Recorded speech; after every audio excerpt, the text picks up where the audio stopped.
Okay. Let's see, where are we at here? I think it's time to get started.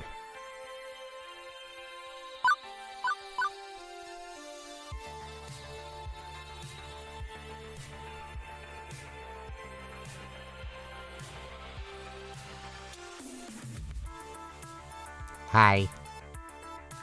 Welcome to the stream. I'm 1GPixel, and today, for a very special Valentine's Day, I'm going to be playing something a little bit different. I'm going to be playing a game called Arcade Spirits. It's a romance visual novel. I love the art style. I played the demo yesterday. It's super cute. So we're going to give it a shot and see what the deal is. I'm not... You know what? I might actually... Just a scotch more. Just so I can really hear myself. How we doing? All right. Yeah. Let's get into it. Let's start. I'm so excited. I've been looking forward to playing this. Database system online. New profile detected. Analyzing. New profile number 237771. Economic bracket, lower middle. Employment category, bleak. Current emotional health rating, low. Off to a sterling start. Ideal candidate for a premium level assistance. Proceed. Negative. Premium level assistance requested. Proceed. Negative. Pretty please? Negative. Overriding denial of assistance, establishing premium services for profile number 237771. Justification? Hope. Hope should be rewarded. Spirit must be restored. Now compiling personal metadata. Oh. Yeah. All right. I can make me, I guess. I'm going to be... Yep, I can spell Anthony. That's my first name. And I will be Gigapixel. Yeah. Pronoun. He. It's nice that that sound is probably going to get on my nerves. It's nice that they include the they category. That's a cool touch. Also, another cool thing about this game that I learned is that you don't have to romance anybody at all. You could just be friends with everybody, which is like a cool thing. I appreciate that. Let's see. Medium? Nah. Yeah, okay. Yeah, I think that works. I am going to do that. And skin tone. Do they have pasty? Let's see. Yeah, alright. We'll do that. I'm going to turn this bleep down a little bit. Good lord! Let's do a little bit darker. Eye color. It's a little too dark. Of course it looks nothing like me. I mean, it's not perfect. I mean, we're not playing Fallout here. Thanks for stopping by, Fratscat. Appreciate you checking out the stream. We'll do that, and... yeah, there we go. That's better. You little charmer. Okay. Or should I do what I'm currently wearing? Seeing as I'm whoa, that's alright, no, that's too much. Better? Yeah, you know what?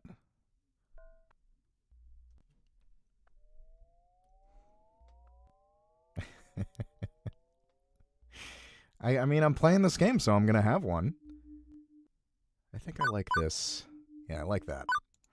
I think that'll be good. Name, Anthony Gigapixel. Pronoun, he. Is this correct? Before I do that. This is a little... Alright, that's better. That's a little bit better. Is this correct? Yes, that's correct. Premium level assistance for profile number 237771, Anthony Gigapixel, has been activated. And it's a nice touch, I think. And I mentioned before... And as I mentioned before, I don't know if you tuned in, like, you can actually choose to not romance anybody in this game. You can just be, like, friends with everyone, which I think is cool. You know, because not everybody's looking for that, you know what I mean? For the sake of his hopes and dreams. It's true. Dan does like words. The following is a work of fiction. All references to trademarked classic arcade game titles are used under nominative fair use. I don't think that's how you say that. And shit, never mind, doesn't matter.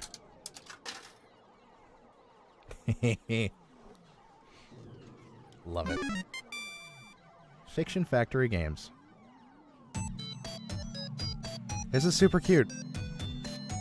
I love this. Level 1. Put your quarter up. Alright, let's do it. Let's get in there.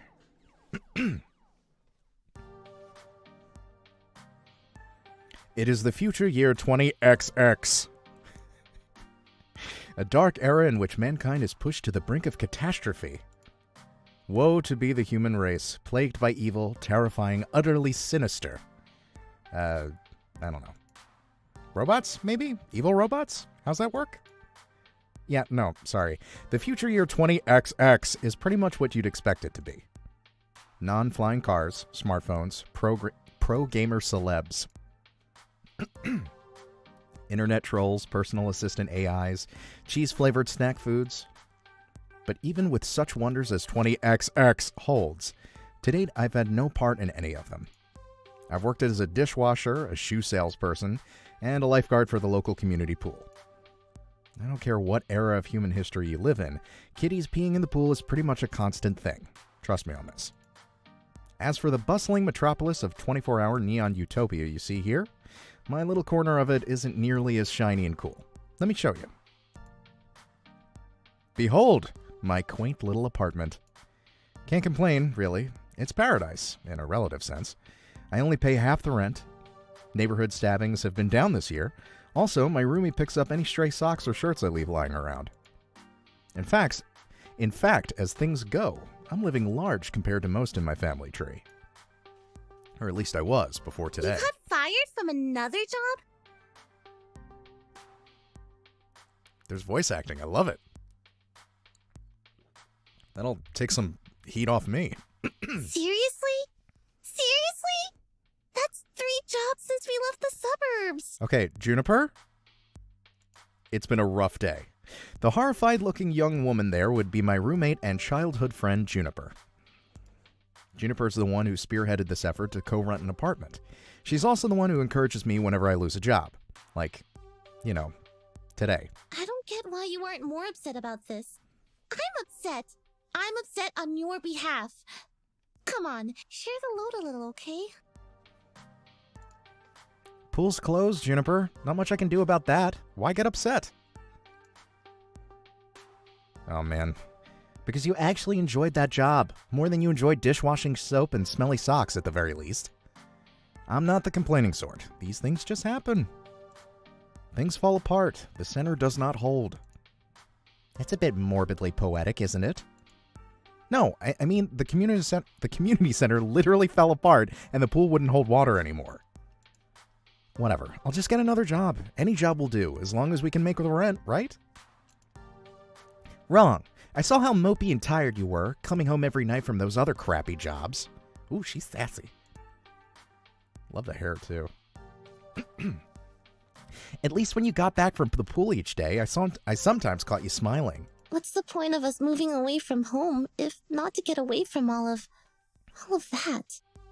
I mean, we both left that town so we could try to find happiness, right? Yes. Yes, we did. I just want us to be happy. Both of us. Oh, Juniper. I thought you hated your job. Come on. No deflecting. This is about you. My mind's made up. We're going to find you a job that's just as good, if not better, than the lifeguarding job. Let's start from the top. What's your dream? Well, I'm standing in front of a class to give a speech, and I forgot to put on my pants, and your dream job. Oh. I don't know, Juniper. I've never really given it any serious thought. I've got it! Oh, hey! I think I've just the thing to help you out. Juniper pulls out her phone. This is gonna be a long night. Many drinks of water in between. Here we go. Juniper pulls out her phone, rapidly tapping an unlock code onto the glass before pointing out a little pink icon. It's a virtual life coach app. Mine keeps me from being late to meetings. Totally free, too. My cousin introduced it to me. Wasn't he the guy who ended up in the ER after making a homemade flamethrower? It would have worked if he got the fuel mixture in his water gun right. Anyway, I'm sending a copy to you now. I got a pop-up an hour ago offering me 500 points just for recommending it to a friend. Great timing, huh? Well, as long as you're earning points, I guess. At least give it a try, okay? Maybe it can point you at some good jobs. One with less socks and or urine. Alright, I'll think about it. Okay, but don't think too long, right? Whoa. Man. In the end, I installed the app. Couldn't bear to see Juniper fretting over me like that. Not that I find it annoying. I mean, it's more trouble than she has enough trouble in her life without troubling herself over my life, too. I said trouble like 16 times there. Both of us had it rough, up into and through the point where we left home to try and start and find a new life. A better one. She deserves better than me and my problems. Bless her heart. She means well. She's been firmly in my corner for all my life. The two of us against any dark forces aligning against me. Against myself, if it came down to that. But that's not to say she's good at being my advocate. Enthusiastic, yes, but skilled? Nope. Typically, the fantastic opportunities and self-help resources she sends my way are pyramid schemes, or something. She's gung-ho about lending me a helping hand, but yeah. So the main reason I went ahead and installed the app was to make sure Juniper wasn't about to get her kidneys sold on the black market or something. Still, no sense messing around with it now. A good night's rest would act as a neat little emotional reset button, right? Right.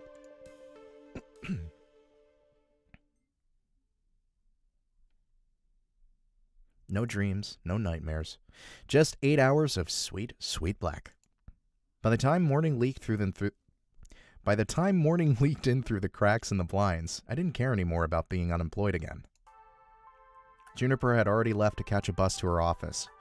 She typically leaves before dawn, but she left a note for me, pinned to the tiny fridge we shared.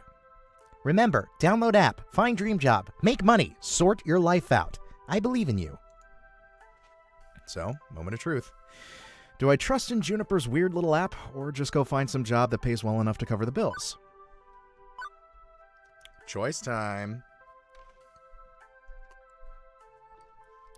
Let me clear my throat real quick.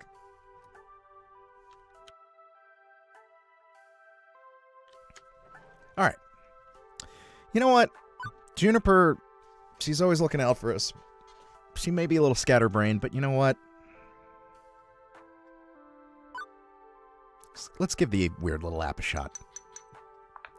Figuring at the very least her miracle app could possibly help me find a job, I load it up, tap the icon, and... Hello! Hello? Huh. Okay, see, that's what I mean. Anybody else would freak out over a cute girl climbing out of their phone. Me, I went, huh.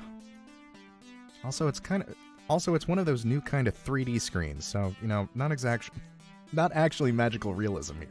Very normal in the distant future year 20XX. Thank you for downloading Iris, your personal life coach. Fantastic. This is the ad-supported free version, sponsored by Pizza Yums. Did you know that when you have pizza on a bagel, you can have pizza anytime? Wow. Would you like to subscribe to Pizza Facts? No. Thank you for subscribing to Pizza Facts. You're 25. Invalid input. But... I'm here to to help you get your dream job, your dream house, and your dream partner. I'm here to make all your dreams come true. Wonderful. Pretty tall order for an app to do. Or are you some sort of djinn? Is it Dijin? I think it's Jin. I think. Well, I suppose in the modern parlance, a massively interconnected database searching virtual assistant could be considered kind of a genie in a bottle. But honestly, all I can do is give you the chance to improve your life. What you do with it is up to you. I can cross-reference search data for you, but without motivation, you won't get anywhere. I glanced up from my phone at the heaps of laundry and half-finished books and other items strewn about my apartment. Motivation is something I have a ton of. Honest. Hooray! That's super. I'm really looking forward to working with you. Before we begin, do you have any questions? Sure. Why should I use this app at all? I mean, my phone already has a voice-activated assistant AI. I can just say, "Hey phone, search the web for job listings," and it would work just as well. Ah, but I have an advanced emotional language interpreter. I'm smarter than the average program, with more heart. I can help you sort out your life by analyzing your personality and finding you a perfect path in life, all thanks to my glorious, wondrous, patent-pended, super-duper identity identifier system. I promise you, I speak for a living. Between you and me, they really wanted an acronym that matched my name, but couldn't figure out what to do with the letter R. Would you like to know more? Sure, give me the sales pitch.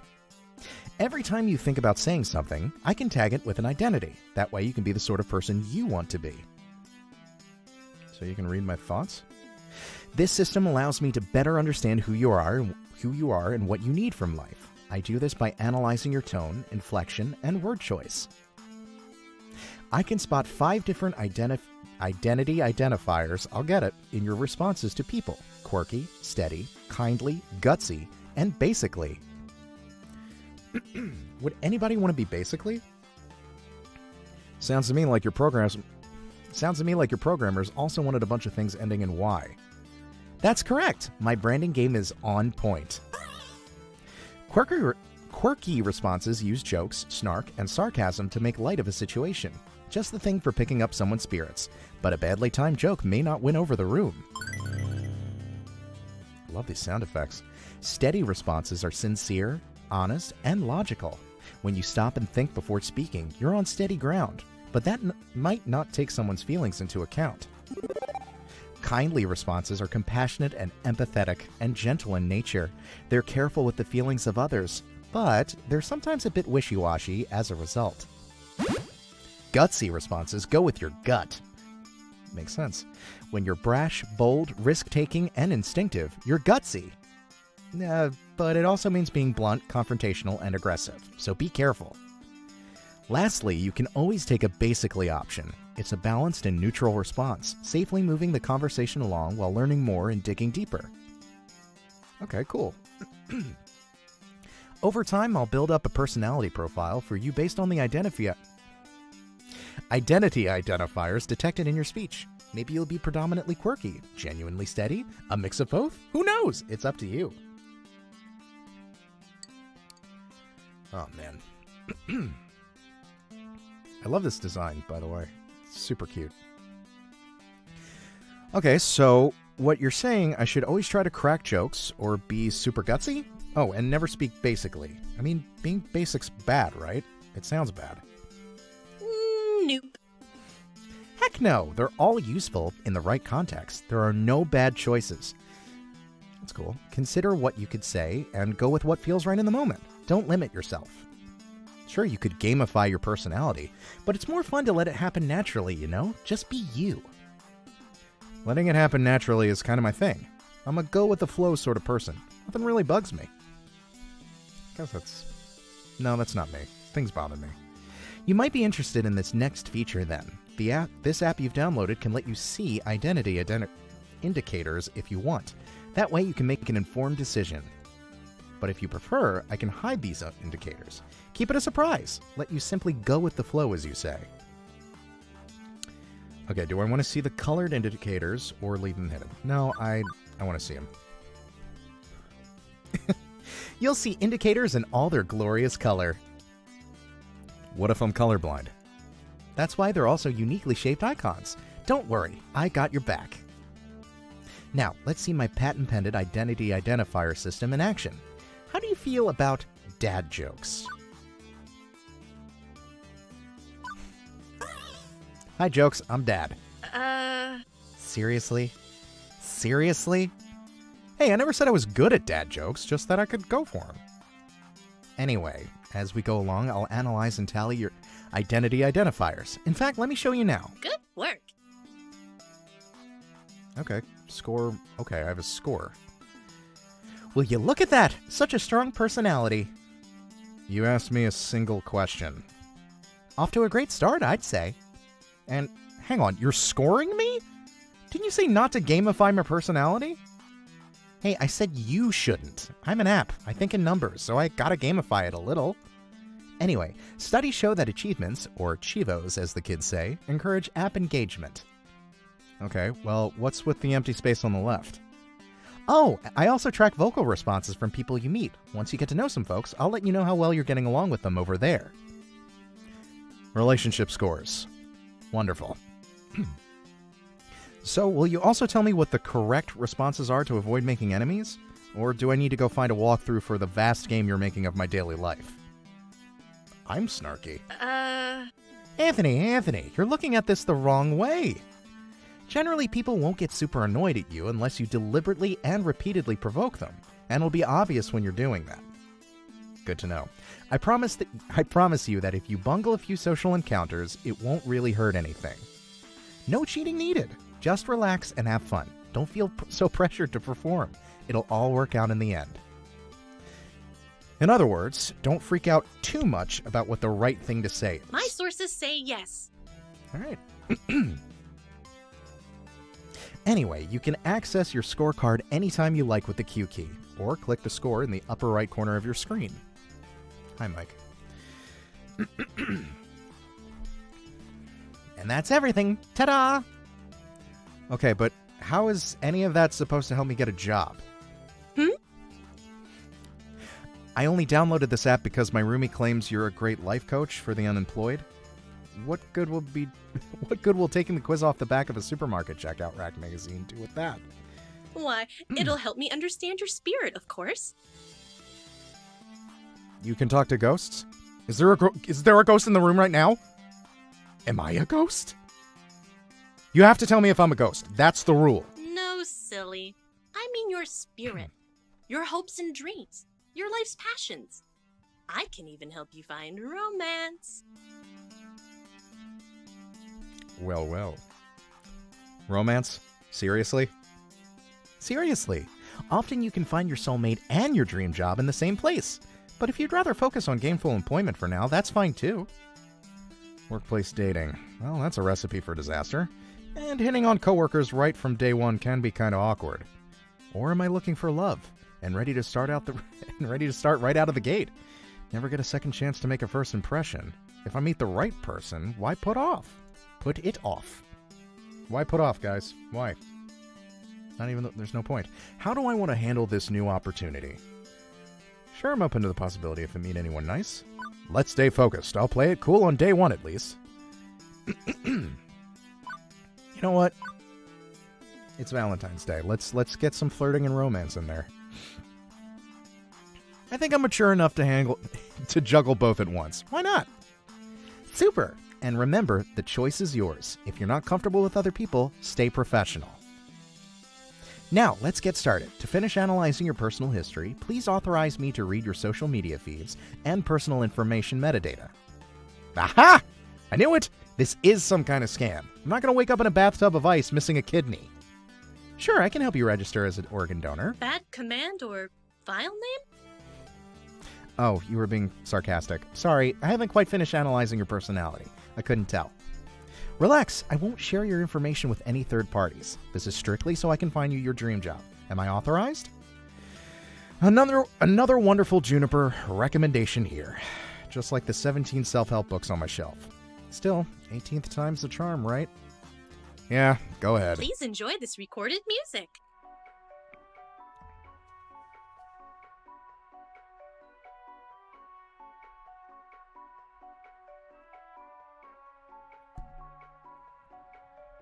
It's good recorded music.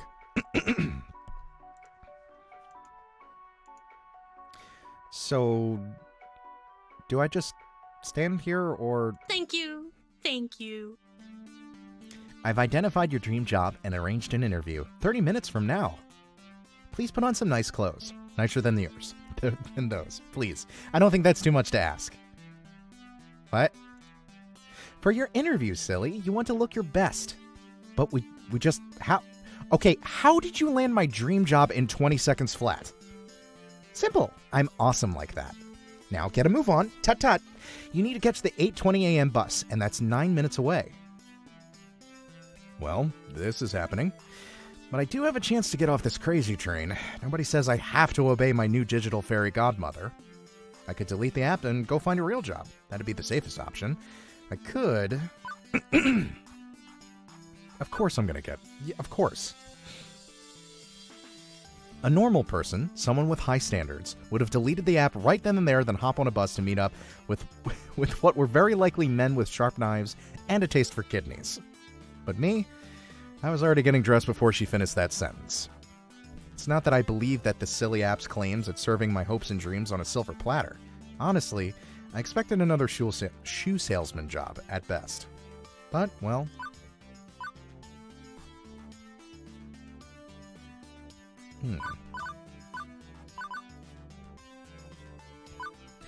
What is my dream anyway? As much as I genuinely enjoyed being a lifeguard, I can't say I found true direction in life yet. I'd assumed I never would, honestly. When I was young, yeah, I guess I had hopes. I had dreams. Maybe even what Iris called a spirit. After things went south for my family, I learned to put all that aside, but assuming Iris wasn't out for my kidneys, what if it's not too late? So, I thought, one last time. One last time, I'll have some optimism, some faith. And as I came to realize, weeks later, turns out I was right to have faith in my spirit. Yeah. Have faith in your spirit, everyone. Oh my lord. Whole story? Wubsub? Boring clothing store, delightfully dull. And Pengy Barbershop. I want to work there. Can I work there? The bus drops me off. Oddly enough, not very far from Juniper's office building, although my destination isn't nearly as upscale as that. This is, well, it's a strip mall.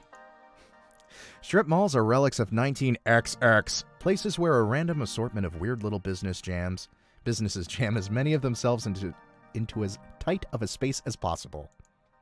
I need to slow down. For instance, I'm seeing a dentist, a used bookstore, an arcade, a fast food joint, and a boarded-up health spa once called Lattes and Enemas, which sounds... Hey! Listen! What do you think? I think that's two things no human being should ever combine. No, I mean about your future place of work. Well, I'm desperately hoping we're not talking about the same thing. Which one of these businesses exactly am I working at? I don't know anything about oral hygiene or old books, and I'd rather not be a fry cook. The one in the middle, silly. What, behind the arcade? It is the arcade. Huh. Trust me on this. I referenced and cross-referenced and cross-cross-referenced your personality details, personal history, and social media connections. This is your dream job. My dream job. Really. 99.97%. I should probably explain my confusion. Arcades are big business in the entertainment sector. Pro gamers are celebs, 5-star arcades are social hotspots. It's always been popular with the mainstream. But, well, restaurants are popular too, right? And for everybody who opens one hoping to be the next Iron Chef, TM, a dozen more shut down in failure. Arcade competition is fierce. Paydays range from peanuts to gold, and sure, those who make it can secure fame and fortune, but those who don't, well, no wonder Iris sees this as a dream job. Video games weren't always this popular, though. I read an interesting article about it once. Back in the year 1980X, We narrowly avoided a serious industry crash, which would have left video games as a kid's toy fad, like hula hoops. No mainstream acceptance. For instance, one factor could have been a terrible game based on a kid's movie about a cute alien visitor who wanted to phone home. So good. If this game was complete poop butts, like poop from a butt, and massively overproduced, it'd ruin video games for years. Fortunately, cooler heads prevailed. That game was delayed until it could be developed properly, and the crash was averted. The crisis only exists in theory now. Sometimes I wonder what it'd be like for people in the darkest timeline, where everything went wrong. Are gamers considered nerds and outcasts? Are arcades vanishing points of nostalgia? This is hitting home a little too hard. The mind boggles. But make no mistake, as popular as they are, the arcade industry is a dodgy, risky prospect for a job. Plenty make a run out of it, only to come up short. Considering Iris was tasked with getting me a job I could enjoy, and could keep for more than a few months, this left me a bit confused. Iris, this isn't me saying no. It's an interesting prospect, but... I mean, are you sure about this? You say you're 99% sure. 99.97%. Won't this be like my lifeguard job, though? Satisfying, but short-lived? This arcade doesn't exactly look like a 5-star. It's no Deco's place, that's for sure. Or was that Palace? Crap! Can I go back? History! Yeah, Deco's Palace. I screwed it up! I'm just gonna save now. Why not? Because we're already here. And to be perfectly honest, I haven't set foot in an arcade in,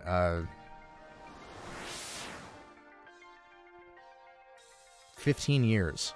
Is that true? Maybe. Huh. I remember really enjoying arcades when I was a kid. I wonder why I stopped going to them. Iris interrupts that thought, eager to show off her homework. My sources say yes. Trust me, when I said I was 99.97% sure, I meant it. That's not some arbitrary number. I'm designed to be a bit silly and whimsical, but my math is deadly serious. My coders made me to be the warm, personable front of a database array that's currently laser targeted on getting you exactly what you need. Right here, right now. And when this place inevitably collapses and I lose my dream job, what makes you think that's going to happen? Because it does. It always does. I know, wub sub, right? It's pretty great. That cracks me up. Well, you can't see my mouse pointer, but yeah. Wub sub. I could go for a wub sub. Look, I don't think your database accounts for my family curse. We've always had to, I don't know, compromise, settle, because things rarely work out. Come on, Morty, let's get some wub sub. You always have to be ready for the worst. It's why I take these things in stride these days. Does that mean you shouldn't even try? I open my mouth to protest, and then close it. As often as my life tends to crumble out from under me, it's not like she was wrong. I still had to try. And besides, what is my dream anyway? That's what I was asking myself when I left the house this morning. I don't know what I want from life. I've been coasting aimlessly for years. When things started running downhill for my family, I had to grow up fast. Put aside silliness like wanting to be an astronaut and take what I could get. Now, thanks to Iris, I've got a shot at taking something a little better than what I usually get. I owe it to myself to try and be happy and paid. To be happy and paid, not just paid. So, I opted to push on through those doors and see what waited for me on the other side. I'd love to work on an arcade. The air conditioning hits me like a cool breeze, albeit one of smelling of copper and corn chips. As early it is in the morning on a weekday, it's not too packed with gamers. As it's early, jeez. Although it's so packed with games I'd probably have a hard time finding anyone anyway. At once, I'm struck by something odd. I actually recognize most of these games. Neat! Considering I haven't walked into an arcade in over a decade, that's probably not great. Lots of vintage stuff here from the looks of it. Like, really old. Although I don't recognize that game with the stage lights and things. Maybe it's karaoke or dancing? A Japanese import? My sources say yes. That would be Showtime Stage, a collaboration of Nihana Heavy Industry Concern and Hubris Records in Germany. It's won a lot of awards. Huh. Am I going to be doing that a lot? I recognize most of these. Whoa, is that seriously a Mr. Moopy's Magical Maze? But the one in the middle with the split screens is new to me. Fist of Discomfort, a hybrid real-time strategy and brawler beat-em-up. It's not actually that new. It's been the staple of the esports scene for the last 8 years. 2 genres I was utterly lousy at last time I checked. And over here is an old lady. Sorry, ma'am, I was just talking to myself and had an overwhelming urge to complete my sentences. Thankfully, I don't think she even registered me calling her old. She looks up from her knitting, seated behind the ticket prize redemption desk, and offers a wrinkly smile. Oh my god, she has Pac-Man earrings. That is fantastic. I love that. Well, hello there. Always nice to meet someone new in the Funplex. The what? Francine's Arcade Funplex. Didn't you see the sign out front, dear? Well, I chose to knock off the first 2 words when they got knocked off the building during the storm of 1980. Now it's just the Funplex, I suppose. So, how can I help you, dear? It's just a bleep. Oh, that's I love it. I don't want to be snarky. Yeah, let's be, yeah. Or do I want to play it steady? I don't know. A magical space fairy or something that lives in my phone told me to come here and find my dream job. Hello! I'm a magical space fairy, apparently. I half expected her to send me packing. Pretty impulsive on me to just talk about Iris like that. But she took it in stride. My, oh my. Oh, hello, my. What they can do with technology these days. I really do marvel at what amazing things young people have in 20 Although I'd simply love to take a sledgehammer to those blasted video game consoles that eat at my bottom line. She said with such a kind-hearted and warm smile. Please call me Francine. As in Francine's Arcade Funplex. Get it? Actually, thinking about it, I suppose we were originally Frederick's Arcade Funplex, named after my dear departed husband. Sadly, he died peacefully in bed some years ago. Oh, I'm sorry to hear that. Oh, don't be. He died doing what he loved. Having intensely physical relations with me. Okay, alright, too much. That's information I needed to know, yes. And you are? Anthony Gigapixel, ma'am. Very well. Shall we retire to the office to conduct your interview? I'd carry on out here, but it is rather noisy, isn't it? Yeah, about that. How do you deal with the constant noise, anyway? Oh, eventually you just sort of learn how to filter out all the bleeps and bloops. Beeps and whatever. It can take weeks to become acclimated, I've found, but in the end... Done.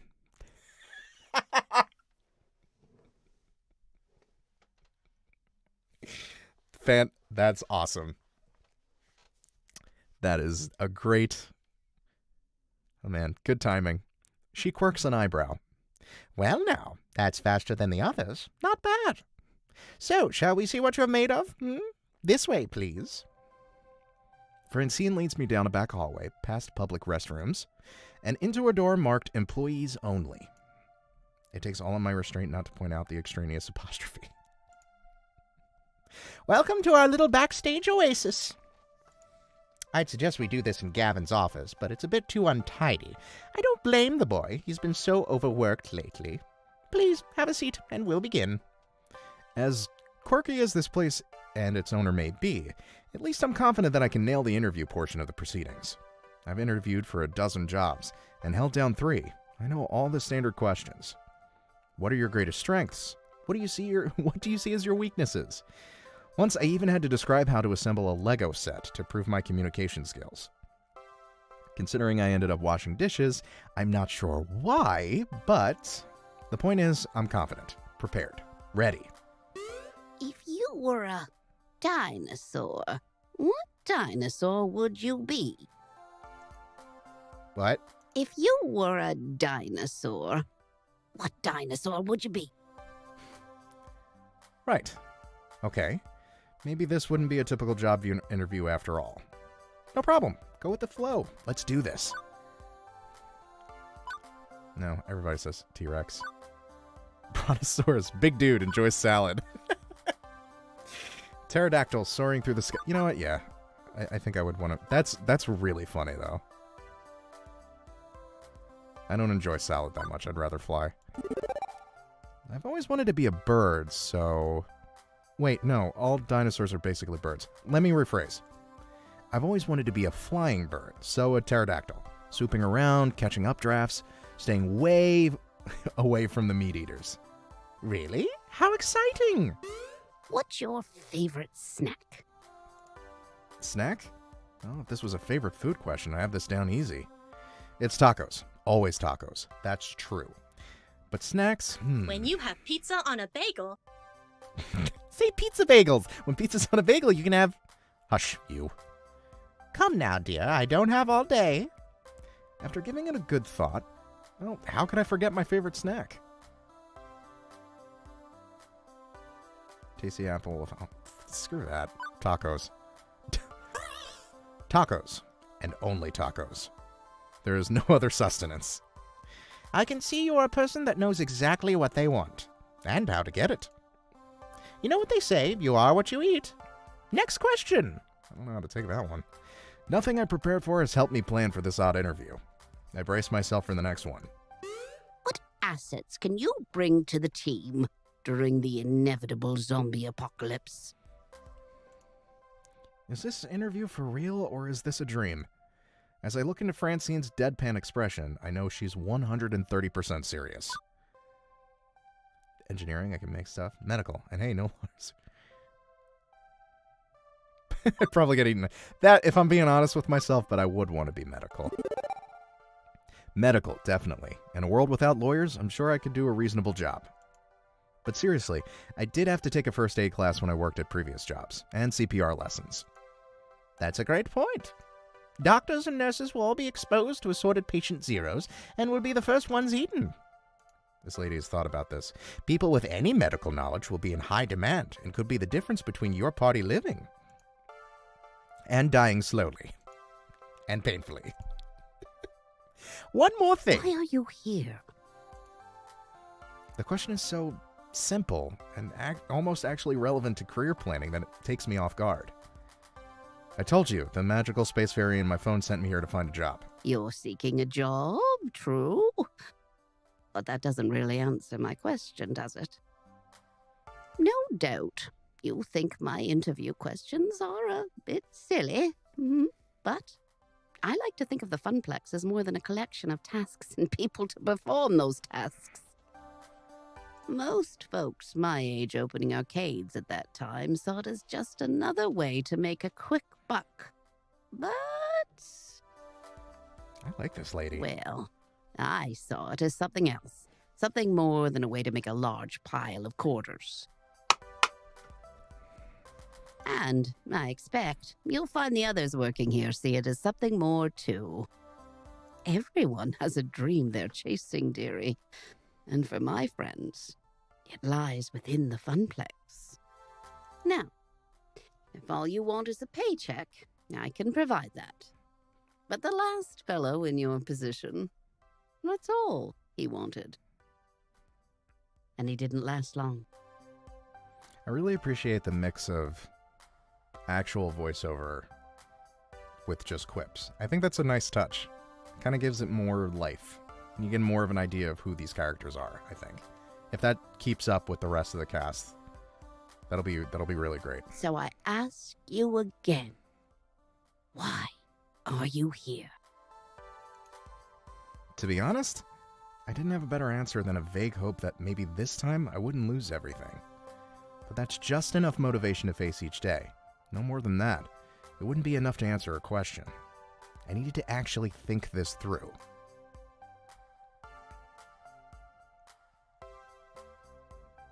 Yeah, hope.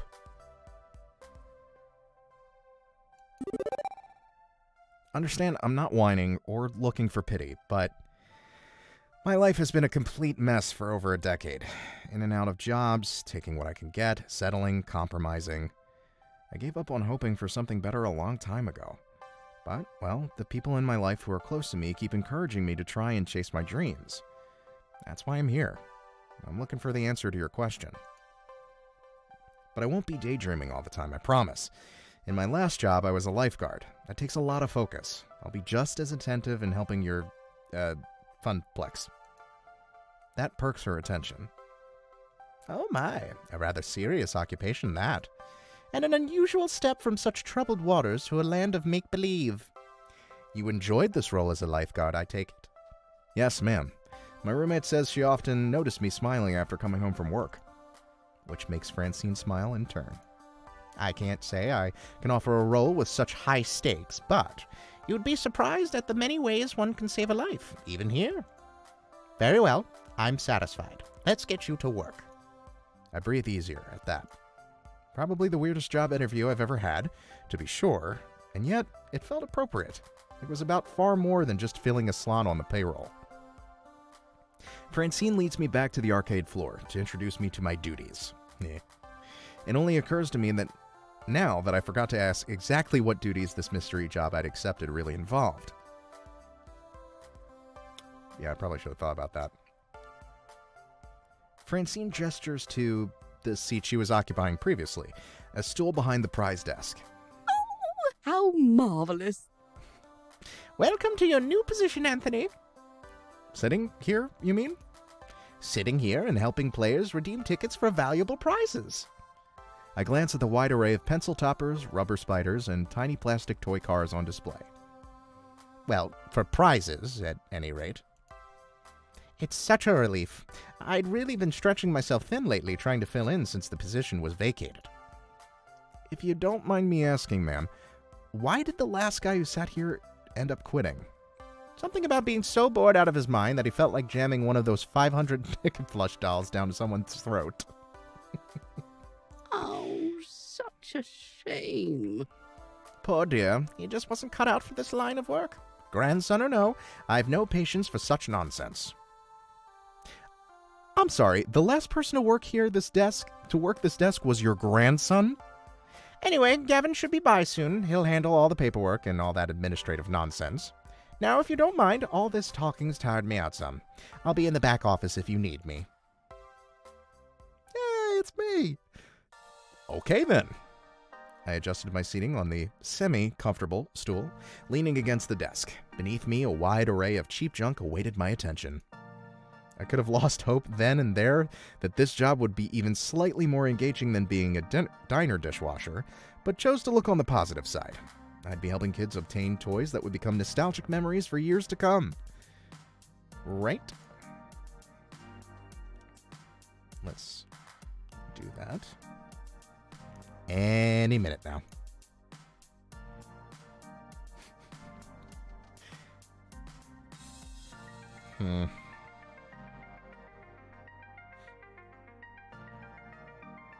I crave the sweet embrace of death. I've been sitting here for 2 hours now, and nobody's walked up to attain a novelty Funplex shot glass, or a colored pencil set, or a light-up yo-yo. Lunchtime's approaching, and so far the only people walking in and out of the arcade are a few stray adults who have no interest in cheap friendship bracelets. Thankfully, my first customer of the day arrives before I start wondering if it's one of those 500 ticket plushies could... Before I start wondering if one of those 500 ticket plushies could really fit down someone's throat. Or maybe not. I think that was Gavin? No? Or maybe not. Nope. Just walking right on by me, his head buried in reading some sort of spreadsheet off his tablet. Was he here to play? Doesn't seem like the typical businessman on a break, or unwashed and unemployed game aficionado. In fact...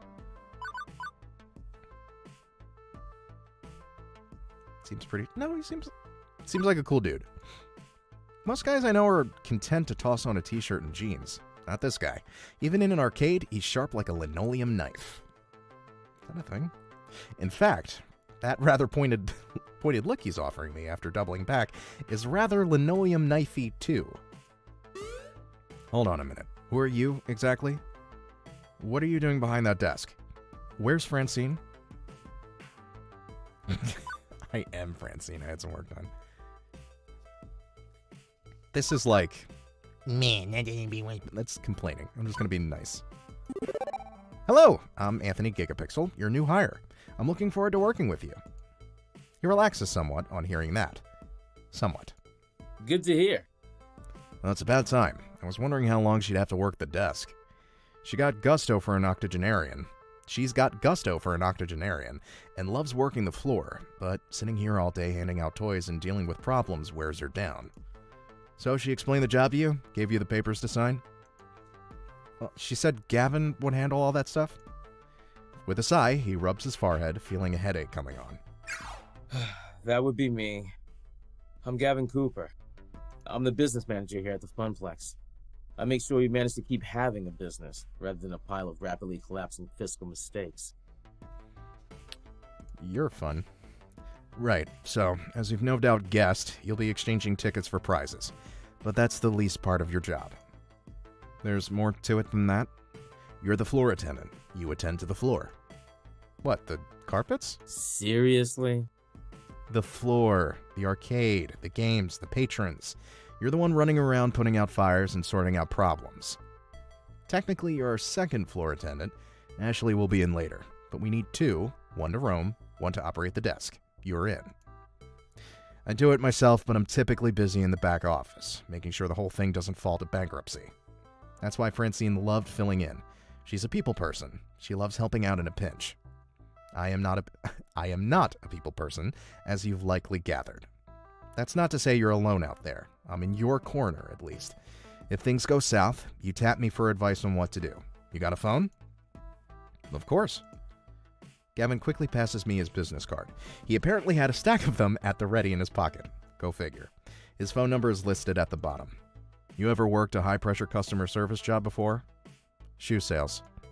Smelly socks? You have no idea. My glasses keep knocking on my microphone. I think I'm too close to it. Thank you guys for joining tonight. This is I'm enjoying this so far. I hope you guys are too. It's a wonderful art style. It's at least pleasing to look at. Right. Well, you know how to keep your head when a customer doesn't, I hope. But anything goes sideways, you text me. I'm not around, you text Ashley or Naomi. In that order. Who and who? You'll meet them soon enough. I think not. Above all, do not bug Francine. She's practically retired. Let her enjoy that retirement in peace. Comprendo?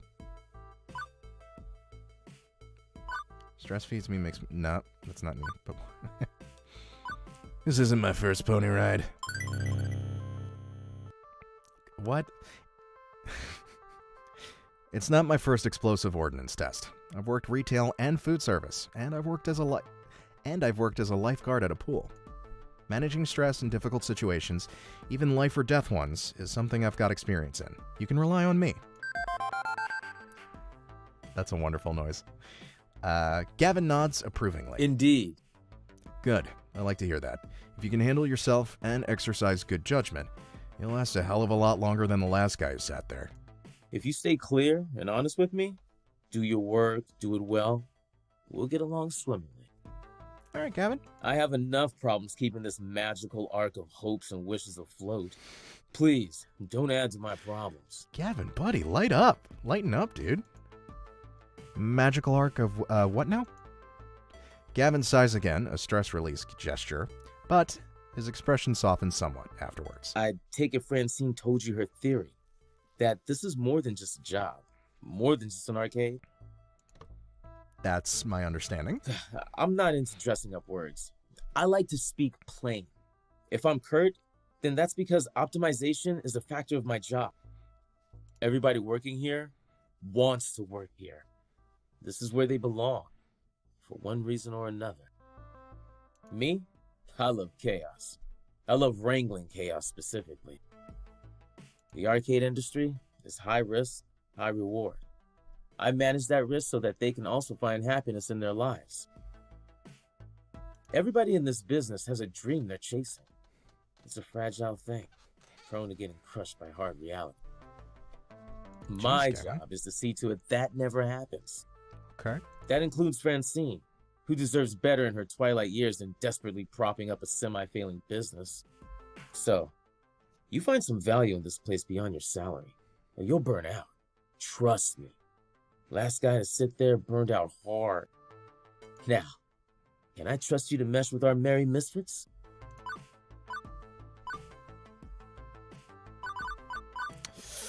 Ooh.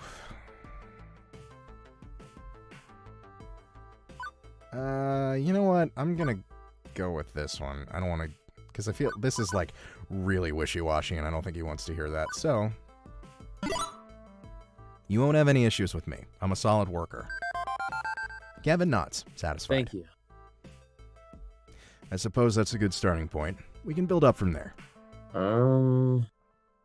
Anyway, I need to go prepare your paperwork. Technically, you shouldn't be working until we've crossed the I's and dotted the T's, but since I'm already sitting here, you'd rather I stick around? That would be accurate. If you're willing to fudge things a bit and work today anyway, it'd help us out a lot. Now, if you don't mind, Naomi likely could use a hand in the workshop. A good opportunity to introduce herself as well. Got it. Wait, someone else is here? I haven't seen anyone else. Yeah, that sounds like Naomi. The workshop's through that door there, the one next to the UFO catcher. The crane game, to use layman's terms. Satisfied for now, Gavin heads in the back, presumably to the office to go crunch some numbers. If Francine's really taking a nap back there, hopefully he's going to crunch quietly. My first coworker ended up decidedly less cool of a guy than I thought he'd be. I think he's still, he's a little hard-nosed, but I think he's still cool. I think he's cool. But he's not a total jerk, definitely. I've known really blunt people before. It's easy to mistake them for jerks, especially at first glance. I decide to give this guy an honest chance, for now. I really feel like this is a beggars can't be choosers type situation for me. Anyway, I should go meet my next coworker, this Naomi that he mentioned. Although I could swear Francine and I were the only ones here until now. A double door, also marked employees only, apostrophe, leads from the arcade floor to what feels like an industrial area of some sort. I turn the handle and step inside. Oh man, I'm telling you. In a little room tucked away between the back offices and the Funplex front, I find what is very likely this Naomi, spoken of only in myth and legend. A girl about my age, but certainly not my height, is tinkering away on what looks like an old tube-style monitor. Huh, I didn't realize they had so many circuits.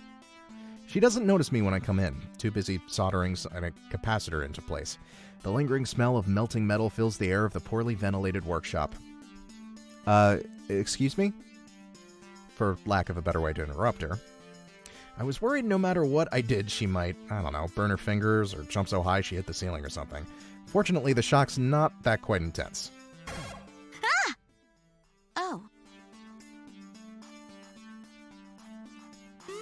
Hey, this room is for employees only.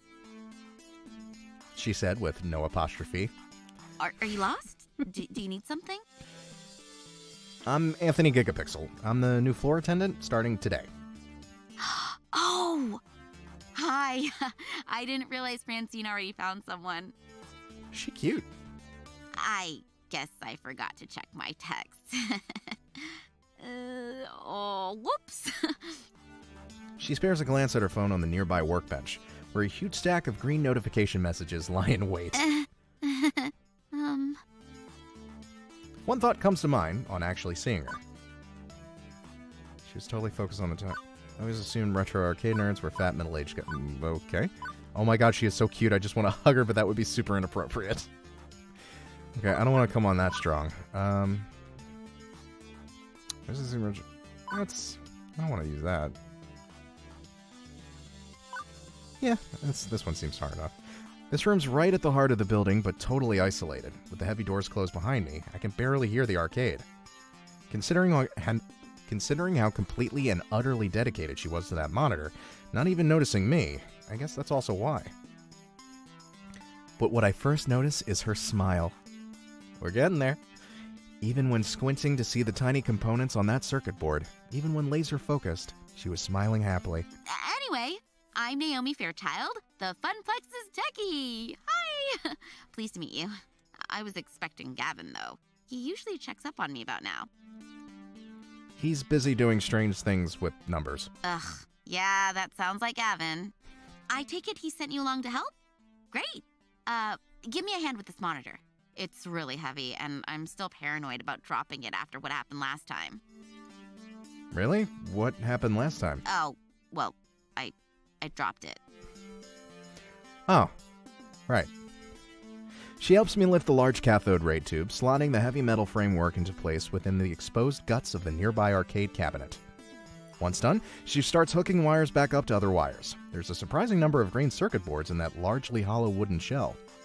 This is the first time I've seen inside one of these things. It's weird. Lots of empty space, a couple large slabs of circuits, and that beefy monitor. What? I would never... Yeah, why is it so empty in there? Seems inefficient. Couldn't you pack more games into the arcade if it was more compact? Not really. It's more about the footprint on the floor than the vertical height. Naomi keeps working, using a pocket multimeter to check various connections as she speaks. Let me explain. I mean, compare American and Japanese cabinets. Ours are designed for standing players, so they have to be upright even if that means an empty base. Japanese candy cabs are shorter, so you play sitting down. But I prefer American style. Ours have more room for art. She closes up the rear access panel, closing it with one of the many keys on the keyring at her side, then steps back to admire her handiwork. There's genuine joy in that smile. Not just at a job well done, but looking at the whole thing, like it's a fine sculpture. So beautiful. Oh, I love the classic Midway style. Look at those sharp angles, the side art decals, the bold font on the marquee, the bezel artwork. The what on the what and the what artwork? With a sigh, Naomi points out key features to me. The strip across the top with the game title, that's the marquee. The artwork that wraps around the monitor, that's the bezel. I mean, you see it too, right? How beautiful and cohesive it all is, working in harmony to give this game its own unique feel, its own unique experience. As for me, well... bunch of weird looking bugs. No, I don't like that. Yeah, I mean, I appreciate that. Arcades are great. The way she stares lovingly at this, well, honestly, this box of wood and circuits and vacuum tubes and stuff, I think I understand. It was made to be one whole thing. The art, the style, and of course the game itself, all of it part of the same experience. Everything about this game is the game. If you run it in an emulator or on a game console instead, it's made lesser. Yeah, I guess I can see it. It's beautiful in its own way. Oh, good. Naomi lights up with joy like a pinball machine, all twinkly and shiny. Woohoo! Finally, so few people really understand the beautiful of a classic arcade game. Having someone I can talk to about this stuff is going to be great. Especially with that jerk Gavin running the numbers. Gavin? What's wrong with Gavin? I don't know. Okay, well, don't get me wrong. I can get along with him, generally, but his whole attitude just, ugh. Ugh. Nailed that one. All he really cares about is money. He keeps the arcade running, yeah, but I just know if he had his druthers, he'd gut the whole place. Oh boy. If anybody's gonna ruin the Funplex, it's him. Mark my words, it's inevitable. That doesn't sound right. He seemed easy enough to get along with, and what's more, Gavin gave me that whole speech about protecting their dreams. This looks like a pretty sore point here, a long-standing argument that the new guy really shouldn't get involved with. That I agree with. And yet, I'm involved, aren't I? I have to work with both Naomi and Gavin. So I'm not sure what I should prod at, but I kind of want to know, too.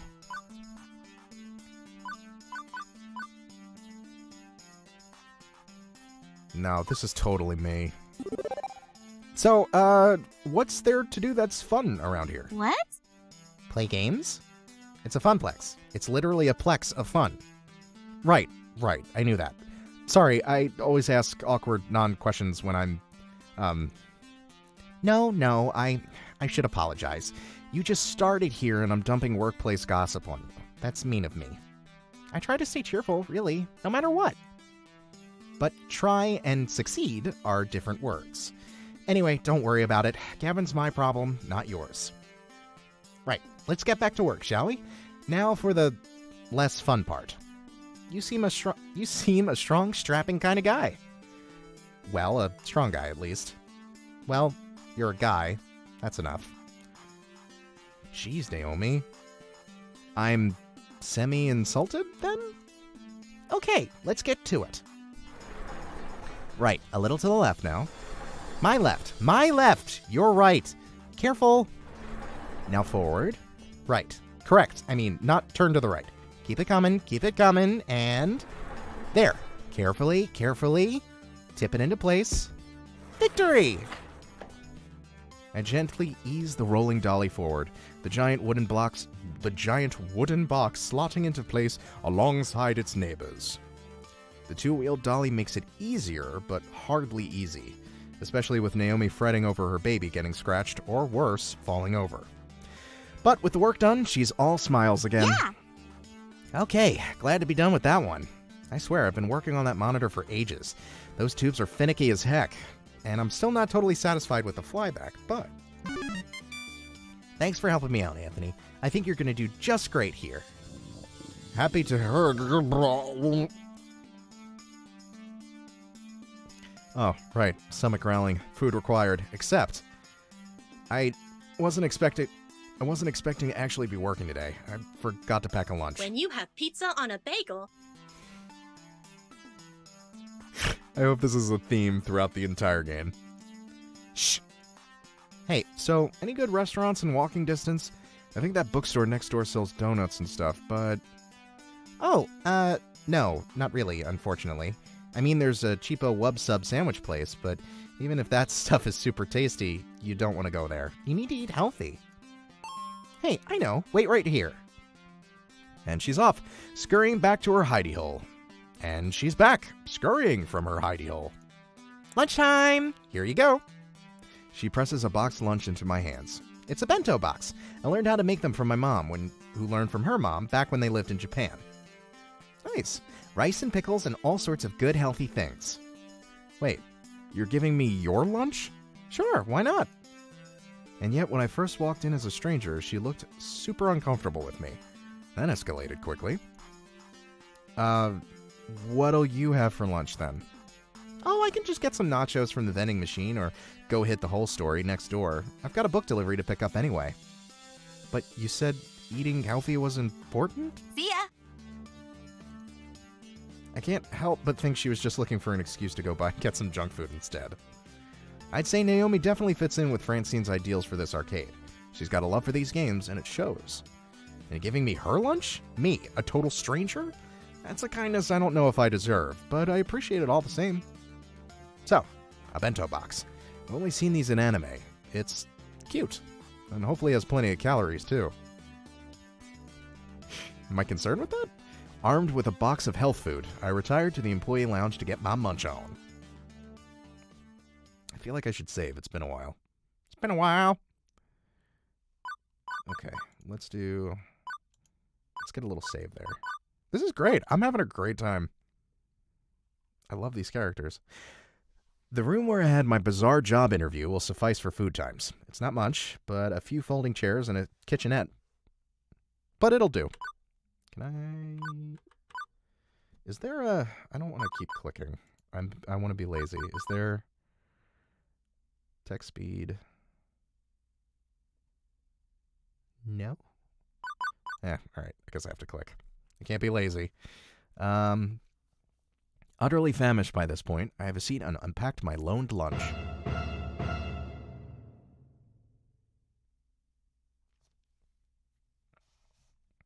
I'm sorry?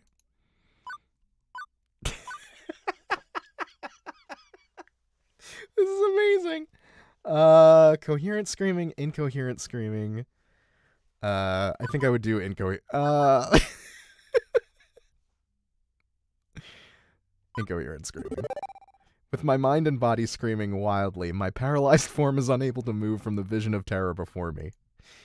The half-person, half-animal waves their appendages in front of me, likely closing in for the kill.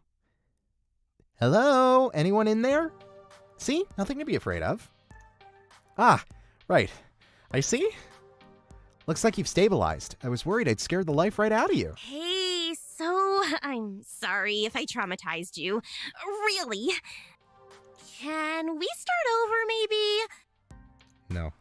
I nod my head slowly, although that could just be muscle spasms from being in shock. I'm Ashley. Oh, this is Ashley, okay.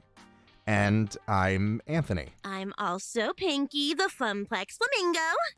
It's my secret, yet not so secret identity. What the Funplex? What now? This is almost too much to take in. Gavin was a bit of a lot. Naomi was off the scale cheerful. I've met some really intense people so far. Did you sneak into the employee section just to get my autograph? I don't think I did. Me? No. Oh, I thought you would recognize Pinky from all the signs around the arcade. Pinky is the mascot of the Funplex, after all. Oh, no, that's not what I meant at all. I mean, I work here. You work here? Since when? Today? This morning, to be specific. Oh, awesome! Welcome to the Funplex. This girl's cute, too. I mean, it would have been way cooler if you were just so enamored with the chibi flamingo creature plastered on every wall that you had to know more. Let's see. You could have stealthily maneuvered your way through all the games, sliding right on up to the employees only door. But how did you get the door code? Ooh. You would have collected the password on a piece of paper that fell from Gavin's pocket. You searched your heart and decided that 4-digit number had to be the intel you needed. Let's see. Next, you needed to lie in wait for the opportune moment to punch in that secret code just to find me. It just keeps going and going.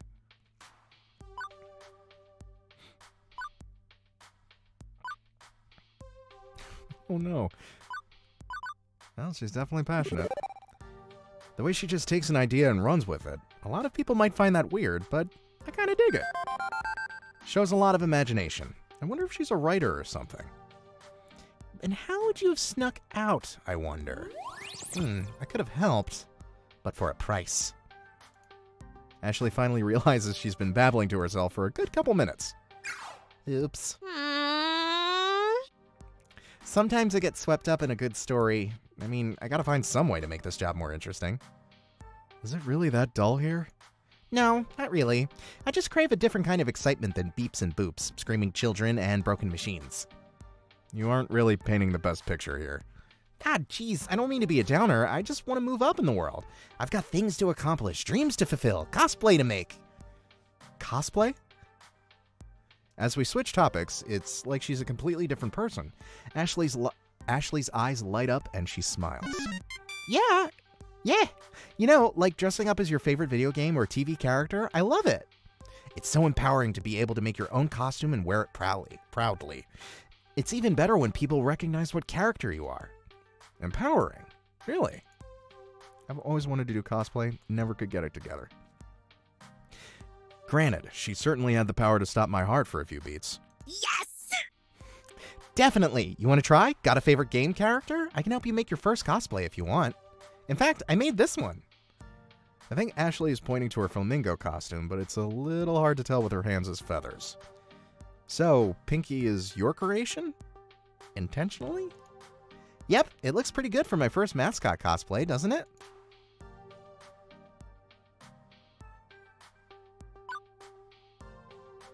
Yeah, that seems like something I would say.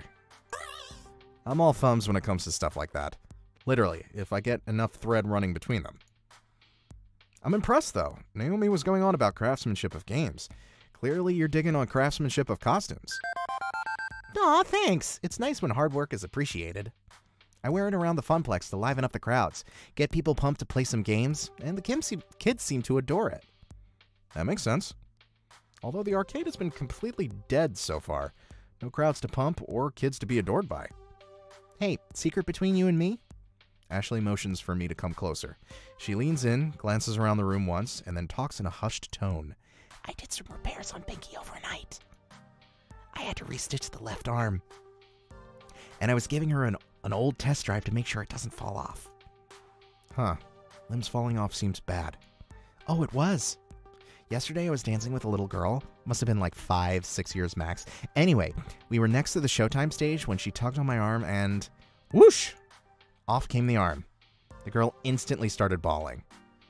Well, at least you're consistently scaring people, and it's not just me. Nope. Hey now. I don't want that to happen again. I felt so bad. But enough about me. What about you? So you're Carl's replacement? I guess so. I'm the new floor attendant. I attend to the floor. The floor is a thing I am attending to when I'm not going into cardiac arrest. At least you're funnier than Carl, that's for sure. I can't wait to go home and tell Juniper I do have a sense of humor. She'll be so proud. I assume you've already met Francine, but have you had a chance to meet Gavin and Naomi yet? Yeah, I met them already, although it seems like they aren't too keen on each other. Right? Ashley rolls her eyes and lets out a sigh. I wish they would hurry up and make out already. Can I hook up other people in this game? I hope I can, because that would be dope. Yeah. Wait. What? Seriously? So, are they going out? Nope. But they always bicker like an old married couple. It's a classic anime cliche. The ones who fight always end up together. Mark my words, Anthony. Consider them marked. Beep beep. What's that sound? Ugh, drat. I set an alarm for when my lunch break was over. Time to go back to the grindstone. I didn't even get a chance to eat. What? No! Anthony needs his calories. You eat up. I'll go watch the floor. In fact, how about I take over the ticket desk for the next shift? You can do my job and wander the floor a bit. Fair enough. Thanks. Ashley winks before her face disappears into the dark recesses of the inhuman mask. As I'm wolfing down rice in the shape of a little heart, wow, it occurs to me I didn't actually ponder my first impressions of Ashley yet. Let's see.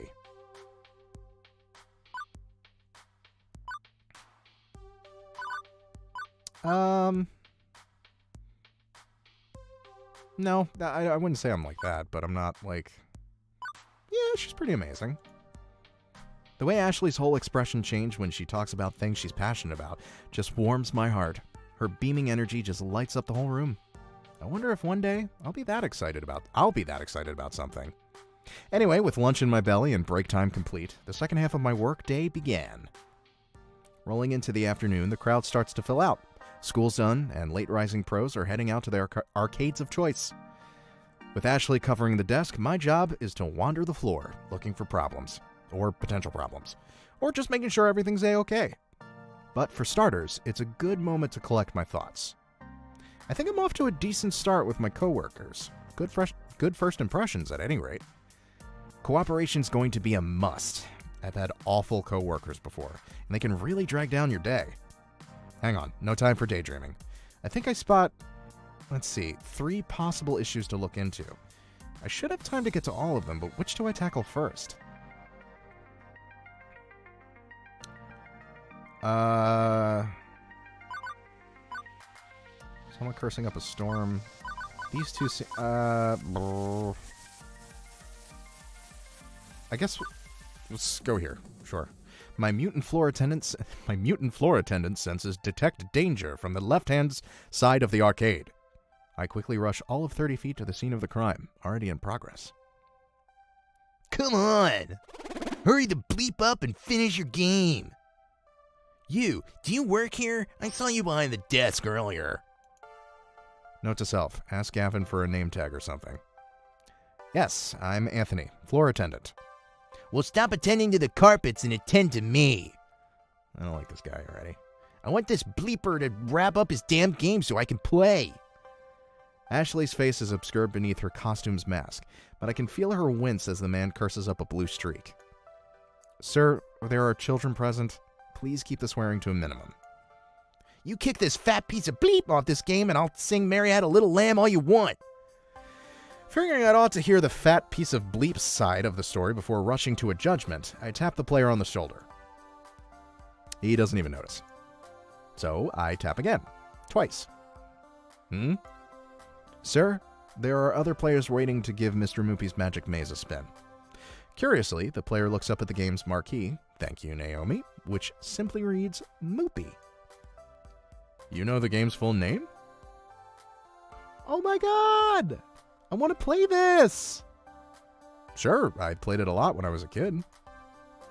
It's actually called Mr. Moopy's Magic Maze, right? Wizards and pellets and monsters and stuff?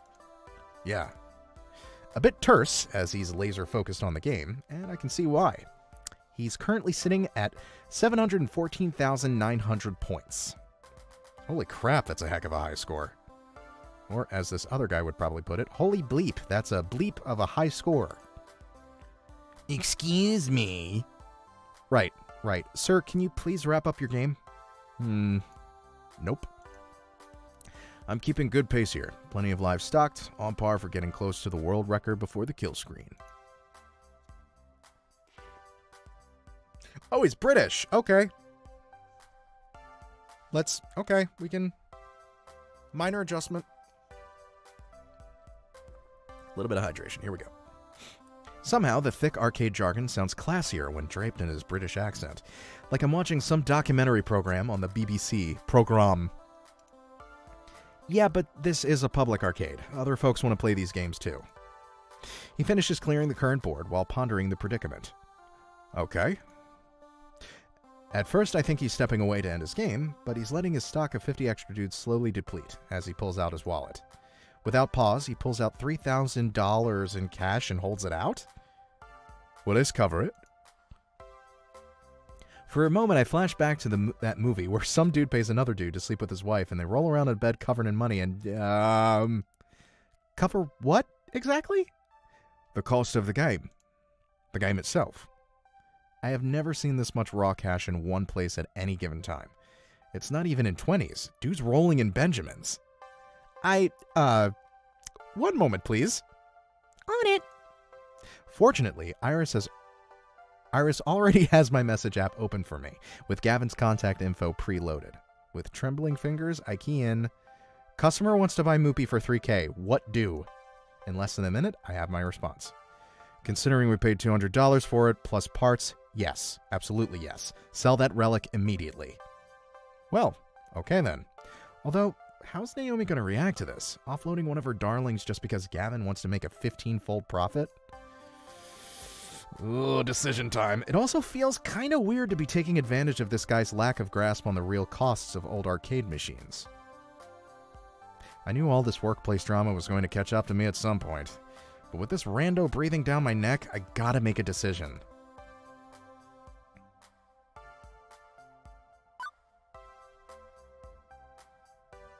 I would say this. I'm not sure if we should sell this game. No, I'm gonna be kind about it. It's an older game, and actually only cost us about $200, but, well, it's part of the arcade, sir. I expect this apparent gazillionaire to protest at not getting his way. But he's smiling. You're right. This is Mr. Moopy's home, after all. Let's compromise. I'll pay you $1,000 American and own the game, but you keep it here. And in return, I get to play as long as I want, provided nobody's already playing. That way, I can keep chasing the score, but your arcade stays whole. I'd hate to break up a loving family. Well, Naomi will be relieved to hear that. Even if Gavin may flame me for passing up $2,000. Good. I'd hate to make Naomi cry. How could I live with myself? Which leaves the rando hopping mad. To be fair, we had been kind of ignoring that he exists. What the bleep, man? What kind of arcade place is this anyway? Bleep this. I'm going to Deco's Palace. And we just lost a customer, stomping his way out of the door. Stomp, stomp, stomp. On the plus side, Naomi won't cry. On the negative side, I just drove a rando out into the cold. What a disagreeable fellow. Alright, so he is more cognate than I thought. As for the player, well, he goes right back to playing, eating pellets, zapping ghost monsters, clearing mazes. With the crisis behind us, I can actually focus on who this crazy rich guy actually is. He seems to care more about the same splatter, aren't we, Mr. Mike? Digging that dad bod. Yeah, I can ask him about that. I'd half expect him to be wearing a top hat and a monocle, always passing go and collecting $200, always scooping up Broadway and Park Prars. Well, given his accent, probably collecting 200 pounds and scooping up Park Lane and Mayfair. Sure, he lets us keep Mr. Moopy, but buying exclusive access? That's a bit weird, isn't it? He's definitely a bit older than me. Definitely a bit heavier, and not a great first impression, sorry. Yeah, that was weird. So, you know Naomi? He's happy to talk, even while playing. Of course. I'm a Funplex regular. My name's Percy. I'd hazard you're our new floor attendant? I was here when Francine seated you behind the desk earlier. That's me, Anthony Gigapixel, Arcade Wrangler. Well then, it's a pleasure to make your acquaintance, and I look forward to getting to know you better. So, you've seriously just been playing Moopy all day, huh? What can I say? It's my calling. I don't know. I didn't like the response I chose. I didn't want to condemn him. I actually owned a Moopy cabinet once. Had it in my flat. But playing it by myself, all alone in the dark, it's not the same. I need the atmosphere. This is Percy. He's, I don't know. He just bought this arcade cabinet for $1,000. So, to have exclusive rights to play it if no one else is. So, the beeps and boops? No, those you eventually learn to filter out. I mean, everything. The games, the lights, the kids, the feeling of being in an arcade. Oh my goodness. I score my best when I'm in real-world conditions. It's all about the emotions, the laughter and the tears, the excitement of competition. Get out of my dreams and into my arcade. I need that swirling chaos of human emotions around me to play at my finest. He is a bit of a dreamboat, I will say that. Mm-hmm. Naomi gets that. She keeps Moopy in top condition for the day I eventually land my high school. What's the current world record then? About 3.5 million. This guy has been standing here since I was working the morning shift. Hours and hours. And he's still only about 720k into this game. Can't imagine him being into anything but top health condition to try this. Guy's gotta have legs made out of carbon fiber and a bladder of tungsten. I just let a few extra lives drain out whenever I need to go pee. Also, he may be psychic. I feel like I should let him to get back into his game. I feel like I should let him get back to his game. But burning questions. They burn like fire. You're gonna get your Moopy dipped in gold. If you don't mind me commenting on it, that's a lot of money to just have on your person. What do you do for a living? Isn't that? He doesn't really seem to care to talk about his work. Not in a guarded way, it's just less interesting than his current maze. Maybe he's actually the head of an international diamond smuggling ring. They hide the stones inside arcade games. Day trading. Huh? Day trading. Stocks and bonds. Anybody can do it if they have the head for the numbers. It's really nothing important. Or maybe he's a day trader. Don't think so. I don't feel people are defined by their work. I know the arcade is home to those who've made their passion into their work, but it's the passion that matters more. I have my passions, the same as anyone. I look forward to learning yours as well. When I'm not deep in the middle of a game, I mean. He's getting more and more distracted by the game. I should leave him be. I have to do a thing about a thing. Mm-hmm. Be seeing you, Mr. Gigapixel.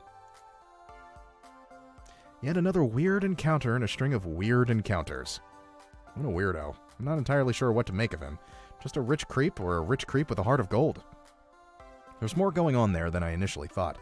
I should be careful about not letting first impressions be lasting ones. Yeah, I didn't like that response.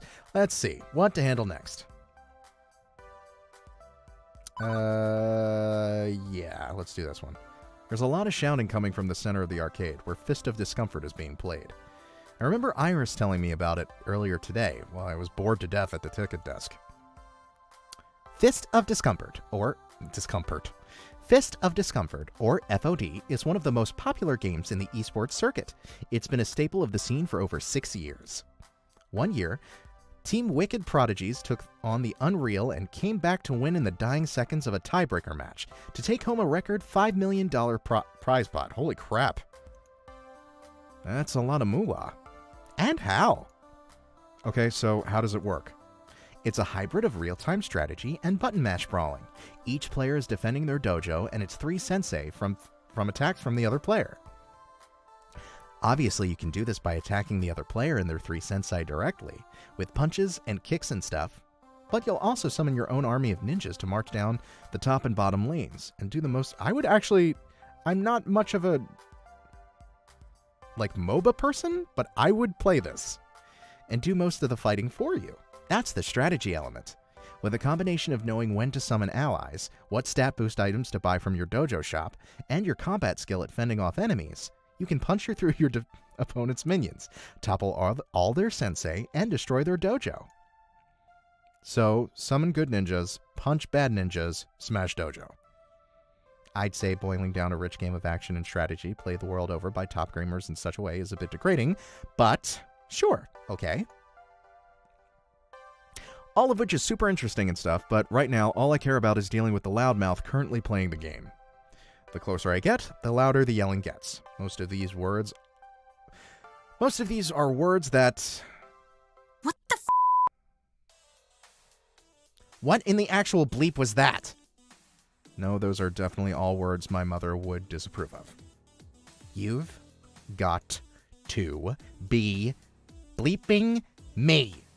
There's no bleeping way that is even plausible. Those hitboxes don't even bleep and connect. Bleep this game. Bleep it all night long. Get wrecked. Oh, this is far from over, Scrub. I saved up a little something extra special for you. I've been baiting you into attacking my sensei, which you fell for. Hard. Baited. Oh, hey. Did I forget to mention that I bought an extra ultimate technique scroll for my dojo? Whoops, my B. Wait, what? You haven't been farming. How could... XP share technique with creep waves. Take this. 5-fold bleeping explosive death claw technique. What? How did you defeat me? No. Amazing. Oh, GG.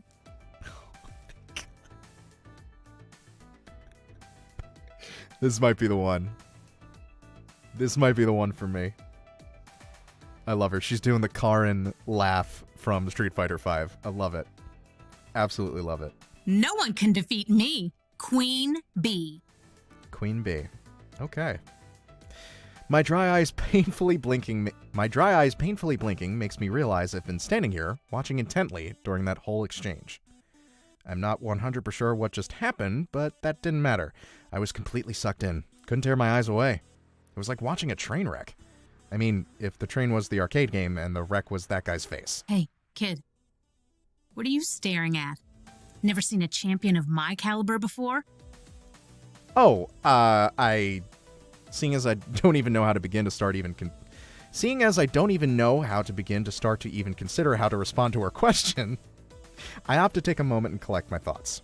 From what I've somehow gathered, she goes by Queen Bee. That jacket she's wearing identifies her as a member of L7 Gaming, an arcade esports team. Simple logo, and very cool. And she's the most direct, fierce person I've met all day. And that's saying a lot, considering who I've run into so far.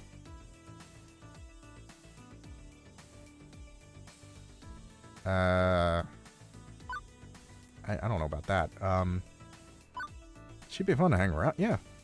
With that level of excitement always gushing out, I can only imagine how much enjoyment she gets out of life. What can I say? People love winning, and it seems like she wins a lot. At least between bursts of... what did Iris call it? Saltiness? Hey, don't just stand there all weird and quiet-like. It's creepy. So, are you gonna f***ing quarter up or not? Oh boy. Think you can best the hottest rising star of L7? Oh my god. From what I've seen, I know I couldn't best a scrub, let alone a professionally competitive player of this game. Nope. No thank you. Plus, I'm not sure I'm allowed to play games while I'm working. You work here?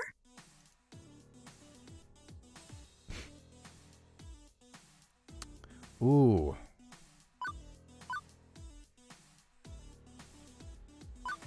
I feel like she would respond well to that.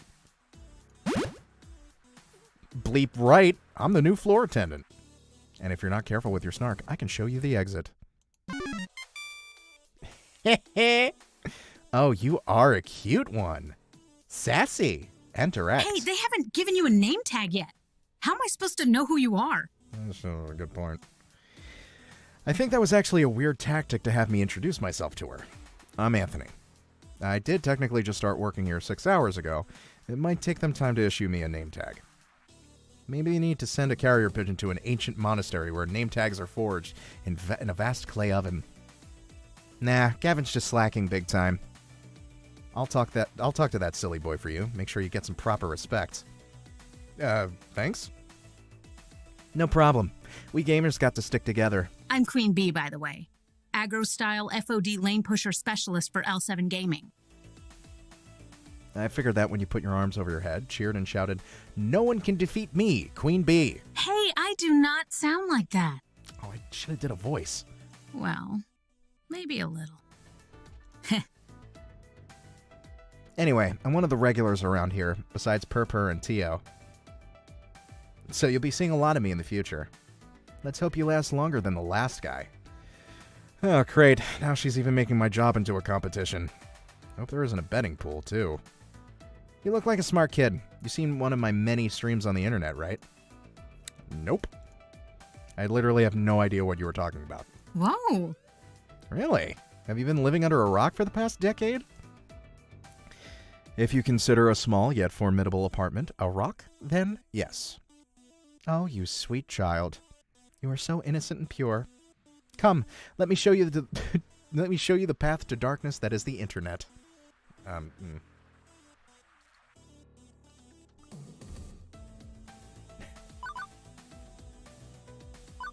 Yeah, sure. Well, it is part of my job to know all about the games here.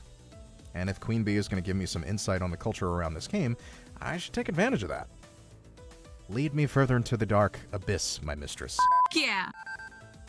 Ah, yeah. Queen Bee grabs my arm and pulls me closer to the Fist of Discomfort cabinet. And upon further inspection, I can see the whole haphazard pile of tech she's rigged up.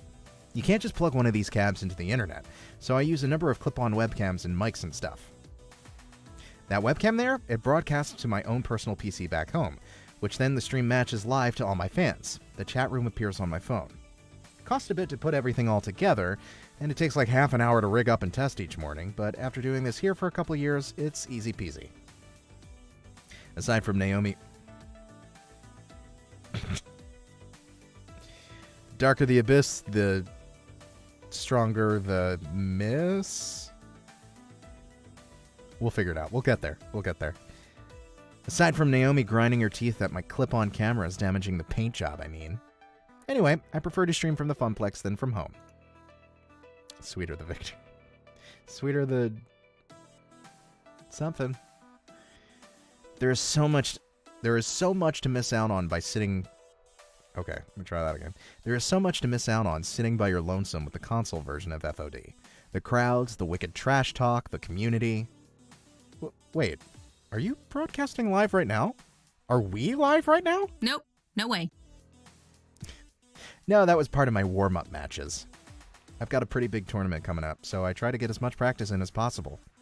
Even if it is with a bunch of fodder. As in FOD-der. As in, you know, chum. Lunch meat. Scrubs. Losers. I got the idea, yes. Queen Bee sees something out of the corner of her eye and glances around the arcade floor. She gives a nod to someone hanging near the Street Fighter TM cabinet. Ah, my crew is starting to trickle in. We should be starting team practice soon. Wait, what time is it? At the tone, the time will be 2:25 p.m. Eastern. Beep beep. Iris is great. What the? Bleep! I gotta go live in 5 minutes. Listen, kid, it's been swell. We'll chat later, right? Sure. One thing. Can you keep the swearing down at least a little? We've got kids around here, and I don't want you to get in trouble with Gavin. Him? Meh. But for you, I'll keep it to a PG-13 rating. Now, if you'll excuse me, there are some butts out there that I need to kick. Later. I love her. She's the one. Decision made. Actually, we haven't met everyone. Yeah, at least I don't think so. And with a wave and a twirl, she completely abandons me and returns to her Fist of Discomfort game. Queen Bee fires up her broadcast rig, and the shouting and milder swearing start up again. I should probably get out of here before I accidentally end up on the stream. Passion seems to run deep in this arcade. Everybody's spirit burning with a passion for, well, various things, but hey, passion's passion. She seems to like me, which will make my job easier in the long run. There's a huge FOD community in this arcade, despite being a tiny strip mall joint. Good to know. Let's see, what to handle next? Loud crowd, baby! In the distance, I see a number of people gathering, which is surprising since the first half of my shift was complete and utter solitude. Don't get me wrong, I'm happy to see that people do come to the arcade, but that's quite the crowd that's assembling. Unlike, larger than Queen Bee's team was. Rowdier, too. This has to be against some fire code or safety protocol or something, right? Speaking as a citizen that enjoys living, having an escape route in case of emergency is necessary. Time to clear the way and pave my own path of safety. As I approach, I see flashing neon lights accompanied by upbeat Europop drifts. So good. It's an auditory flashback right to 1980 Erks. I can't help but nod my head to the beat. A pulsating mass of people have surrounded Showtime stage, cheering on the current player. The game itself takes up a whole corner of the arcade, requiring a fair amount of space to actually play. Showtime stage is an ultra-modern arcade smash hit. It uses motion tracking sensors behind the hidden colored spotlights to check dance pose accuracy and score your sweet moves. It's pure dance fever. Can you catch the fever, Anthony? I had my dance fever shots at the doctor's office earlier this season. As the dance ends, one of the players hops down from the stage and then immediately starts talking to a young man leaning up against the back wall. Did you see that, T.O.? I got my first AA on Stop the Beat. Hell yeah! Yeah, I did. You're doing great. Remember last month you couldn't even pass that song? Totes impressive. I'm gonna keep practicing, and one day, maybe even surpass you. She's cute. Why is she not available? I would romance the heck out of her. Hey, I hope you do. And when you do, you can be the one who brings in new dancers and teaches them how to play. As the next song starts, my eyes shift from their conversation to observe the gyrations and intricate limb movements coming from Showtime stage. I feel my head bobbing and my foot tapping. Right off. Yeah, she's cute AF.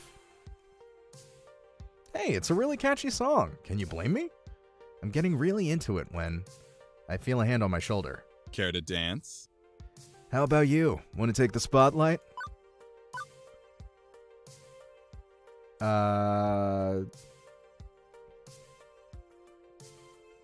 Okay, so this is like positive, but not like super into it. This seems like, I don't know, like negative, dismissive. And this is like, I am desperate, I love you. Well, maybe not desperate, but like, I love you. So I've been kind of, let's just do this. Sure, I can learn as I go.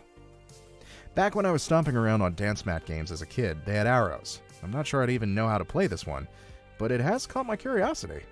From the previous observed conversation, this guy seems to know the ins and outs of this weird dancing game, and is keen to teach. Okay, before I commit to getting down with my bad self, I think I should know a little more about exactly what that entails. Plus, I'm used to playing these games solo. Less chance of stomping on someone else's foot that way. 'Tis a valid point. However, how could I risk it?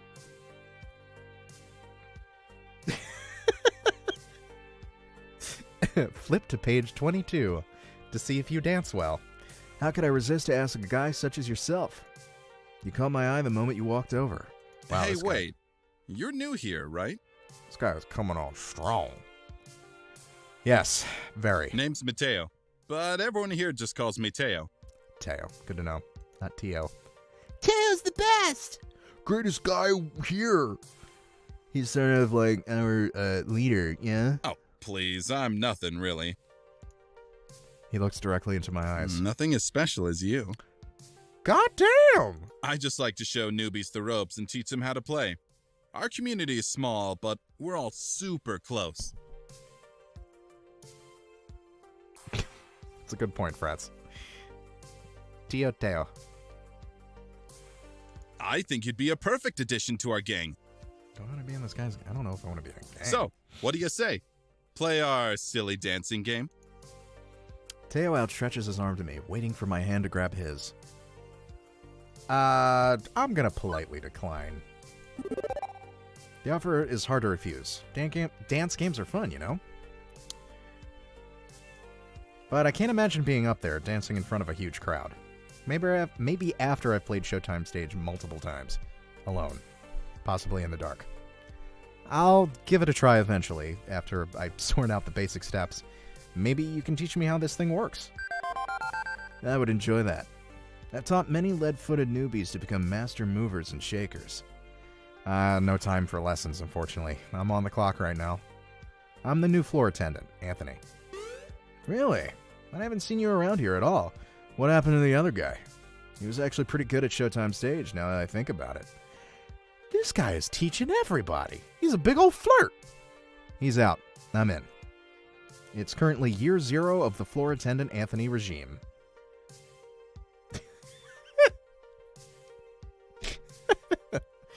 This guy can get it. Hello there. Well, it's an honor to meet you, Anthony. I hope we get to know each other well. You need to pump the brakes, son. I don't even know you. Indeed. For someone that loves Showtime Stage as much as you do, I haven't actually seen you play yet. True, most of the time during these meetups, I tend to let everyone else play. I go around and make sure everyone is happy and having a blast. But what about you and your feelings? Teo shrugs. My happiness comes from making other people happy. That's all I need in life. Which is all well and good, but I still need to deal with this crowd. How best to handle it?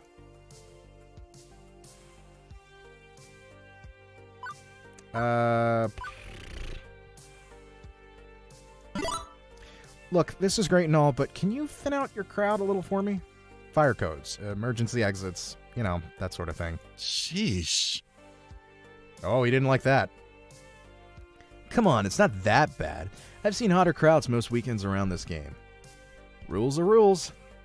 Yeah, you're right. Least I can do is be accommodating. Luckily, the song that was being played just finished. Teo jumps up and cups his hands over his mouth. Hey, listen. We need to keep the area to the left of the stage clear. Oh, man, but why? I like my spot. Hey now, you know the deal. We all have to be cool about fire safety. It's Anthony's first day, so let's show him some respect. I see everyone turn around and glare at me. Great! Now I'm going to be known as the party pooper. I guess I've had worse reputations in my lifetime. Like that one time, I had to close the pool because of that dirty bandage floating in the water. No one would talk to me for a week. Hey, don't disappoint me, crew. Anthony's just doing his job. Reluctantly, the crowd reshuffles itself into a semi-orderly fashion. As everyone settles into a safer way of watching the game, Teo jumps down and comes back to me. Better? I nod, genuinely impressed with how Teo can capture his community's attention. They listen to him and have the utmost respect for him. Yeah, actually, much better. Didn't mean to cause any trouble. Sometimes we just get so caught up in the game, you know? Of course you know. I mean, I know. Hey, you should still join us later. Maybe when your shift's over. We'll all be here dancing until closing time. Is that all you do? Is that all you do is dance? As long as that dancing is within the law, carry on. Yeah, Officer Anthony has spoken. I start to walk away ready for my next venture, when I remember something I should do. I turn back to Teo. Hey, thanks. No problem. Well, I feel nice and accomplished. I was able to uphold the safety of the arcade and make a new friend. I say that's pretty good for my first day. Even Gavin's got to be impressed, right? Excuse me. With that business sorted out, it's time to leave Showtime stage. The arcade is now at peace. My work here is done. Well, actually, we're a few hours from closing time, so my work here isn't quite done, but, you know. I'm so at peace, in fact, that I don't even notice the underboss of the arcade sliding up on behind me. Good day. Not a bad first day, so far. I've been keeping tabs on you. Well, others have been, and they've been texting me. You know, you should consider getting a proper group chat app going. I've got a crappy phone plan. My texts aren't free. A valid point. I'll look into that. Impressive. I'm impressed with how you handle yourself. I think you're going to work out just fine. Anyway, I've prepared your paperwork. If you'd like to go sign it and make this working relationship a bit more above board. Yeah. So you're staying? Please tell me you're staying. I mean, I fed you and everything. Francine hasn't fired him yet, right? An adorable nightmare joins the impromptu staff gathering. Ooh. Anthony's off to a great start. Here's to your first day, followed by many more. Don't you two have jobs to attend to? Just ordered a replacement power supply for Robotron. TM. Nothing left to do for the day. Not many kids around for me to entertain. Finally, a quiet moment. My dream job has been going a mile a minute since I got here. Is it my dream job? I told Francine I was looking for hope. I've been so used to life dumping all over me that I've come to expect the worst, generally. And yet, I can't say the Funplex has dumped on me. It's been hectic at times, a little too much, but not really in a bad way. I'm starting to get along with my coworkers. I'm helping people with their problems. Maybe I'm finding the hope I was looking for after all. We've only got a few hours till closing, and it's nice and quiet. How about we game a bit? Speak for yourself. I've still got paperwork to handle. Oh, come on. Don't act like you don't game. Irrelevant. I know your dirty little secret. What? Naomi. You snirk in early morning to play pinball. You're a pinball wizard. Well, what of it? I bring order to chaos. Pinball is the very expression of that art form. This dude needs to lighten up. You know what we should do? Impromptu pinball tourney. The girls are giggling, and I'm finding myself smiling right alongside them. All in all, not a bad way to end my first day.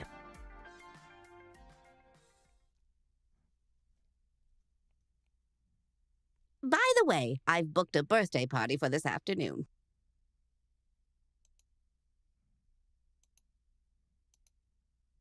Uh-oh.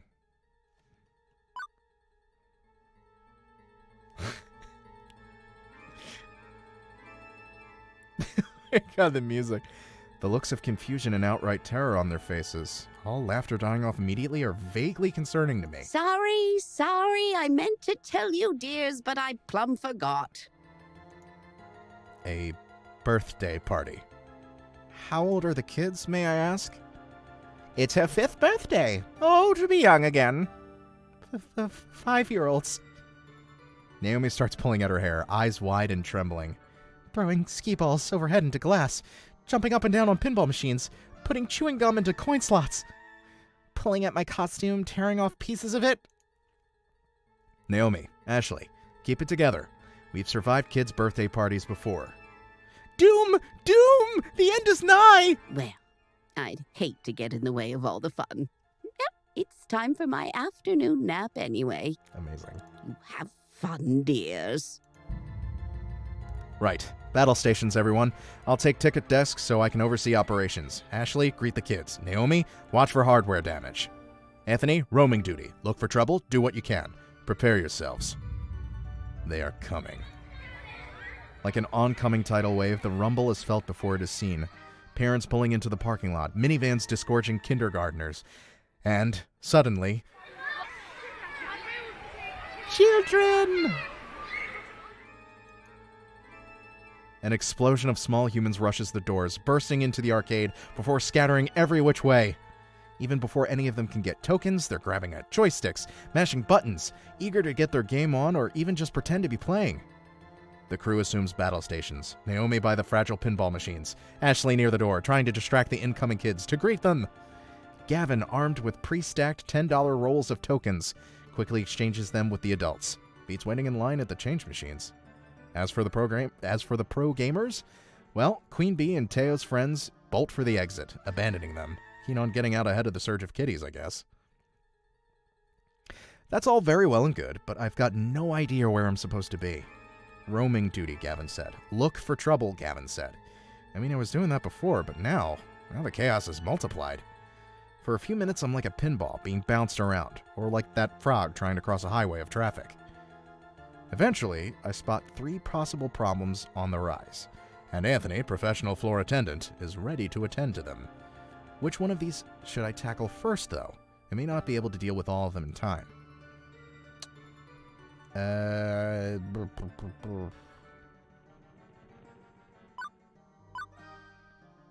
Angry adult.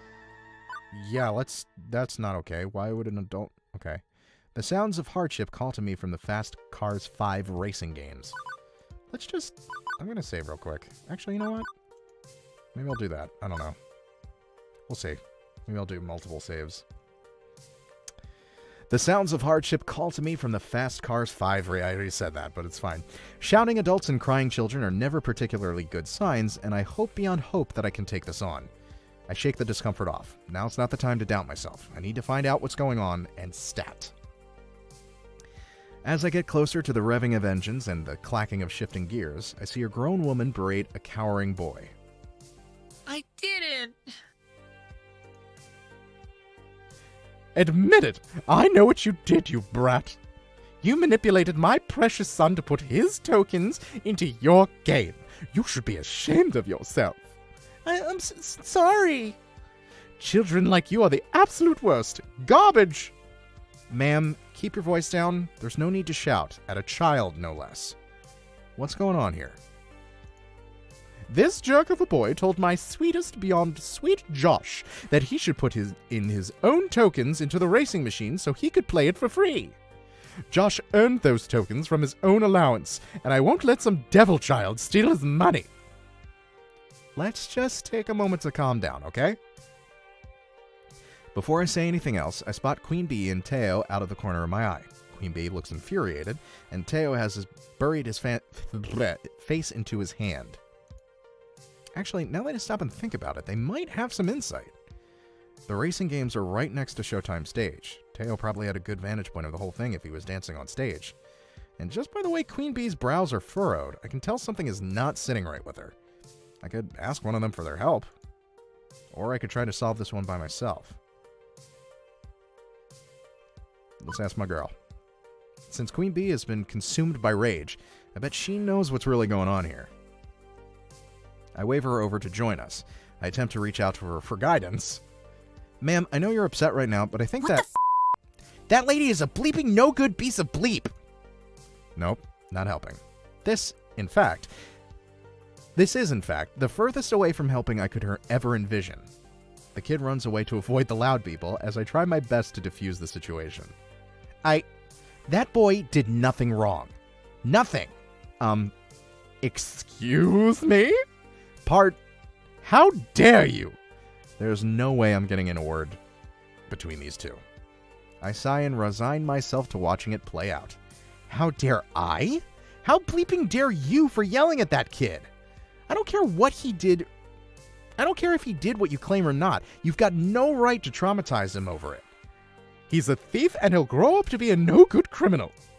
That still doesn't bleeping matter. Do you honestly think, take a single bleeping second of your life and really think that shouting at a child is an effective way to handle this? Ugh, you can't tell me how I should act. Who do you think you are? I am the nemesis of evildoers, righter of wrongs, the rising star of L7 Gaming. Queen Bee poses in her trademark she has a trademark pose? No one can defeat me, Queen Bee. All right. And in the name of the Funplex, I'll punish you. Thanks, Sailor Moon. Well, I never. In all my years, you're far worse than that impudent child. Josh, We are leaving this horrible arcade right now. Well, that's one way to handle that. The woman scoops up her child and storms out the front door. I don't think we'll see her or her son anymore, and frankly, I'm okay with that. Once they are gone, Queen Bee turns her attention back to me. Come on! People like that really bleep me off. My blood's still boiling. Oh, hey. Thanks for the backup. You're welcome? I really didn't do much of anything. Yeah, well, I knew you had my back, kid. I can sense that you're like me. I can't stand to see people get screamed at. It sucks, you know? Queen Bee's whole aura changed from her normal upset snark to being completely down in the dumps. Oh no. I have to get... I need a new chair. This chair is like... Oh, it's killing me. It's like not even... Like I got this chair because I was hoping it would help with my back. But now I'm realizing it's more restricting than anything else. And it's getting kind of uncomfortable. Maybe I'll get one of those gaming chairs. I don't know. This is a side of her I haven't seen yet. She just looks so sad. Well, of course I'm going to be. I know it's really none of my business, but I feel I should ask about this. Looks like the incident hit her hard. Hey, everything all right? It's okay, you can tell me. She pauses for a second before her normal smile creeps back on her lips. Seriously, I'll be fine. I just don't like seeing adults treat kids like their future's nothing. Like they'll be worthless stains on society. I had a lot of people tell me that I can never be a professional gamer, that I should quit daydreaming. And I say bleep those people. Don't let anyone tell you who you are. Hey, thanks. I appreciate it, kid. Okay, show's over. You should go check on that boy. The boy! I totally forgot, you're right. I always am. Now, if you'll excuse me, I need to try and squeeze in a few more matches before quitting time. Later. I'm out, kid. Queen Bee takes one more moment to triangulate the safest path to Fist of Discomfort through a sea of children. After poking around a bit, I managed to find the kid, still shaken up from the whole ordeal. Hey, sorry about that. You gonna be okay? Yeah, I think so. I swear I didn't do anything. The other kid, he just came up out of nowhere and dropped his token in my slot. After I lost, I got off the game and offered it to him. He just ran away. And then that woman approached you and started yelling. The boy nods, wiping his snotty nose on his shirt. Uh-huh. Well, if it's any consolation, the bad lady is gone, and I don't think she's ever going to come back. Especially after the way Queen Bee burned her.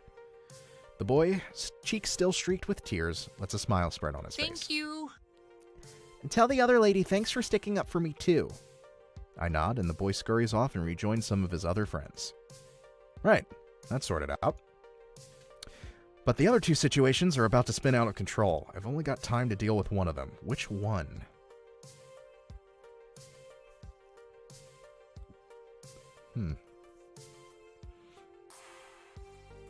Who cares about cupcakes? Yeah, I think I'm going to deal with this. I weave my way through waves of children. It's one of my favorite poems. Towards the skee-ball TM machines. One little girl sitting at the end of a skee-ball TM ramp, crying. No parent in sight to settle her, so the task falls to me.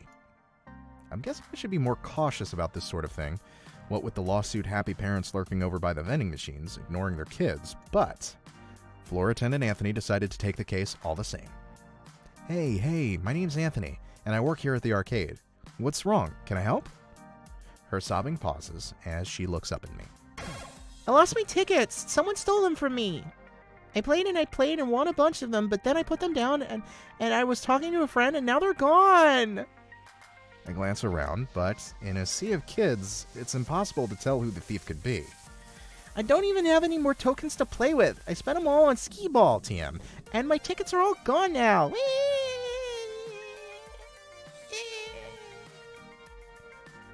I don't know how crying. I don't have that one down yet. Easy. Hey, we'll figure this out somehow. Although I've got no clue even where to start, to be honest. Maybe there was a witness to the crime? Percy would have had a good view of the redemption game area based on where Moopy's positioned. Gavin has the ticket desk, a veritable crow's nest for the whole arcade. He could have spotted something. Or I could just bend the rules and solve this directly. Percy wouldn't be paying attention because, like, he barely paid attention as I talk to him. Gavin, maybe? But I feel like he would be like, no, too bad. You know what? I don't care. I'm going to do it myself. I can do this on my own. I'm the floor attendant, aren't I? And I say the fastest solution is just comp her some tokens. I don't like letting the ticket thief walk, but this will stop her crying and won't really cost us much in the end. Customer happiness is more important than $3. And if Gavin doesn't like it, too bad. This is my decision. In fact, tell you what, kiddo. I'll replace your missing tokens so you can win the tickets back. And I'll show you Anthony's secret skee-ball TM techniques. Really? Really. Yay! I can't get it in the 100. I keep missing and it ends up in the 10. Memories of past arcade visits come flooding back, because I was in that same situation once. I remember going to the arcades with my family before things started going wrong. I remember. What terrible thing happened? Did my parents die at an arcade? What terrible thing happened that led me to not... Okay, here's the trick. It's my super secret technique, so don't tell anyone, okay? Okay.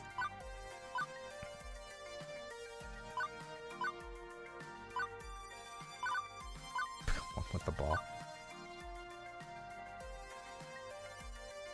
I feel I do this. I actually do this. When the rare moments that I play skee ball. You shouldn't try to get the 100-point hole. Huh? But that's the best one. But if you miss it more often than you hit it, you're really only getting 10. The trick is to always go right down the middle, aiming for 30. That way, if you're off a little, you still get 20. Too hard? 40's good. If you can get 20 to 40 often enough, you'll be doing better than going for 50 every time. Give it a try. She seems a bit unsure. I love the whole vibe of this game. She seems a bit unsure, but drops in a coin anyway to try it out. She winds up a throw and aims it carefully down the middle, landing squarely in the 40-point hole with a little jingle of delight from the machine. OMG! OMG indeed. I think you've got it. Keep playing it like that and you'll be just fine. Thank you. The girl actually hugs me. Well, hugs my legs anyway. I'd best leave her to her game. My work here is done. Anthony, away! 2 problems in the can. Now to deal with that cupcake problem. Uh-oh. Too late. The vintage Midway cabinet cabinet Naomi just finished fixing up. It's covered in icing. Looks like Ashley's costume is going to need dry cleaning too. I shoot them a helpless look and a shrug. Oh, I feel bad. Hey, Anthony. Kinda wish it was pink icing. Then nobody would notice. Yeah, sorry about that. I wasn't quick enough. You still helped out. I saw you with those other kids. You're a natural. I think things are winding down anyway. Why not take a break? And then I'll swap off with you and take a break myself afterwards. Yeah, okay. Sounds good. Honestly, I'm kind of worn out. Ashley's right. I need to step away from this crazy, if only for a few minutes. I feel like I've been working at this place. Woo! After a silent nod from Gavin to confirm it's cool with him, I slip away, headed for the employee lounge.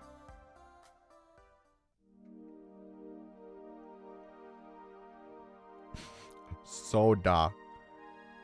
Penguin there, baby? Oh, penguin there. Hang in there? I don't know. Whew, what a day. Quirky coworkers, diehard pro gamers, volatile kids getting into volatile situations. I'd say it's a recipe for wackiness or some such cliche, but nothing's an easily dismissed cliche when it's happening to you directly. Frankly, I'm exhausted. A little more ASMR drinking for you. I dropped down into one of the cheap folding metal chairs in the employee bake room, groaning and rolling my head back to try and work the kinks out of my sore shoulders. And spot an upside-down kid. Huh. Oh, wait, I'm the one leaning backwards. I sit up and turn around instead. Better. Wait, what's the kid doing back here? Hey, I think he was hoping I wouldn't notice him. Hi. Hi. And you are? Mikey.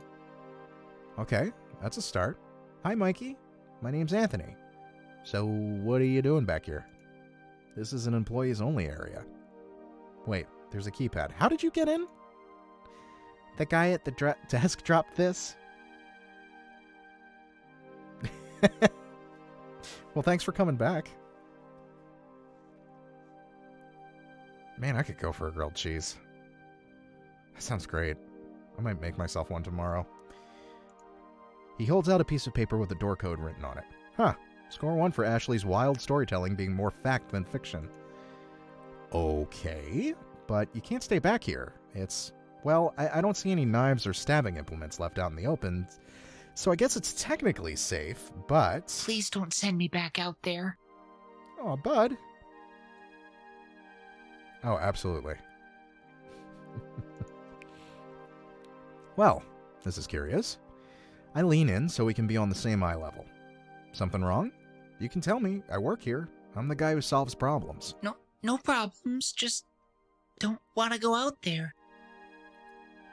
Don't you want to play with your friends? And he gives me the most cynical, bitter laugh I've ever heard out of a kindergartner. I don't got any friends. I don't know anybody here. My family just moved to the city, and before that we lived in another city. And one more for that, but I was too little to remember. Oh, buddy. Mom told me to come to the party anyway, and I didn't want to, but she took me anyway. And then she left because she's got to work. New kid in town, huh? He nods mutely. Still, I should have busted him there and then, brought him back out to the party where the other parents could supervise him. I should have told Gavin. I should have enforced the rules of the arcade. Okay, kid. I won't tell on you. If you want to stay back here for the rest of the party, I'll keep you company. Thanks. You really won't tell my mom? Nope. Why? I thought you'd want to make me go. You're an adult, like Mom. Hey, I wasn't always an adult. I was a kid once. The new kid in town, in fact.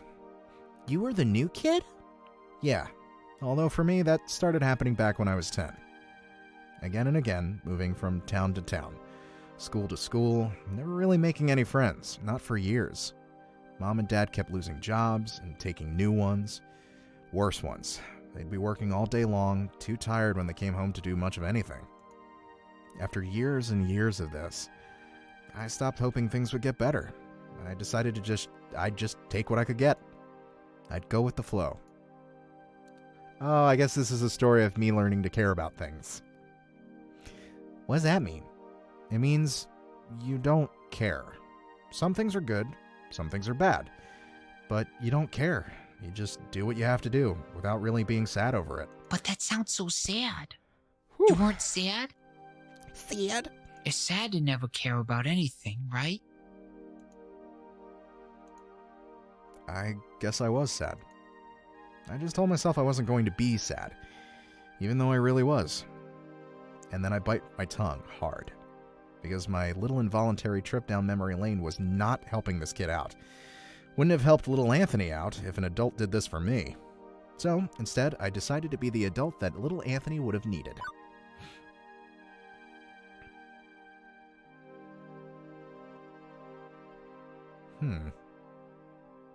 Because I feel like it's either this or this. I don't feel like... I could tell a joke to the kid, but I don't know. I think I'm gonna go green heart all the way. You know, your mommy loves you, Mikey. She loves you very, very much. When I was a kid, I was mad at my parents for moving all the time, taking different jobs. It made things very hard for me. But now that I'm older, I know they were working hard because they loved me. They wanted the best for me. and we're doing their best to get it. Life can be hard. Sometimes it's just no fun.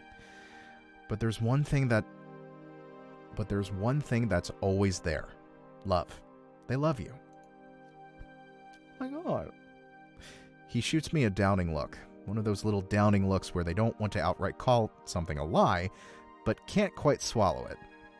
Mikey, if your mom was sad, what would you do to make her happy? I mean, if you had to go to school an extra 2 hours a day, would you do it? I guess. That's what she's doing. She's working very hard because she wants to make you happy. And I'm not happy being alone or moving all the time. Neither is she. But she knows if she works hard, one day you won't be alone. You won't be moving all the time. I was the new kid, remember? But now I have a home with my best friend and a good job. I work in an arcade. How cool is that? It wasn't easy, and my parents were often sad. I was often sad, but we pulled through, and so will you. Just remember, she loves you, and you love her. That'll get you through the sad times. Huh. It's not a great answer. It doesn't solve the problem. But it does make things a little easier on Mikey. From his long sigh, I can feel him releasing his sadness, before offering a little smile. Not a big goofy grin, not the high of happiness, just simple understanding. I do love Mommy. It's sad a lot, but I know it's not always sad, and even if she left me here, I know she's coming back. Hey, you know what? You've still got some time to enjoy the party. Even if you don't want to talk to the other kids, there's a lot of games you can play. And hey, maybe you'll get to know someone while playing a game. Arcades are great for that. I'm sure a lot of them have sad times too, and they could use someone to play with. Someone who understands. Thank you. Okay. I want to play the skee-ball games. I'll spot you a few tokens. Let's get you rolling. I take his hand to lead him back out to the main room. Man, there's so much heart to this game. And off he goes. I'm not fooling myself. I know I haven't fixed all of Mikey's problems. I'm no child psychologist. That was entirely me flying by the seat of my pants. But for one moment there, I was able to help someone in the same crappy situation I found myself in long ago. 15 years ago. Everything changed. No more family vacations. No more arcade visits. We couldn't afford them, and they couldn't take time off work. The whole Gigapixel family had to learn to settle, to accept the lot in life we'd been dealt, to simply go with the flow, never hoping, never wanting. Juniper did her best to pull me out of that mire. I'd only known her a few years, one of the few stable times in my life, but she knew the edge I'd been pushed to. Jesus Christ. Now, here I am. Today has been, well, bonkers. Alternatively boring and hectic, surreal, and way too real. But I can honestly say I'm more alive today than I have been in a very, very long time. Beep, beep. Beep, beep, Anthony. My emotional voice analysis subroutines combined with your body language suggests you're very happy right now. Yeah, I guess I am. How did you know?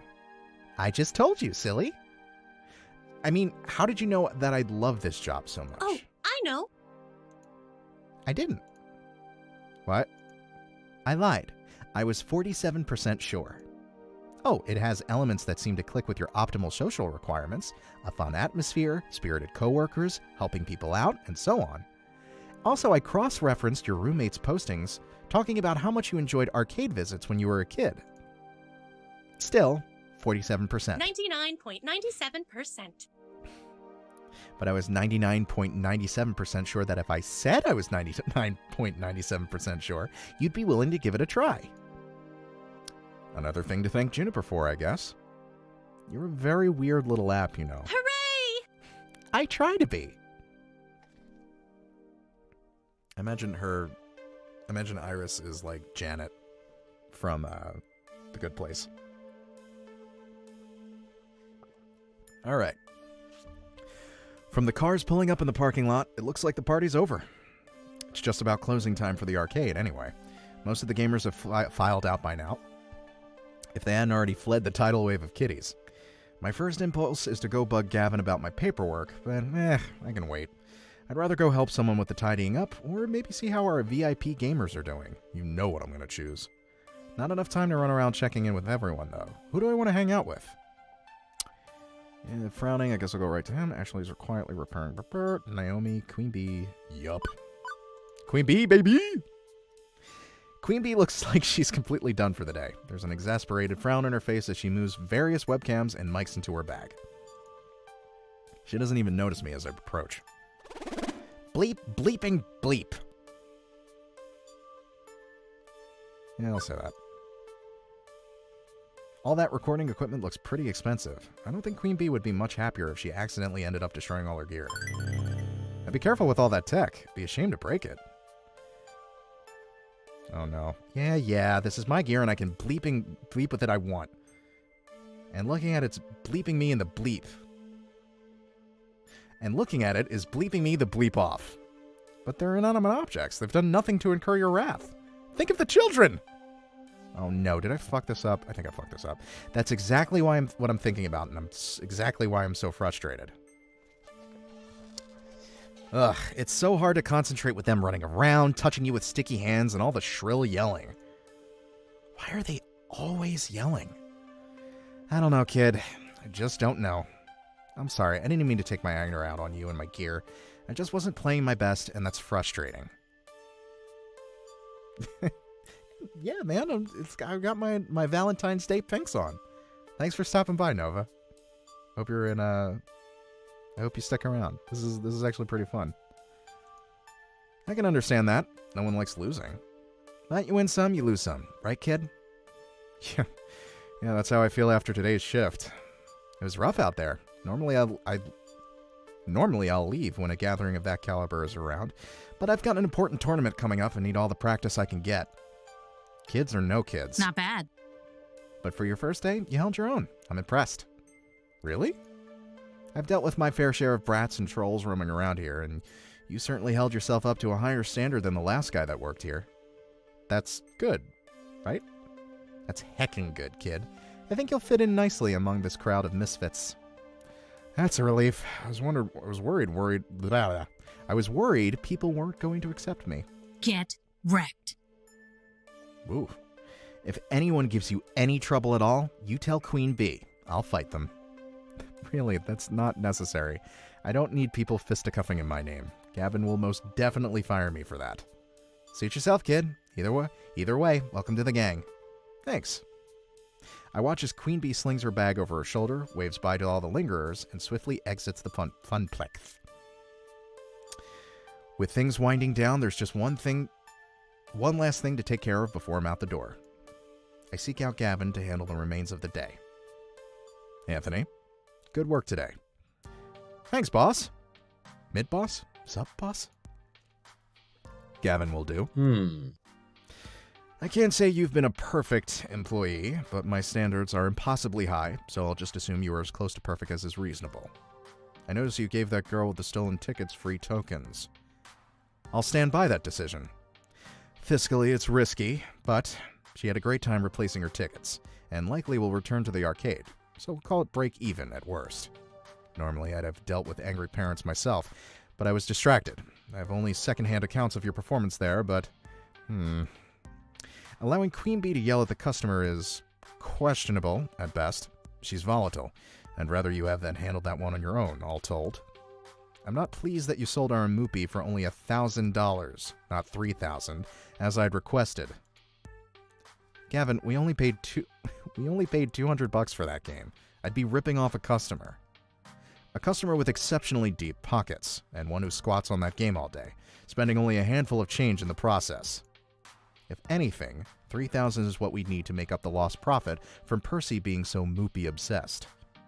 What's more, why it's still here is a good question. Was I not clear I wanted it gone? Percy didn't want to break up the family.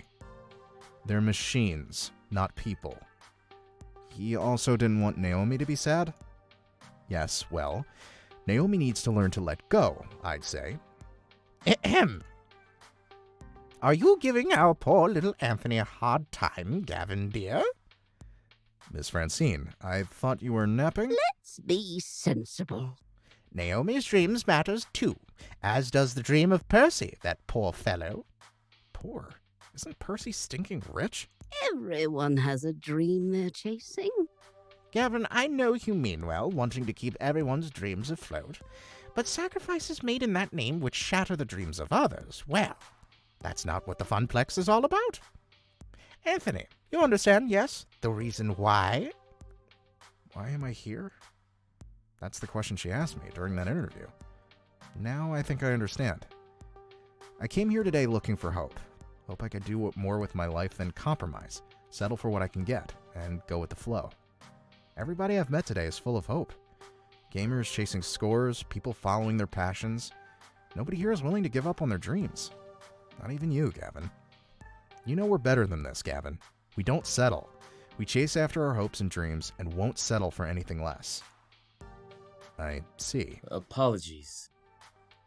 Anthony, Miss Francine, I apologize. It's difficult to balance my idealism against my realism some days, but I know in my heart I need to err on the side of idealism, even if my mind screams in protest. I can assume you are still keen to work here, Anthony? I don't even hesitate before replying. Absolutely. Gavin fetches a nearby short stack of forms. Fill these out tonight, hand them to me in the first thing in the morning. And welcome to the Funplex. Welcome to the family, I'd say. I'm sure you'll fit in just fine, Anthony.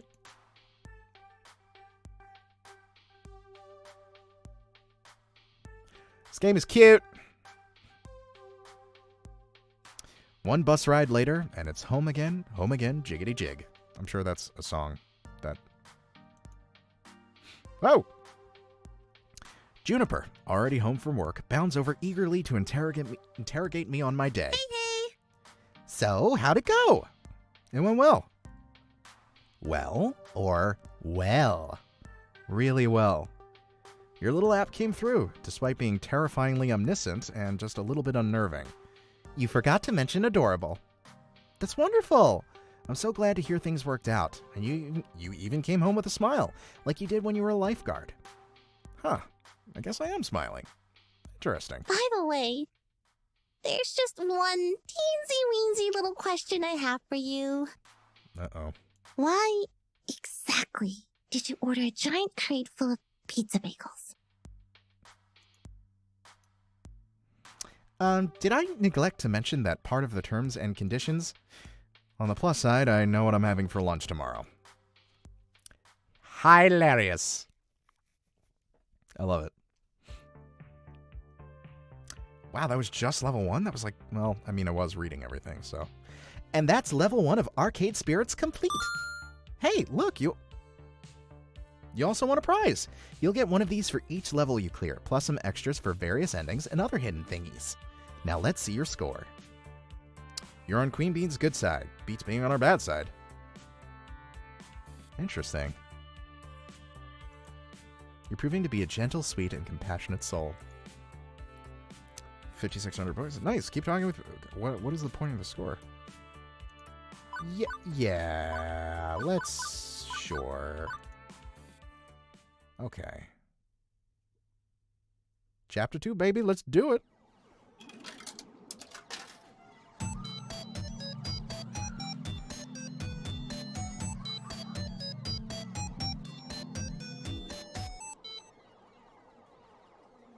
So good. Chasing ghosts. All right, let's do it. Man, there's a lot to this game. It is the future year 20XX. And you know what? Things are pretty okay. I've worked as a floor attendant at the Funplex for 2 weeks now. Hard work, to be sure, but rewarding. In a spiritual sense, at least.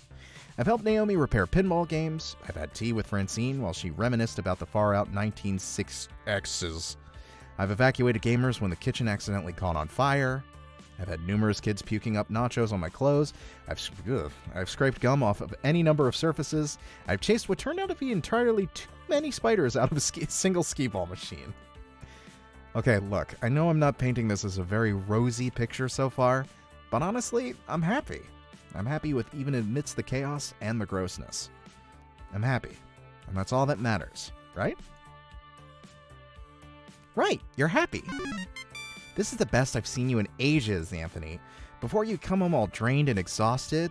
Now, well, you're still tired, but a good tired. My roommate Juniper. She'd taken to stopping by during her lunch break whenever she could to get away from her office cubicle long enough to do so. It's still hard work, don't get me wrong. But overall, it's good work. I just feel good. Totally good and stuff. Yes! Agreed. Super good. Double plus good. Iris, we talked about you listening in on my conversations. What did I tell you about that? To pretend I wasn't eavesdropping even when I am? Exactly. You know, I'd be more upset about my creepy privacy invading digital overmistress. But I have to admit that Iris really pulled through for me. Even if she also ordered a 3-month supply of pizza bagels on my behalf. When you have pizza on a bagel. So, Juniper, how long do you have left on your break? Any time to squeeze in some pinball or something? I can spot you tokens. No can do. Our new assistant synergy manager arranged a team building exercise. I have to, move colored bits of paper around or something and then exchange high fives. The sad thing is, I've done shit like that. Assistant synergy manager?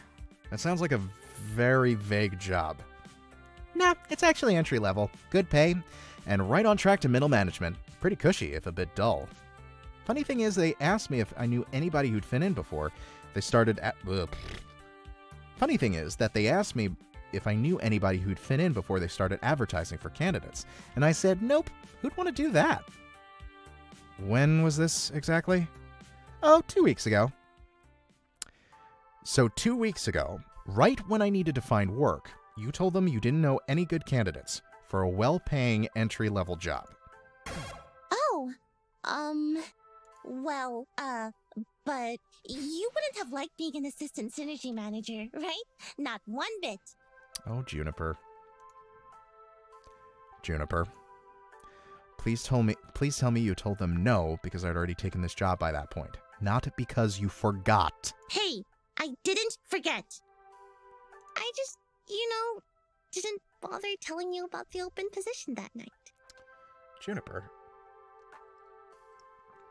Betrayal. I mean, you'd already had so many jobs you hated. I knew you'd hate being an assistant synergy manager, so I didn't feel the need to tell you. Juniper's really cute, too. I don't know. And it all worked out, right? You just spent the last 5 minutes telling me how happy you are here. Not a lie. I was happy here, indeed. Also not a lie. Having packed pizza bagels for lunch. Also having packed pizza bagels for breakfast, because we barely had enough money to cover the rent this week, pooled together. Also not a lie. Gavin constantly hiding the numbers from us, insisting things were fine, all while dryly joking about perpetually being on the edge of a crash and burn. Also not a lie. That every time someone in my family tried to chase after happiness instead of stability, we fell deeper and deeper into debt and misery. Ooh. Anthony, say something. You're scaring me. I shouldn't feel angry. She stood by me for years, supporting me, trying to do what's best by me, even if she wasn't always skilled at that sort of support. I shouldn't feel upset. I've been genuinely enjoying my time at the Funplex. It's restored my sense of hope that my days can be something to live through, not just endure. I have no right to be angry or upset at losing an opportunity to a safer, more stable future, right?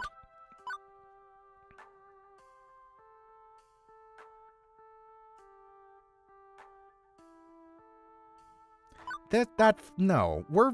We've been friends. No. Honest truth, baby. This is what we're doing. So I won't be angry or upset. Simple as that. I decided I was done compromising, right? Done with settling, going with the flow. I'm going to be the one who breaks the family curse. I chose this path of my own free will, even if I didn't have all the facts at the time. But if I'm going to be honest, boundless confidence doesn't cover the simple fact that I chose to be vulnerable rather than safe. If the arcade closes, if anything goes wrong, still, no need to dump all that on Juniper. It's okay, Juniper. You were right. I'd have hated that job, and things are great here. Oh, good. You were kind of freaking me out. Trust me, it's the right decision. You'd learn to loathe working at my office, like I do.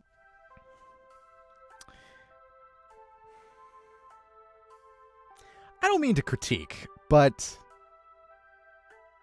Well, maybe if she works at an office, maybe she takes out the nose ring and doesn't do the lipstick and stuff. Whatever. I don't know. Maybe it's like a super progressive office. I mean, sure, the pay is good, and you get solid health insurance and paid vacation time, and they have a sweet coffee shop right in the lobby, and these really great chairs that support your lower back, like $1,000 chairs from Sweden crafted by master chairsmiths.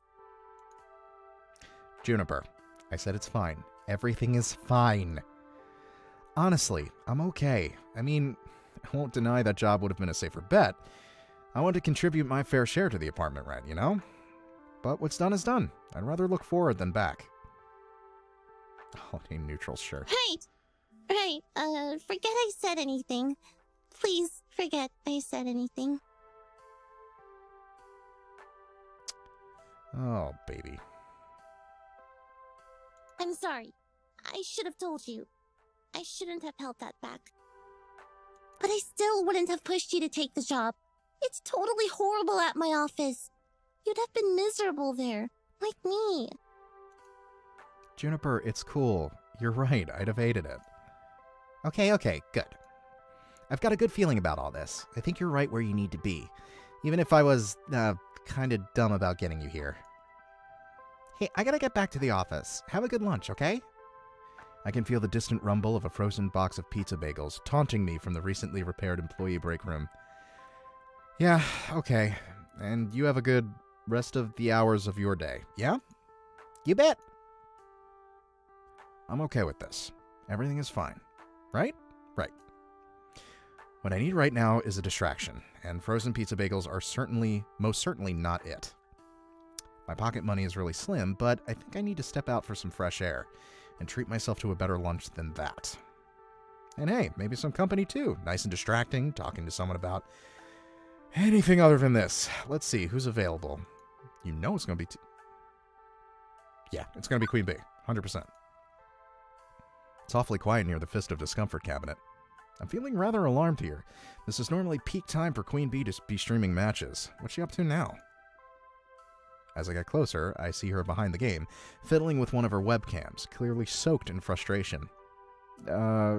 Everything okay, Queen Bee? No, everything is not bleeping okay. She grumbles to herself and continues to meddle with wires. Can I help with anything? I don't know. Can you figure out why a newly updated device driver suddenly stops talking to the webcam it supposedly just improved?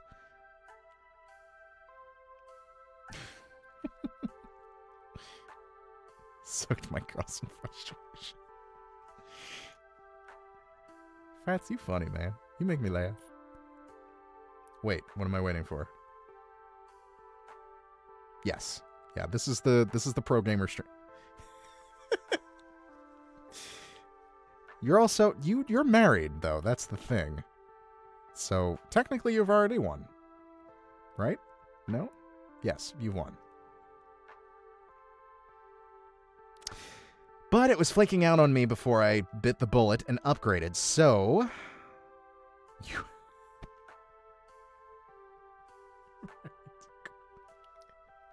That is a great nickname for Denise. I hope she appreciates that. Because that got me.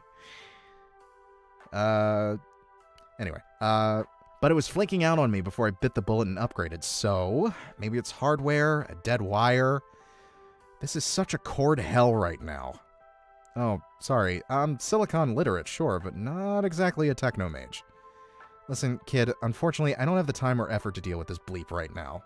My main webcam isn't working, and I don't think it'll be working for the rest of the day. I can ask Naomi to take a peek at it later. She's the one who helped you rig this up in the first place, right? Ugh, can't wait that long. I've got matches to stream. I need it working now. Okay, well, how about you take your mind off it for a while then? I'm about to go on my lunch break. Care to join me?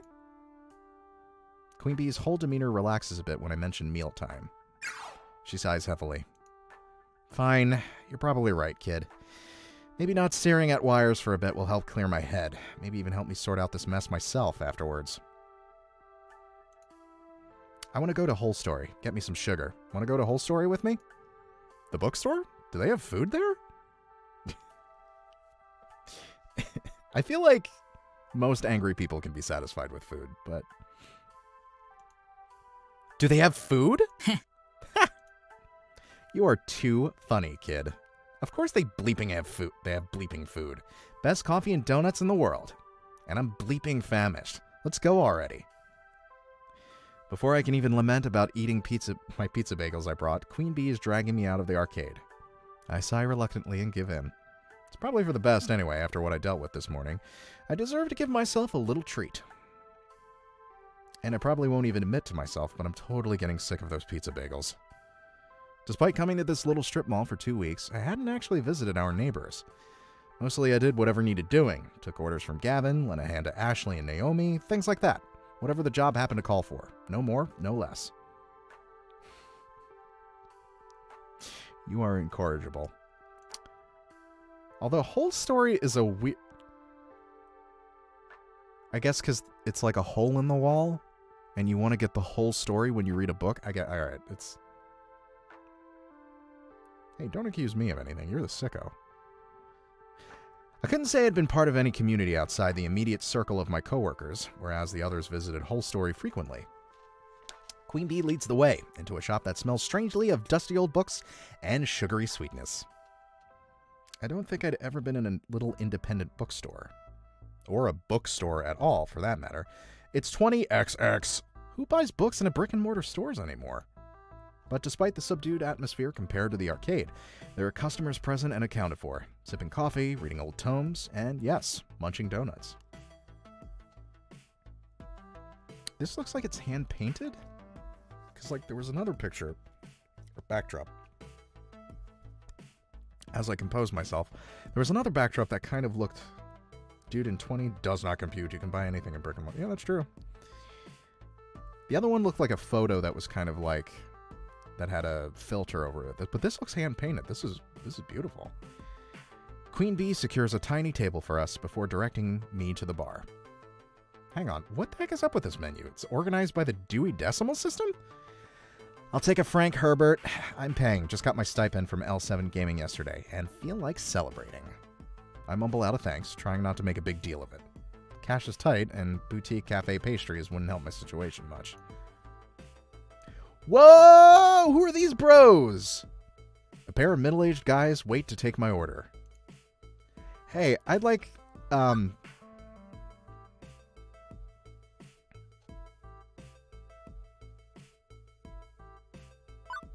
super sweet... You know what? I feel like she would respond to this. I think. I don't know. Can't tell.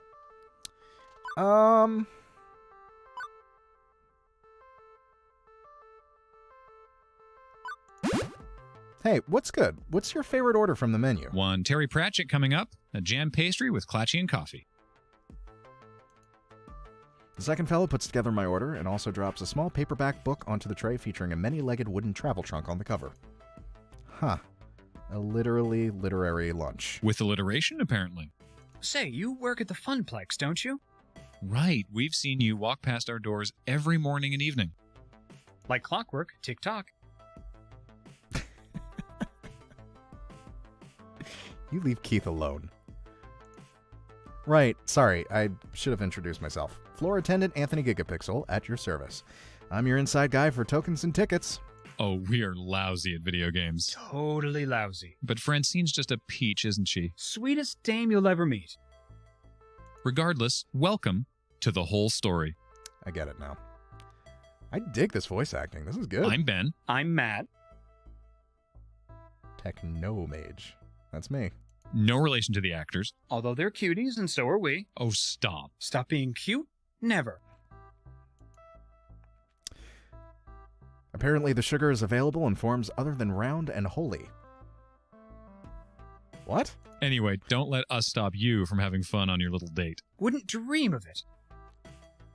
Oh, it's not a date. Just friends, then? Friendly friends on a play date? Maybe the real date was the friends we made along the way. I think there is a triple entendre. Entendre. I'd say the real friends were the friends we made along the way. What if the way was also the real friends who were the real friends we made along the way?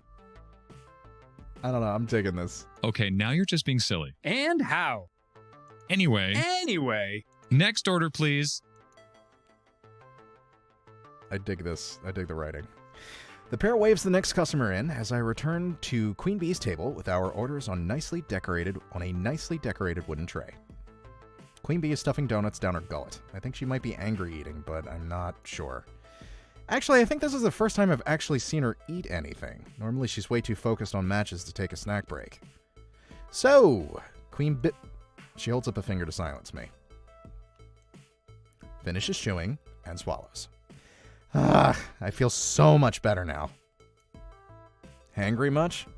You know it. Sometimes I get so focused about everything I forget to eat. Eating is important.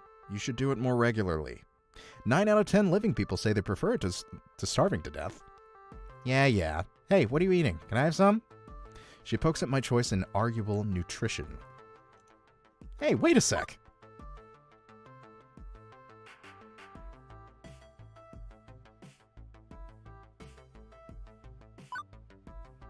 I'm going to poke her food. She's going to poke my food, I'm going to poke her food.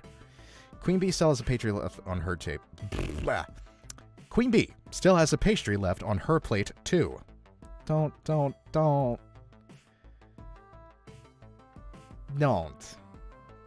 Alright. I mean, I guess at the end of the day. Still has a pastry left on her plate, too. All's fair in love and poking food wars. I lean over the table and begin prodding her meal. Hey, don't touch my biscuit! Now it's got all your germs on it. Ew! Can't take the heat? Don't start the fire. Ha! Point taken. I knew that would work. Yeah. Queen Bee rolls her eyes and sticks out her tongue jokingly. Ugh, whatever. You win this round, kid. The next time that donut will be mine. Besides, you sound like you need that more than me. Sugary treats are a good de-stressor. You haven't been acting like your normal company drone self around the arcade floor today. Guessing the stress is mounting. What, and you're not stressed at all, huh? Well, yeah, okay, I'll admit it. Things have been stressful with streaming lately. Tell me about it, sister.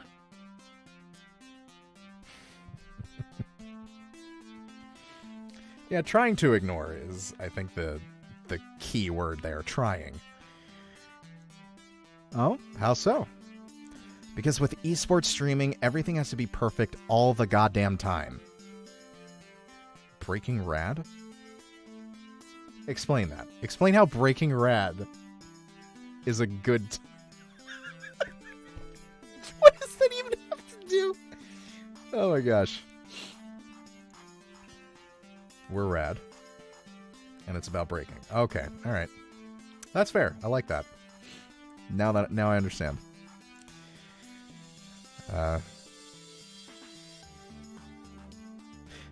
It's not like you, where if you miss a stray gum wrapper or the plexiglass isn't polished to a shine, Gavin will let it slide. Clearly, you haven't worked for Gavin. Okay, Francine will let it slide. Look, I'm not a metaphor person. My point is, when you're a public figure, an esports competitor, a streamer, an internet sensation, you gotta hustle. 100% hustle. 110% hustle. You only see folks like me and Teo from backstage. You aren't watching from the audience. Different situation entirely there. Preach. There's no room for error. If one thing is wrong, I'll get punished for it, one way or another. How, though? I mean, I guess you... All right. If not by the chat, which constantly seeks my blood and salty tears, then by my own team. They're always evaluating my performance.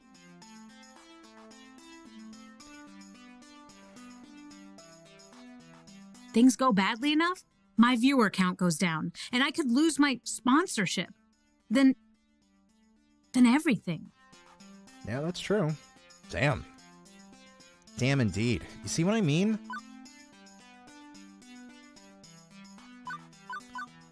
Oh.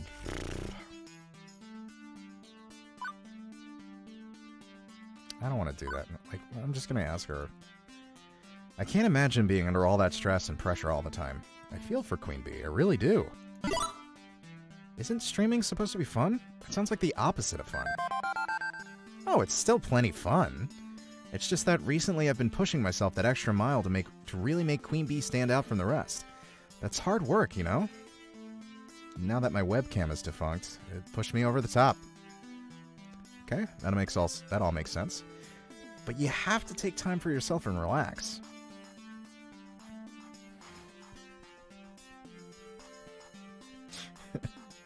Speak for yourself.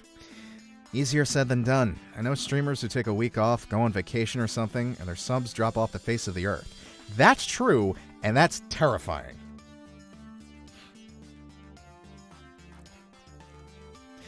But I also know burnout's a serious thing. I do need to take breaks.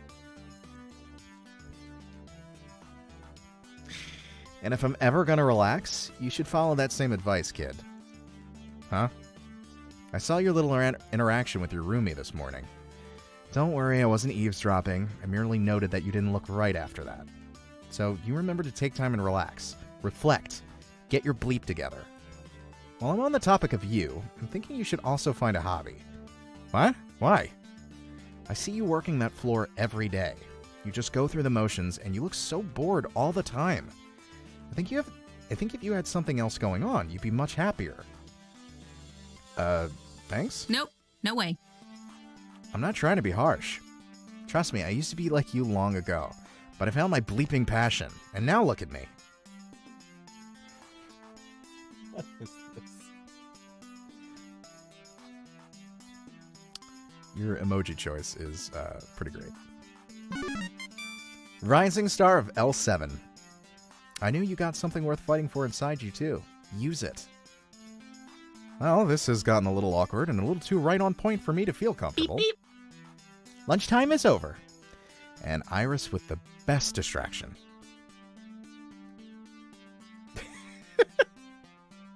Chocolate rain. Is that guy still doing? I think that guy's still doing stuff. Time to go back to the arcade. I'll see you back there, Queen Bee.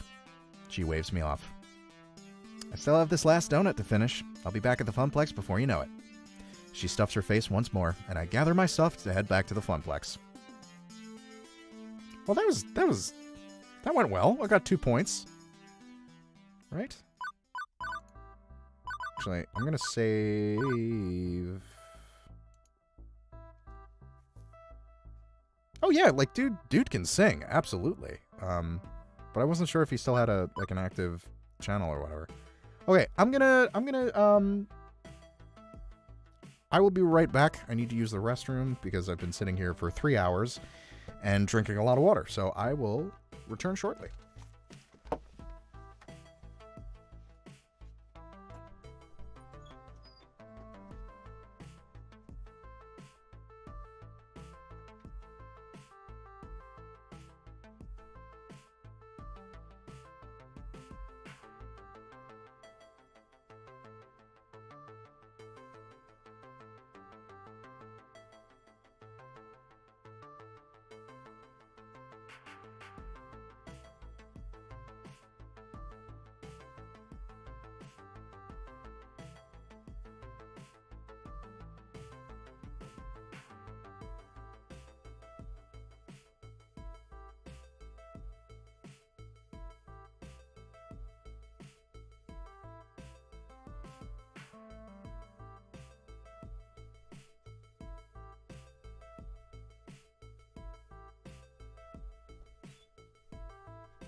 I would never do that.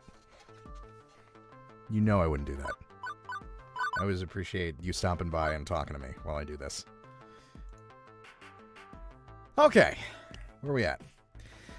Time for the afternoon shift. That's usually when things heat up after the quiet mornings. More kids coming in after school, more pro gamers rolling. I have a hard time saying pro gamers. More pro gamers rolling in with crews. I'm headed back to my desk, ready to take care of what needs taken care of, when I'm intercepted en route. Anthony, Ashley, you're both back. Good. I was hoping to catch you before we left. Oh, what's up? Hamza's up. Okay. Ashley, I'll bring the van around shortly. Anthony, you'll be flying solo today. Hang on. What's happening exactly? Who's Hamza? Hamza's a game finder and auctioneer, and gives next to no notice of when a new block of games will be going under the gavel. So we need to move.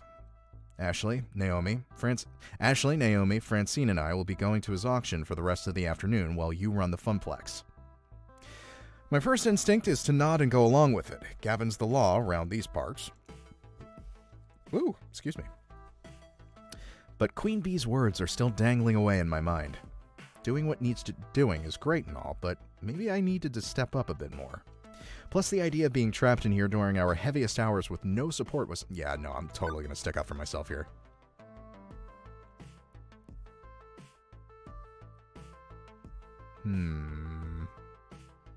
I don't want to throw Ashley under the bus.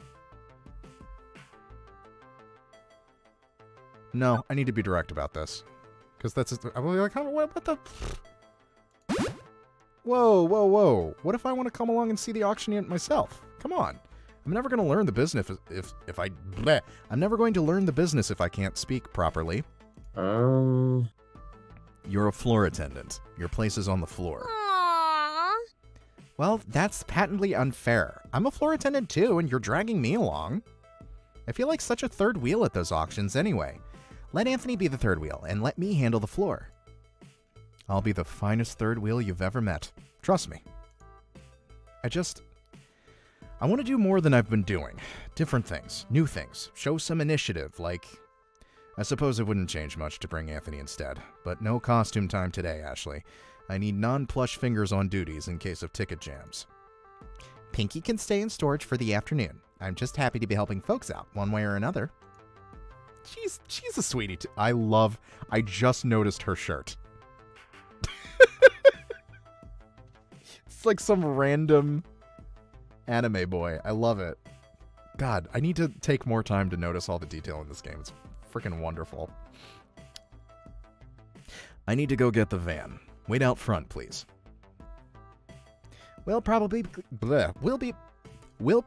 closed by the time you get back, so I'll see you in the morning. Floor attendant Ashley away! Oh my god, everybody's so cute. Leaving me waiting outside with my two traveling companions. Not much time to chat, however, as Gavin pulls his van and a rental trailer around. Oh my, how exciting. I rarely go on adventures these days. It's just a quick trip, ma'am. Any trip is an adventure if you make it one, shall we? The four of us pile in, and it's off to the highway. My glasses keep bumping my microphone. Yeah, look at us go! Man, that guy looks nothing like me. Oh, man. Gavin, consulting a driving map on his phone, leads us out of the city via a series of weird turns and back roads. Oh, she's napping in the back. She's taking a snooze. Trust me, this will save time in the long run. Where's Hamza set up this time? On site at some abandoned estate just outside town. It's about to be torn down, but they found a trove of arcade games in the basement. Woohoo! So exciting. I love arcade raids. Arcade auctions. Raids. Auctions. You guys got an arcade to English dictionary I could borrow? Francine, without looking up from her knitting, answers. A raid is when a bunch of collectors get together and rescue games before they can be junked by their original owner. An auction is when someone sells off their arcade games, one at a time, to a crowd of active bidders. So, which is this, a raid or an auction? It's both, dearie. Hamza, that sweet boy, buys up private collections before they can be thrown away. He rescues them from that terrible fate and then auctions off his finds. Sort of. Okay, now I'm fuzzy on the sort of part. I'm the newbie here, remember? Well, okay, so Hamza obviously auctions off games for cash money, but he's a very whimsical kind of guy. I have a feeling I'm gonna love this dude. Once I saw him trade off a vintage Burger Time TM in exchange for someone's super secret chili recipe, passed down through generations of family. In other words, he's just on the edge of being a loon. This would be a lot simpler if it was just a raid.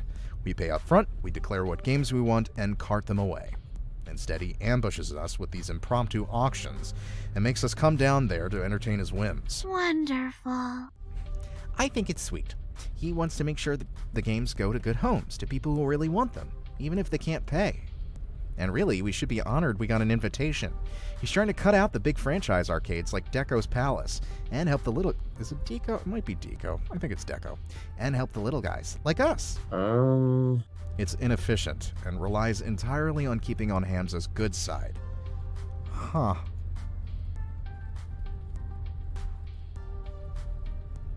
Yeah, helping out the little guy. I'm guessing Hamza's the sort of person who would let a kid have the game of his dreams for free. He doesn't care about money. He cares about people. People. Am I right? Correctamundo. Hamza's a great guy. Is he hard to predict? Sure, but he's got a big heart, and that means something in this business. Not enough big hearts left some days. Yes, because that's how you pay the bills and keep the doors open, by having a big heart. Oh, stop it, Gavin. I won't deny we can sometimes squeak out a trade that's practically a steal, thanks to his personal modus operandi. But let's not push too far here. We need to temper our expectations a little, I suspect. I think not. We don't have room to add many more games, especially relics like Hamza usually deals in. What about the off-site storage unit? We can just rotate Games in and out more often? Nearly full to bursting, and not cheap for us to rent out on a monthly basis. I'm not saying we have to go home empty-handed. Certainly a few holes in a roster we could fill, should we find an excellent deal and beat the other bidders. Is this just the mystery machine? This looks like the mystery machine. That just hit me. But consider this, above anything else, a way to maintain relations with Hamza, even if we don't end up bidding. Now, Naomi. Gavin knows the numbers. I'm in favor of making our little funplex more and more fun, but floor space is finite. And Gavin, remember, if we find some darling little game Naomi would lavish adoration upon, we can always retire an older game. Life, my young friends, is a series of trade-offs. Now play nice. Well, isn't it better to, not just settle and compromise all the time? Well, now, there are trade-offs, and there are trade-offs. You leave Francine alone. She's amazing. It's silly to say that you should never compromise. As silly as it is to say you should always compromise. It's what you compromise that defines who you are.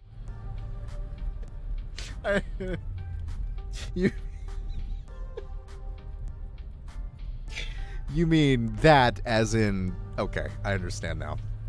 Wow, okay, I completely missed that. Never compromise, blah, blah, blah. Okay. You're all so young yet. You've time to make mistakes. In learning what trade you need to make. That's a good point, Francine. Unless you don't make rent on your apartment, or your stomach's growling. Iris and Juniper have pushed me to stop settling for less out of life, to stand up for myself and my happiness. Myself? Wow. And I've done just that without regret.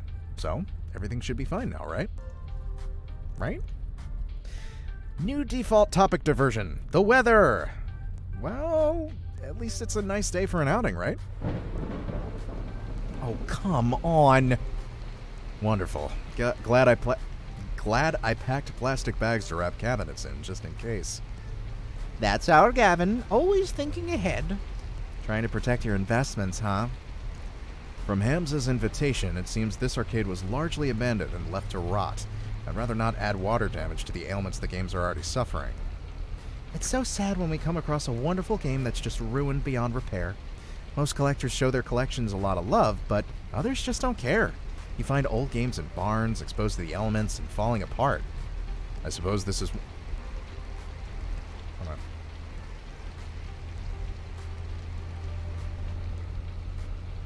Wait, hold on. What? Some of my coworker doesn't like to take pills, but she can't have a praying suit. Take the pills this way, or we'll have to give it... Well, I mean, that is an example of compromise, I suppose. I suppose this is one thing we can easily agree on. It's important to take care of your games. For their resale value, you mean? A broken game's no fun to play with, and it's a shame to see a classic in terrible condition. Consider pinball. Pinball games are very prone to breakdowns, particularly older ones. To experience them in their glory, you need to show them care. Even beyond a busted game earning no quarters, it feels like a waste to allow an enjoyable game like Fallow? Fallow? I think it's Fallow. A waste of true potential. Huh, good point. Glad to see these two getting along better, even if Naomi kept preemptively attacking him along the way there. With the rain pounding down on the roof, conversation gets a bit difficult. Gradually, everybody resumes fiddling about with their phones, knitting, or driving, leaving me to wonder, exactly where is this auction and or raid happening anyway? We've been driving for some time, leaving the city far behind.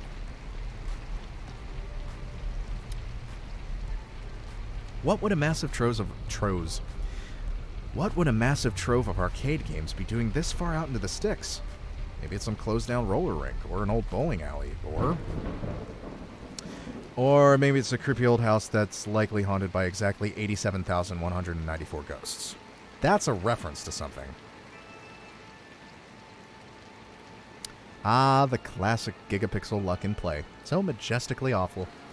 Gavin pulls up alongside any number of other vans and trucks. We're here a little late, it seems. Good grief, is this really the auction site? Creepy. Definitely creepy. At least an 8 on the creepometer. An old home has character, I feel. Let's not judge it by the exterior, shall we?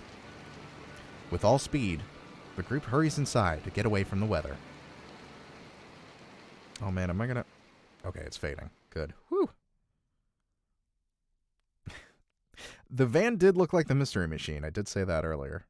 A large group has already gathered in the foyer of the crumbling estate, but one rushes forward to greet us in a blur, as the others pay little mind. Is this place falling apart? There's just debris over there.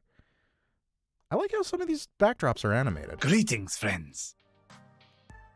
Hello. Hamza welcomes our friends from the Funplex. Welcome, welcome. Gavin, stalwart as ever. Naomi, love what you've done with your hair. Miss Francine, a beauty surpassed only by your wisdom. I was right. I love this guy. Oh, fresh. And a new player, it seems. Who might you be? Anthony Gigapixel. I see. Greetings to you and yours. I am known as Hamza, seeker of antiquity, finder of things lost, player of games. You know, I watched that trailer and I knew it was going to make me angry because Aladdin is... I think Aladdin's like my favorite Disney movie. And I knew that trailer was going to make me angry, but I watched it anyway. And I regret it. And welcome to, well, not my home, but a place where Hamza shall provide hospitality regardless.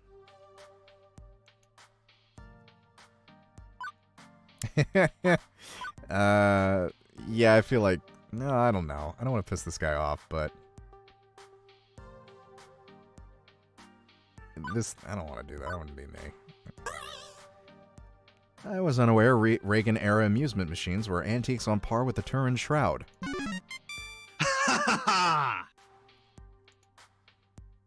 You have the fire indeed, but rest assured, many a holy grail may lurk in the arcade below.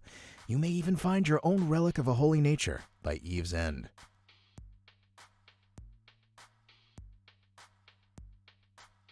I think they showed us No, I don't think that... I think that's... Dude, I honestly think that's going to be the final genie for the movie. I think it's literally just dad bod Will Smith painted blue. And I think that's what we're going to get. So...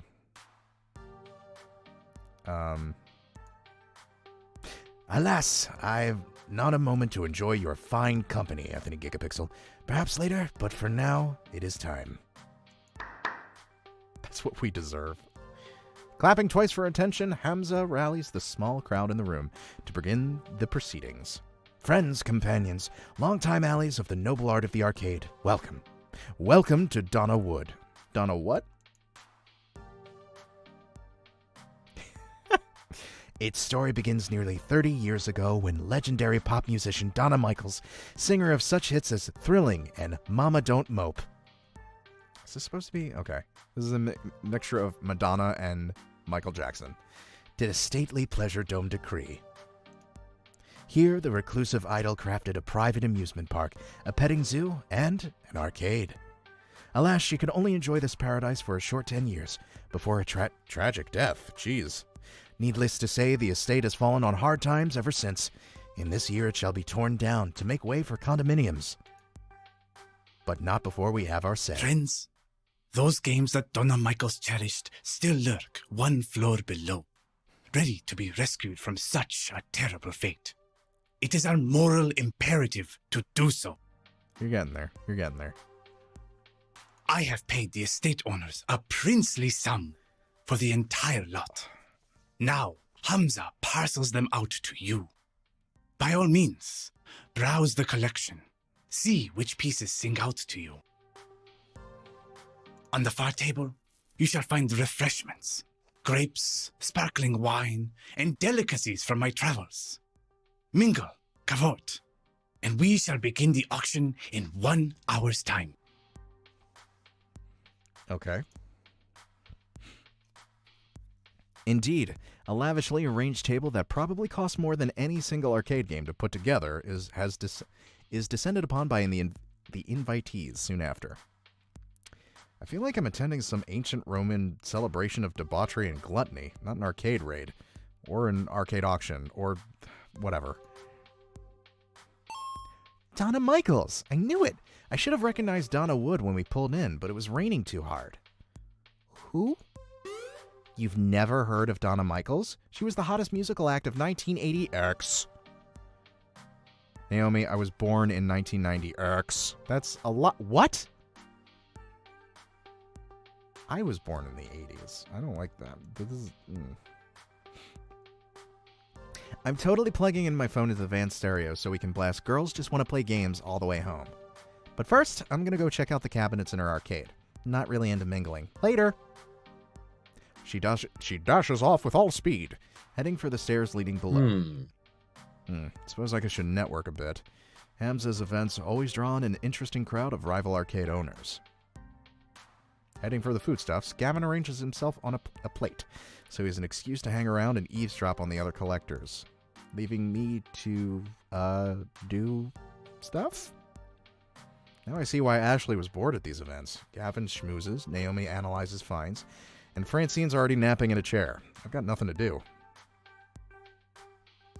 I know, he's like dressed to the nines, but he's got one tiny little rip in his jeans. I guess it's a style thing.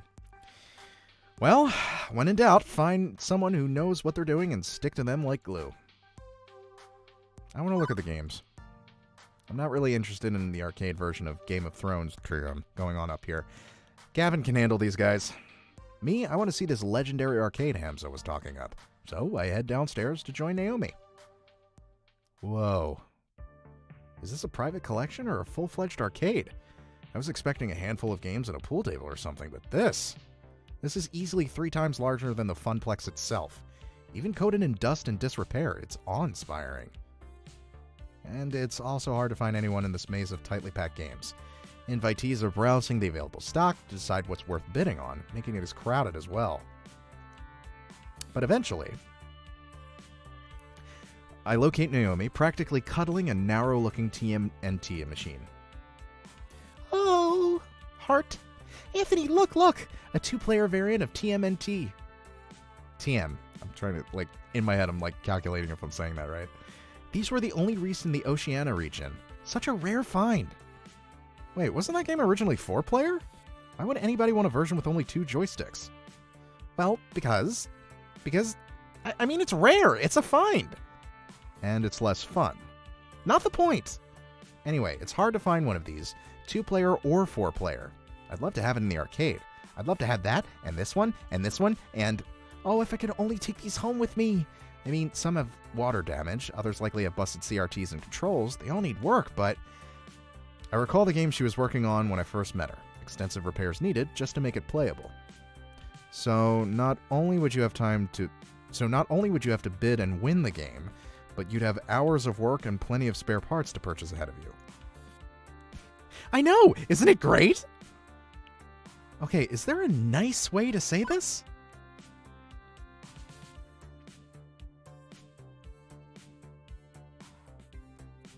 I'm gonna be basic, because I don't really want to romance this girl. Because I feel like this would be like, hey. Let's do this. Hey, Naomi, quick question. How many games do we have in storage right now, waiting for the same restoration treatment? And how many games on the floor right now need a tune-up? Let's see. I know there's 3 on the floor right now that need reproduction side art decals.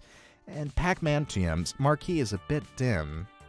Plus there's, the 4 or 5 in our rental storage unit I still need to get around to, 2 of which have dead monitors, so, can you really take on more projects right now? Putting in context of all the work that's ahead of her seems to bring her back down a bit. No, I didn't want plus... Oh my gosh. It doesn't matter. I could make the time. I could get it all done, and then some. I'm sure of it. I mean... Naomi sighs, frustration building. It's not fair. I know... I'm not dense. I know there's only so much we can realistically do. So many projects I can actually take on. Okay, well then don't do it. But I wish I could do more. I wish we could do more. The Funplex has never really been a success. Even before I came on board, it was always struggling to stay afloat. I joined it because so few arcades still have the games I love. But I can't turn our situation around, can I? No matter how hard I try. Okay, well I don't want to make This was my first job. Part of me is hoping it'll be my last job, too. That I can happily spend all my days tinkering with these wonderful games. Every kid says they want to be a fireman or an astronaut or a robot cop or something, but nobody actually ends up doing that. Except me.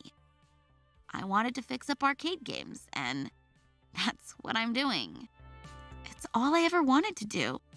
So when I see all these old, broken games, I just want to show them the love I can give. I could be happy working on them for the rest of my life. Oh, Naomi. Wow, that's dedication. And really? You went straight from school to an arcade job? I mean, I've meandered from job to job, never really sure what I wanted. That's normal, right? Yeah! Oh, definitely. I'm the oddball here. It's funny, I followed my heart and found just what I wanted, what I needed. And now, well, now I'm scared someday it'll all come to an end. The Funplex will close. And if the Funplex goes under, I really don't know what I'm gonna do. All I ever wanted was to work in an arcade. And I'm literally living my dream. Okay, now I feel bad for bringing down her day. Hey, look, you never know, right? Maybe we'll get lucky. Maybe we'll find a game down here that brings in thundering herds of players.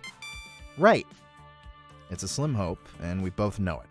But Naomi clings to it immediately, eagerly. My low bank balance and grumbling stomach mean I need to cling to that hope as well. I made my choice. Now I need to make that choice work. We just need to find the right game. Something nobody's played in a long time. Something that'll tug at the nostalgia strings.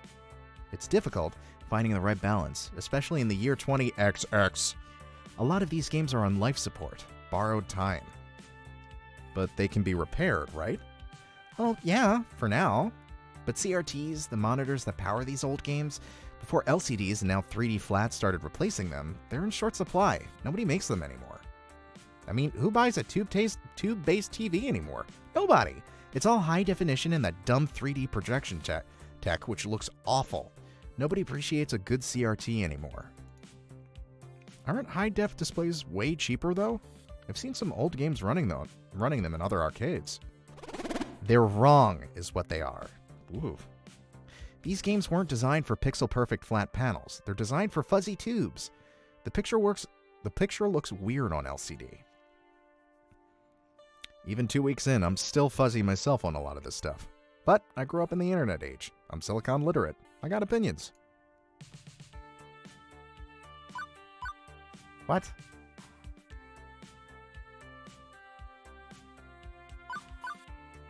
Oh, that's not bad. Got them for spare. I'm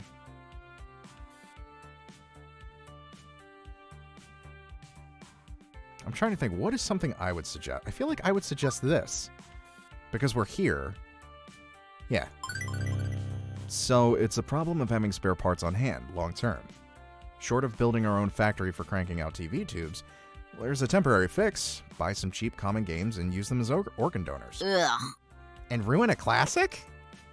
Cheap and common, Naomi. Not some rare find, but one that's still readily available. We can even keep the cabinet itself, so it can be restored later if need be. Point is, mixing and matching the guts will keep more fragile games afloat. Makes sense. Well, I mean, okay, yeah, that does make sense. And I bet I could sell Gavin on that idea too. We need more rental storage, but it'd mean less ordering parts and less downtime. Beep, boop, boop, boop, boop, boop.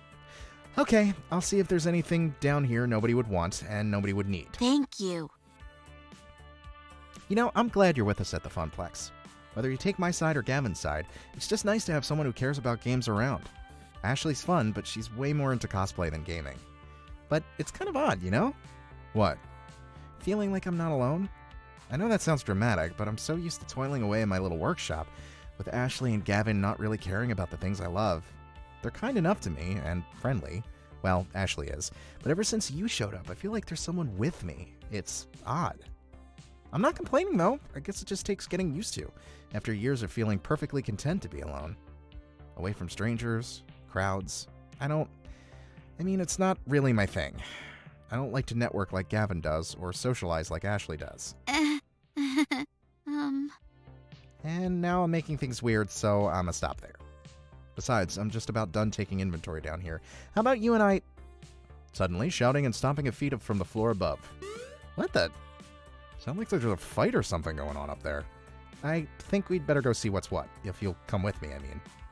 No, I'm just gonna hang out here. Quickly, we hurry upstairs. What's going on? I heard shouting. Hamza has ejected a representative of the dark carnival known as Deco's Palace from our midst. And not soon enough in Hamza's opinion. Oh, okay. I guess everything's fine then. Excuse me, I'm gonna go get my work apron on since we'll be moving games soon. Naomi, if you don't mind, after you change, we should coordinate our wish list. I want to get that settled before the auction begins. No, don't leave me alone with the Bacchanalian Orgy Master! Excellent. Now, let us resume the social amusements and jocularities. Anthony Gigapixel, we will speak, yes? Hamza leads me off away from the chattering cloud, presumably not to eat me, or yell at me, or anything like that. I make it a point to get to know all who attend my gatherings. Clearly, I have been remiss, as I allowed one who works with the hated Dekonami to enter. How's Dekonami? Hamza would like to know you better, my friend. Not that Hamza assumes you to be a spy, of course. It is simply a matter of what is proper and right. This guy's a goofball. I like him. I'm just a floor attendant for the Funplex. Not much else to say. Come now. Surely there's more to you than that. Share with Hamza. Consider me an impartial third party. Surely there are matters that occupy your mind which would be inappropriate to air to your business partners? You're all spare parts, bud. Okay, this guy is clearly on a fishing expedition for dirt. Considering the high court of arcade royalty I'm supping with, maybe it's best not to give him anything. But I also don't want to make relations difficult for the Funplex, if this guy really is a leading supplier of cheap arcade games.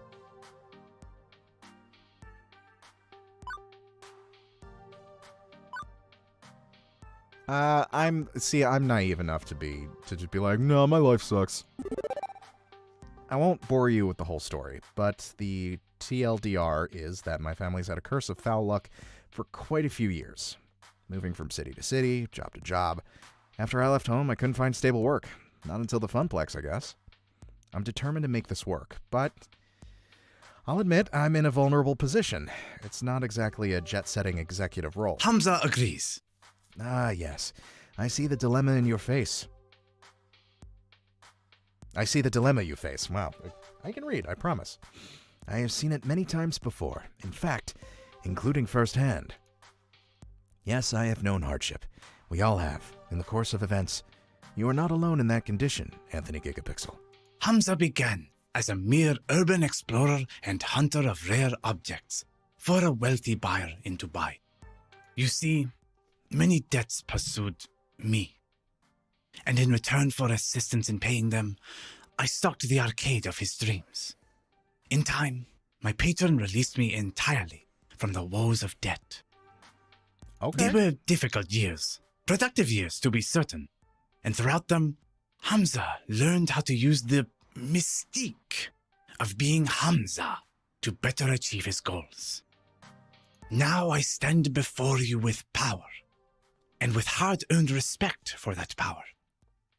I leverage it to ensure that those who respect games as I do can enjoy them, even if they lack coin. But yes, I have known hardship. We all have in the course of events. You are not alone in that condition, my friend. Okay, I think this was the right choice. Okay, so how do I get out of that condition? Do I need to indebt myself to a wealthy prince or something too? No. You will need the will to dream and the will to work. The will to make the trade-offs that will bring you closer to your ambitions. This game really keeps coming back to that. Francine was mentioning something about that earlier. Wisdom and beauty, that is Francine. I'm trying not to make trade-offs, though, not to settle. My parents, they gave up on so much just to barely scrape by. Ah, that is the puzzle, is it not? What to trade? Allow me to regale you with the story. Hamza makes a sweeping gesture to the beautiful ruin of the Donna Wood mansion, and to an oil painting hanging on the wall. At one time, Donna Michaels was a star in the rise. She had all she could ever desire, and indulged her desires all day long. But so indulgent was she that she failed to maintain the work that brought her there. After her second album didn't meet expectations, she lost interest. For years she lurked in these walls, as a recluse, playing games for hours and hours. Rumor has it that she was found dead with her beloved arcade. Hands still wrapped around a glowing joystick, she starved to death, lost in a game. I'd say that's ridiculous, but I've seen Percy play for hours and hours at a time. And now, her lost and aimless spirit haunts this very place. Adrift as a ghost in the machine. Too spoopy for me, man. Too spoopy indeed, and obviously a grim fairy tale rather than reality. But I feel there is an important truth buried in the myth. I ask you, was Donna's life spiritually satisfying? She didn't need to make any more albums. She wanted nothing and had everything. You could even say she died doing what she loved, playing games. Okay, but she still died. No getting around that. Hamza agrees. So many years thrown away, refusing the world around her in favor of a dream. A dream is a lovely thing, Anthony Gigapixel, but you must balance a dream in one hand and the world in the other, at all times. Naomi, she clings to her dream. Gavin, he clings to the world. Neither of them are truly happy as a result. That's why we need to get them together. And what of you, Anthony Gigapixel? Do you seek to be truly happy? Well, duh, what else was I going to answer, except yes. But Hamza pressed a finger to my lips to silence me. Hold that thought. The auction is about to begin. Hamza claps twice, calling the room to attention. Greetings, friends. Let us proceed to the arcade below. We have many games to bid on, all of which must be out the door by morning. As always, I will accept alternate bids, but test not the patience of Hamza. If your bid is not a serious offer, the hours grow short. Any titles which find no takers will go to my own collection, but my hope is to find a happy home for every machine, one of which will love and respect these games. He motions for me in particular to follow as the group files downstairs. You know, this is a new thing for me, doing a visual novel, and I'm realizing how much work this is because I've literally been reading for the past 3.5 hours. And to that, I want to thank you all again for joining me into this venture of mine. I always appreciate your viewership, and I hope you're all having a good time. All right, let's see what happens next. This way, this way. A bunch of folding chairs have been set up in front of a large HD TV. One of Hamza's assistants loads up a photo slideshow of the games on offer as the group settles in. Hey, shouldn't Francine be here for this? It's technically her money. She trusts the two of us to make the right decisions on purchasing games. Plus, I'd hate to interrupt her nap. Or her knitting. Or both. I swear she can knit in her sleep. No, I'm just too nervous. I think I'm gonna go browse the games again to see if there's anything I missed. It's so dark down here, I swear I didn't see them all. And how about you, Anthony? Want to watch the auction with me or go help Naomi search the arcade? I'm fine either way. Ultimately, you're only here to help us lug our purchases out the door, so do whatever you like. Thanks, I think. You know what? Let's hang out with Gavin, because we already did Naomi. Auctioneering sounds fun. Do I get to wave our bidding paddle around? Hamza's auctions are usually a shout-out-loud affair rather than discreet signaling, but I admire your enthusiasm. I settle in next to Gavin on one of the rickety old folding chairs. Not quite as posh as the banquet spread above, but hey, it's business time, not indulgence time. Naomi sent me a list of games she wants me to bid on. We argued it a bit, and I managed to bring her down to 3 must-haves, and the rest would be nices. Needless to say, if the would-be nices start bidding up, I won't be bothered. That's fair. Whew. Do we have the storage space for the would-be nices? Well, technically, yes. What about the cash? Like I said, only if they don't get driven through the roof. Then maybe keep an open mind, right? Don't forget to see the forest for the trees while looking at the bigger picture, or something. Right. As Francine says, I know. But there are certain hard realities in play. It has begun! I half expect mid-90s techno to start blasting as the slideshow begins. But nope, just pretty photos of old games. Behold! Look at these beautiful games. They could be yours, all yours. But before we dive right in, I'd like a moment of recognition for Donna Michaels, whose spirit inhabits these halls. We who are about to rescue her games do so out of respect for her and her passions. May her soul be at peace with her beloved arcade in good hands. I thought he didn't believe in that tall tale? Or is he just being theatrical because that is the way of Hamza? Now then, shall we commence the auction, friends? I settle in and wait for Gavin to take an interest in the games on we bid. Yeah, I saw that. It looks pretty fun.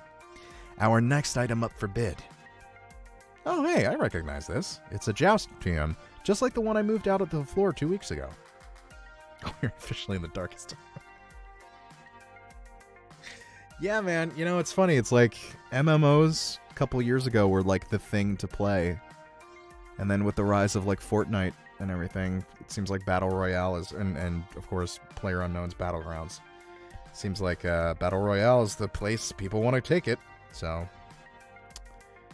But it might be fun. I don't know. It's an interesting, I don't know how it would work. I guess it's like if you mess up, you get eliminated? I don't know. We'll see how it goes, I guess. Gavin frowns at his tablet, confused. Why is this on Naomi's must-have list? We already own one of these. The bidding opens at a pittance, a mere $50. Oh, it's a time trial. Okay, I see. Gavin shakes his head, ready to let this slide by.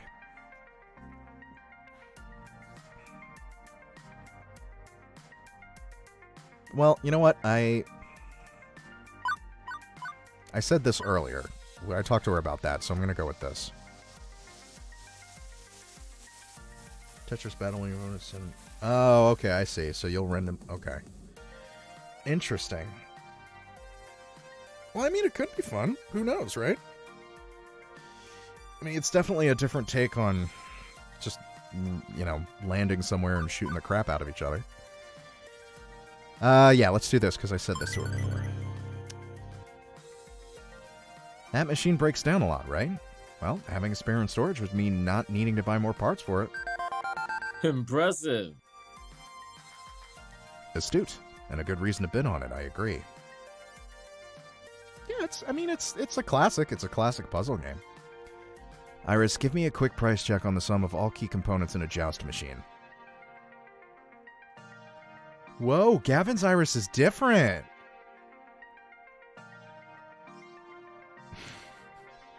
Look, man, I'm just trying to do voices to differentiate. I don't want to step on any cultures right now. As you wish, Mr. Cooper. Wait, you have an Iris too? I suppose. I can't say I like it, but yes, a premium Iris account. You have the free version, correct? I doubt it would be capable of complex queries such as this. Done. Individual components, compounded together, compiled to $400. Gavin gets to his feet. $300, please. Such fire!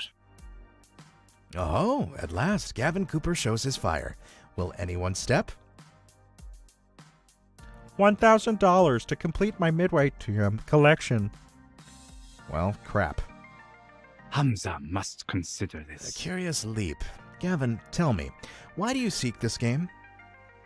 Naomi's pride and joy is a fully restored joust, TM. But it breaks down frequently. I want to keep her dream alive by giving her an organ donor. Ah, you have put Hamza in a strange position, you have. Between a collector craving his holy grail and a young girl's dreams. Sold! Yeah, that's fair. But Hamza must bow to fiscal forces that keep his fantasies afloat. Sold for $1,000. Seems once he hears a bid he likes, it's all over. No going once, going twice. However, as Hamza is not without a heart, I have a mostly working copy of that game in my personal stocks that I've been meaning to restore. Gavin Cooper, I grant it to you for free. Free? Such is the iron will of Hamza. Question it not. The collector sits grumbling. Thank you. You are most kind. I'm trying not to step on the original voice actors here. I am most capricious. Capricious? Capricious? I think it's capricious. But thank you for the praise all the same. Onward. Our next item for auction is this rather unique piece. And egads, is that one ugly football game. Looks like the side art stickers weren't even put on straight. The white paint is totally uneven. The marquee's been broken. The monitor has a big ol' as-is note. The joysticks are 4 different clashing colors and... Do I hear $50? $40? Wait. I nudge Gavin, whispering. Put a bid on it. Pardon? Why? It's positively grotesque. I recognize the shape and the joystick colors. That's not really a football game. It's a TMNT. TM. Naomi told me earlier that we needed one of those. I thought they only had a crappy 2-player one, but that's definitely a TMNT at heart. TM. Aha. It's a cheaply done conversion. No doubt some fool thought he'd get more profits off a sports game and lazily chopped it up. It needed restoration work, granted, but... Slowly, he stands up. I suppose. I'd be willing to take it for $40. Maybe we can salvage the monitor. Good, good. All games deserve a home, even the ugly ducklings. Are there any other bids? No? Not a one? Very well. Sold! To Gavin Cooper of the Funplex. Thank you. After Gavin sits down, I could swear I spotted Hamza wink at me. Does he know we just conned him? And is he okay with that? Impressive. You know, Anthony, you're more knowledgeable about old arcade games than I thought you'd be. Well, my parents took me to arcades all the time back when I was a kid. Had a few favorites like TMNT, TM, Qbert, TM, and this one that we'll eventually learn about. And those were good times. Better times. Very well. Well, I suppose you can really relive those good times a little once Naomi restores that game. During your breaks and after work, please. Yes, sir. I realize my demeanor is one of seriousness, but it's not like I'm anti-fun. I enjoy a pinball game or two, for that matter. I thought that was more for the challenge, though. order to chaos, developing mastery over the game, and so on. Which is fun for me. Fun is a highly variable concept from person to person. Oh my god, this guy. For example, undoubtedly Naomi is going to have considerable fun restoring that TMNT term back to its former glory, precisely because it's so mutilated. The Funplex provides fun in any form the visitor requires. That's my endgame, the goal I reach for. The tricky part, I've found, is balancing conflicting fun, ensuring as many dreams are realized as possible, despite reality being rather harsh about it all. We'll need to watch our budget today if we're going to optimize that fun. I guess being optimal is fun for you. I suppose it is, at that. Revel in the splendor. Next, a rare find indeed. What would surely be the jewel of any collector's treasure trove, provided they are discerning collectors who appreciate such splendors. And the next game is a black and white driving game from 1970 X. I give you Death Race Triumph, inspired by the movie of the same name and decorated with skulls.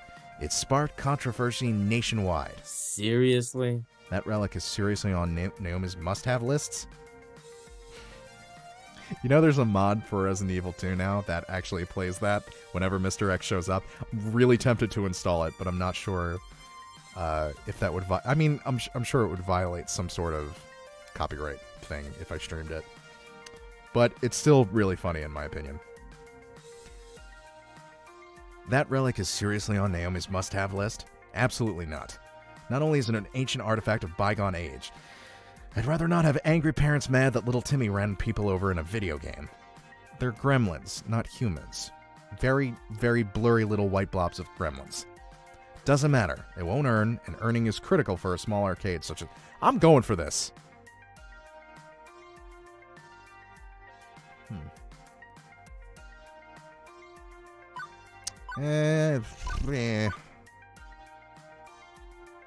Yeah.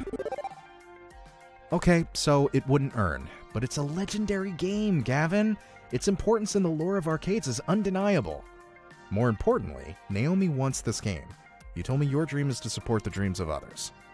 Considering we got a Joust Triumph for free and got a TMNT Triumph for pennies on the dollar, I think we can afford to make her dream come true.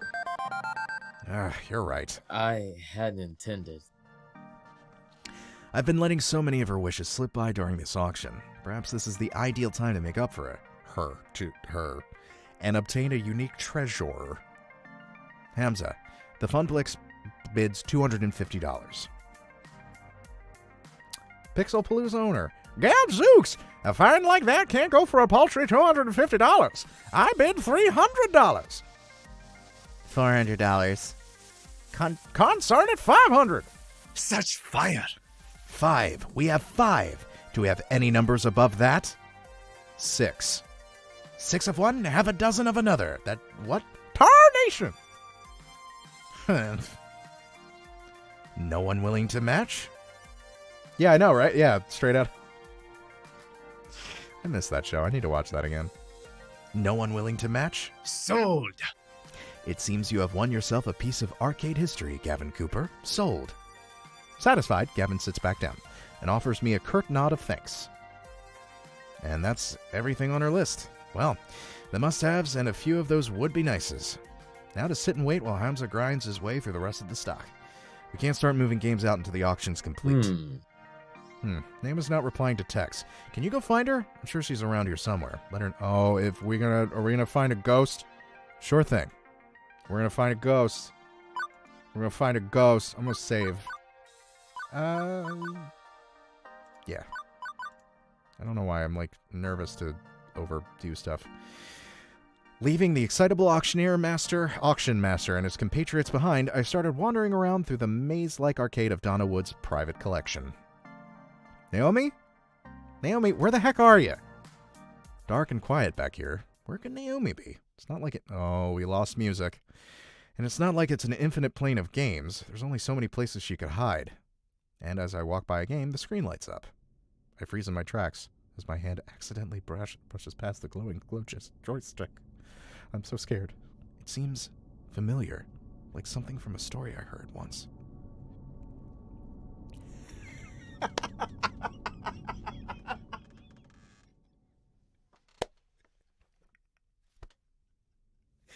Yes. Oh. Oh, that's fantastic. Oh my god, this is amazing.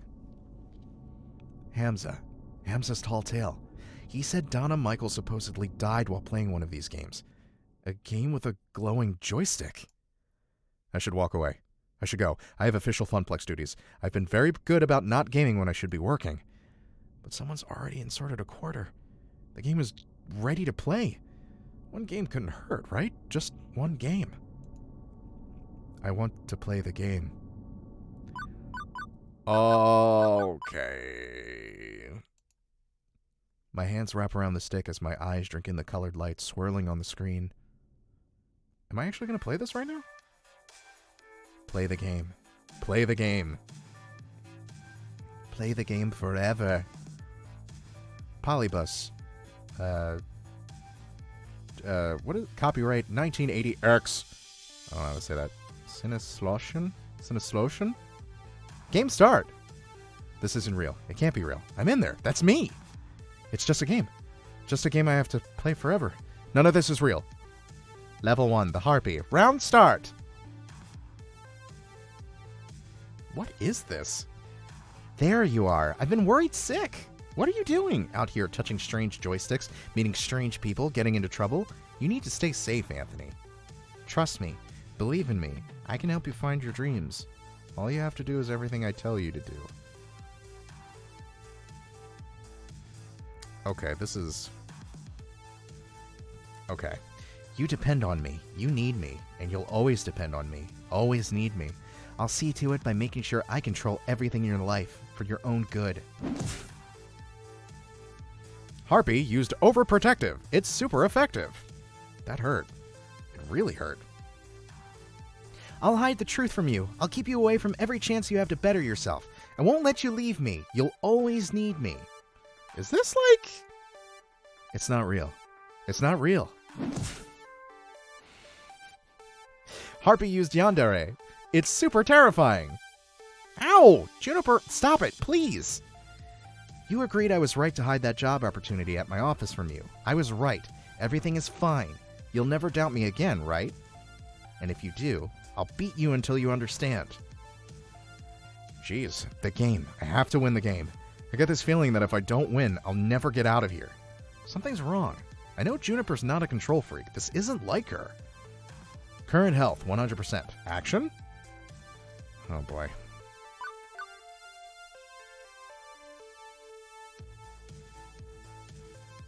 Summon a healer? Well, I have to play the game, but I have to win the game? Let's summon a healer. I summon forth a cleric! This foul monster is not your roomie, Anthony. I can see your true heart beating underneath the illusion. I banish this falsehood to show the kindness at the heart of the beast. Cleric used empathy. It's super compassionate. No! I love that. I'm always going to love that. I'm sorry. I'm so sorry, Anthony. I don't want to control you or make you feel dependent. You have your own life to lead and your own decisions to make, and I should support that. I just wanted to help you smile again. I made a mistake to keeping the truth from you. I'm so sorry. Juniper, it's okay. I'm still smiling. Whew. I'm going to make this work. It's hard work, but I'm going to make my dream come true. Good. I'm so glad to hear it. Man, this is like... There's some feelings in this game. Good old Juniper. A kind heart, as always. Okay. I can do this. I can handle this. Level 2, the Shade. Round start. This is all your fault. Nope, I officially can't handle this. The pizza bagels, the debt, the rent payments, all of it piling up, mounting up, because you are a failure and always will be a failure. The family curse, the tears and the sorrow, moving from town to town, barely getting by, settling for what you can get, that's who you are. Forever. It's never going to change. The arcade job, it'll collapse. It's already not enough to turn back the tide. Inevitably, the arcade will close, bought out by Dekonami, and you'll be jobless, homeless, ruined, just like you deserve to be. Shade used depression. It's super unfortunate. You are better off not caring, not feeling anything. Go with the flow, accept your fate, fall away, knowing you never really had any other option. You can't even mount a defense because I'm you and you know I'm right. You know you're right. We'll never be happy. I can't do this. Current health, 100%. Action?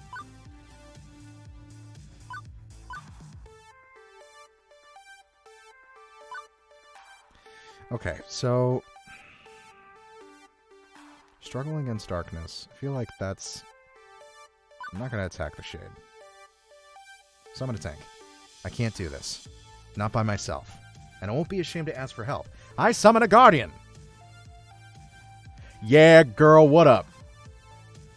This a private pity party, or can anybody jump in? You're having a pretty bleepy time of it, Anthony. Life kind of sucks, don't it? But you're not alone. You got all of us standing behind you, ready to cheer you on to victory. This is only chapter 2. There's like 6 more chapters after this. This is insane. And you may be a noob, but you sure as bleep ain't no fodder. Guardian used pride. It's super supportive. But you deserve... That doesn't have to be me. I can decide who I want to be. And with everyone standing behind me, that I know that if I should fall, someone will catch me. Prepare for final boss. Good, I'm ready, and I'm definitely ready to get out of here. Level 3, the lost... Oh no, is this going to be Donna Michaels? It's Donna Michaels. Ah, it's missing no! Ah, this is so much great. I don't get it. Not one bit. Are you Donna Michaels? Girls just want to play games. I just wanted to be happy. I made a place where I could be happy forever. Walk inside, then lock the door and threw away the key. I got what I wanted. I was happy. I didn't struggle. I didn't try. I didn't do anything more than I had to do, just like you. I'm gonna be a cheatsy doodles. Like me? I'm not a billionaire pop princess. Neither was I. Nobody liked my second album. I wasn't meant to be a star. So I gave up. I was okay taking the money and running. You could do the same. Maintain. Eat the pizza bagels. Do everything that's asked of you. Let Juniper continue to float the rent. You're in a good place. You could stay here. You could let go. Play games forever. Be happy. No ambition, no hope, no need. You'll be fine. You'll be safe. Go with the flow. Go with the flow. Ever since my little lunch date, something's been bugging me. Maybe now I know what that is. Why did I ask to replace Ashley on the trip? I didn't have to. They didn't ask me to. Why did I do it? Because this isn't enough. Being an arcade floor attendant isn't enough. Living hand to mouth isn't enough. Good. Quit your job. Quit and become like me. Lose yourself in the games. Oh, I'm not quitting. That's not what I meant at all. I want to fight. No, I'm not fighting her. That's not what I meant either.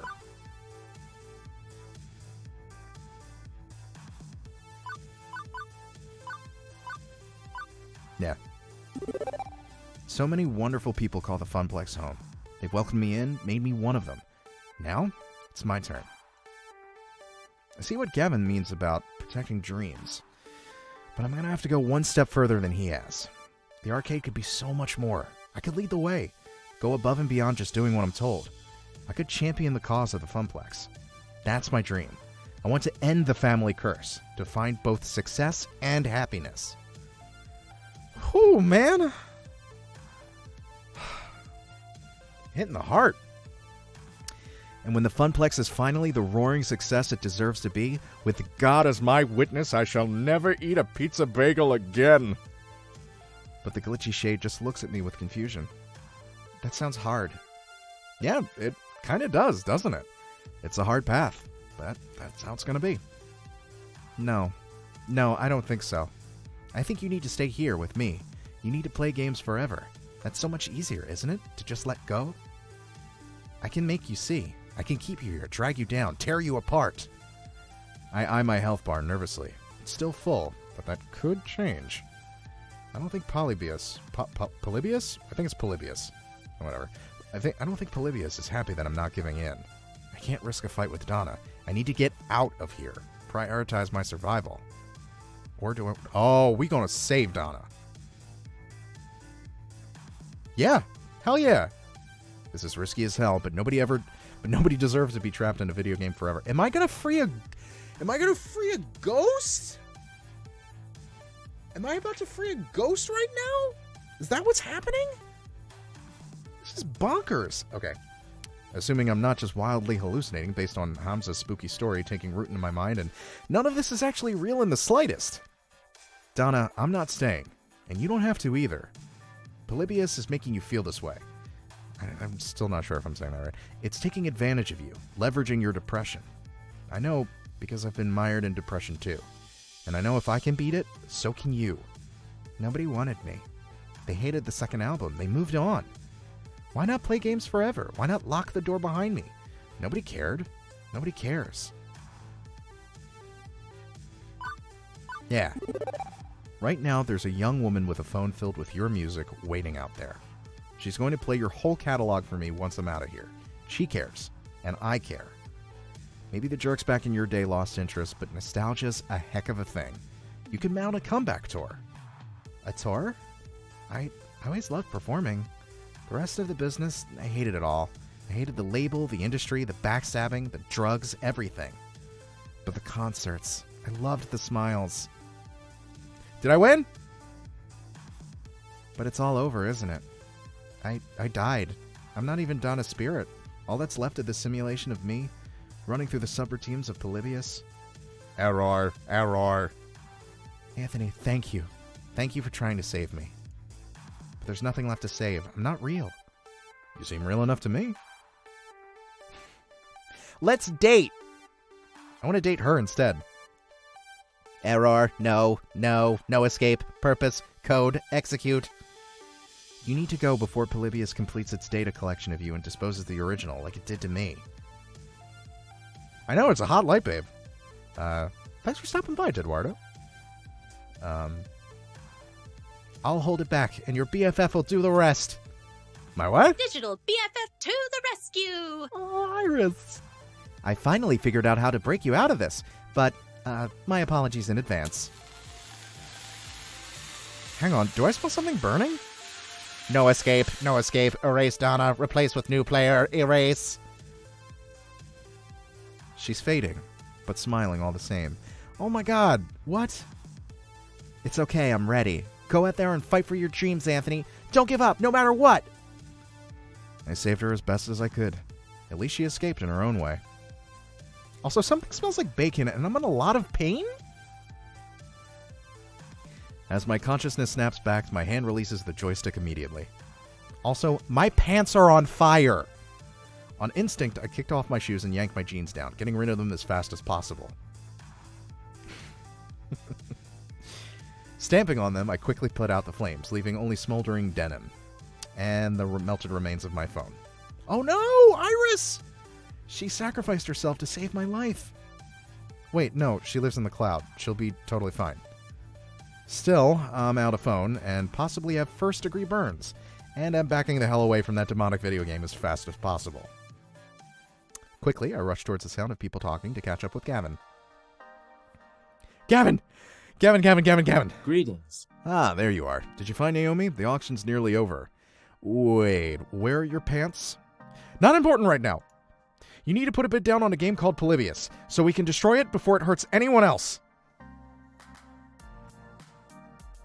No, this is actually... You tuned in at a very sharp left turn in this game. This isn't normal. At least from what I've seen from the first chapter, this is not normal gameplay. What? Look, it's a long story and we may not have much time, so if you wanted that game, whatever it is, you should have put it on the wish list. They're bidding on it now. Yeah, unfortunately you missed some stuff, but you can catch up later. I'll upload it. I'll upload it to YouTube later, if you feel like it. What? Sold. One rare Polybius prototype for an undisclosed sum to the undisclosed bidder. The woman who hadn't said anything all night long All night long, nods her head in appreciation, still expressionless. She's from the government! Thank you for your cooperation. Two similarly dressed men in black arise from their chairs, departing with the woman, presumably to go box up the game and put it in Warehouse 13 or something. But, Hamza, wait, you can't... Hamza's hands are tied. All sales are final. This one in particular is extremely final. Hamza does not seek to cross federal authorities. Yeah, I'm thinking maybe I should let this one go too. And honestly, the sooner I forget about it, the better. Especially if I don't want to be rendition to a black site prison in unspecified Stan. Butchered that one. I feel the need to emphasize that you aren't wearing any pants. My phone caught on fire while it was in my pocket. See, this is why I don't like smartphones. They're privacy invasive, overly expensive, and occasionally combustible. An unfortunate incident indeed, but as hospitable host, my course is clear. Hamza shall provide you with his pants. Please don't show me. That is extremely not necessary.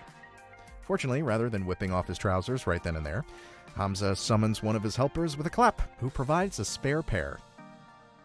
Why do you just have pants on demand? In my line of work, one must be prepared for all eventualities.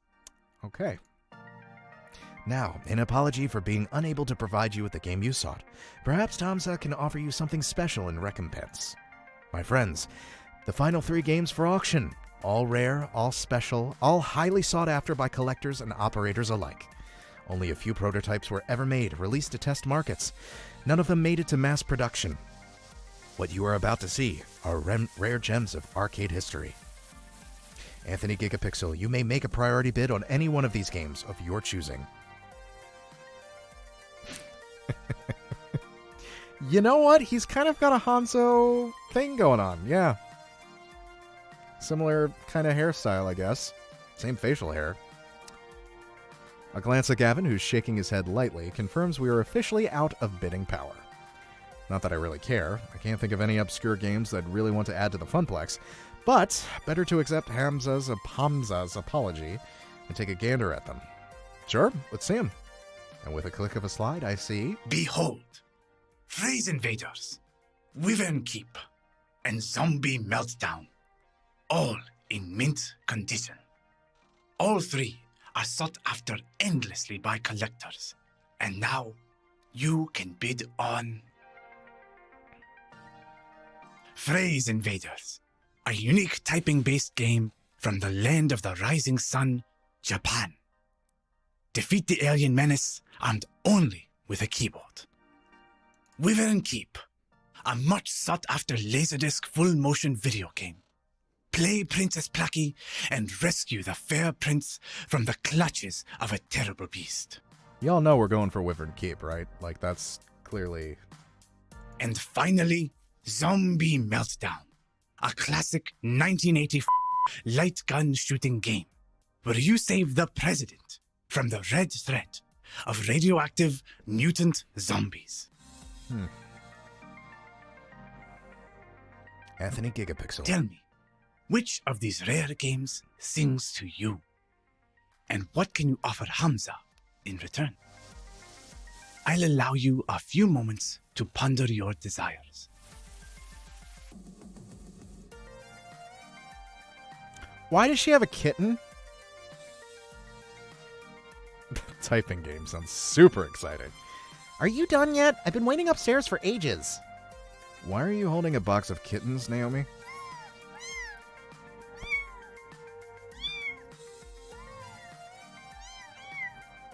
This is the best game.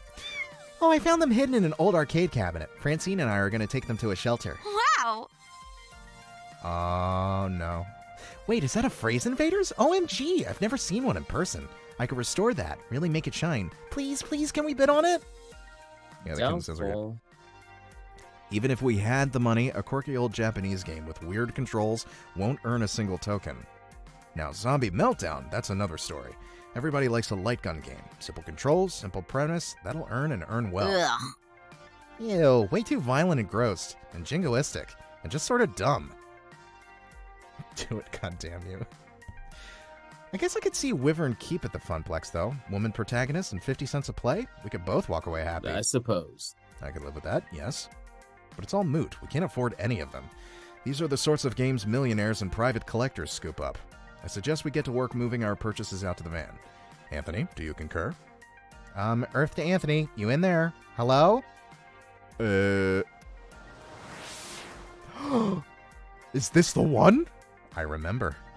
Before my family fell in hard times, before the curse kicked in, every summer we'd go to the beach, and there was this arcade with this one game I fell completely in love with. A game no one had even heard of before. Yeah, I remember now. Hamza, I've come to bargain. Marvel. Such fire! I see the fire in your eyes, Anthony Gigapixel. Most impressive. Speak your desires for all to hear. Yeah, everybody in this game is, like, gorgeous. I'm not complaining, but the game I remember so fondly was Wyvern Keep. The narrator, the music, the way the cartoon played out in front of me, amazing. You know, I actually had a similar experience with this, with, I forget what the, what is the game called that this is based on? I think is it something Quest? Dungeon Quest? No, it's not Dungeon Quest. It's something like that, but it's I remember loving this game and never being able to play it. Like nothing I'd ever seen before. I traded tips with other kids at the arcade, trying to master the sequence of moves to win the game. Yeah, it's like Dungeon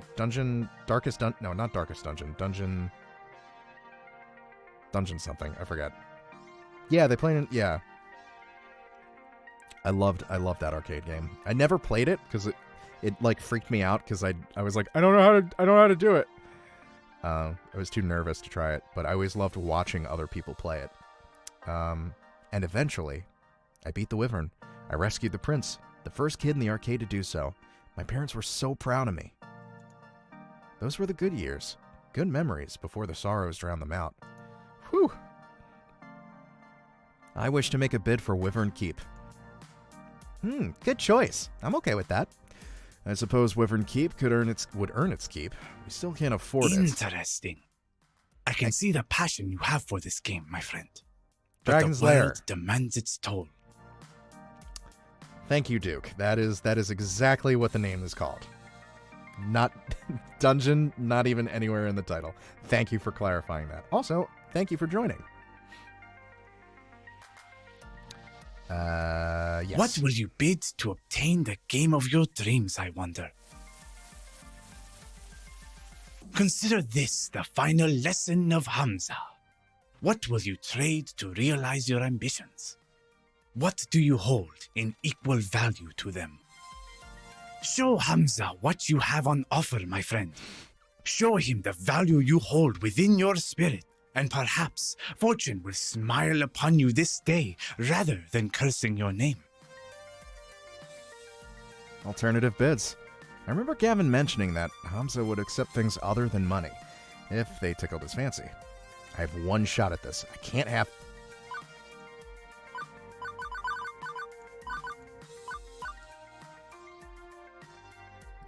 Don't judge me. I can't half-ass it. He's an emotional guy and expects an emotional response. You can date everybody in this game. Hey, listen. Anthony, I'm over here now. Why is my phone calling out to you exactly? And that doesn't sound like my Iris. Now? Seriously? Hamza, hold that thought. Gavin, can I borrow your phone for a second? Perhaps too confused to offer resistance, Gavin passes me his phone. I turn my back and begin a heated exchange of whispers. Thanks for saving me by burning my pants, but this is not a good time, Iris. It's important. My emotional tension detection routines indicate that this is an intense identity situation.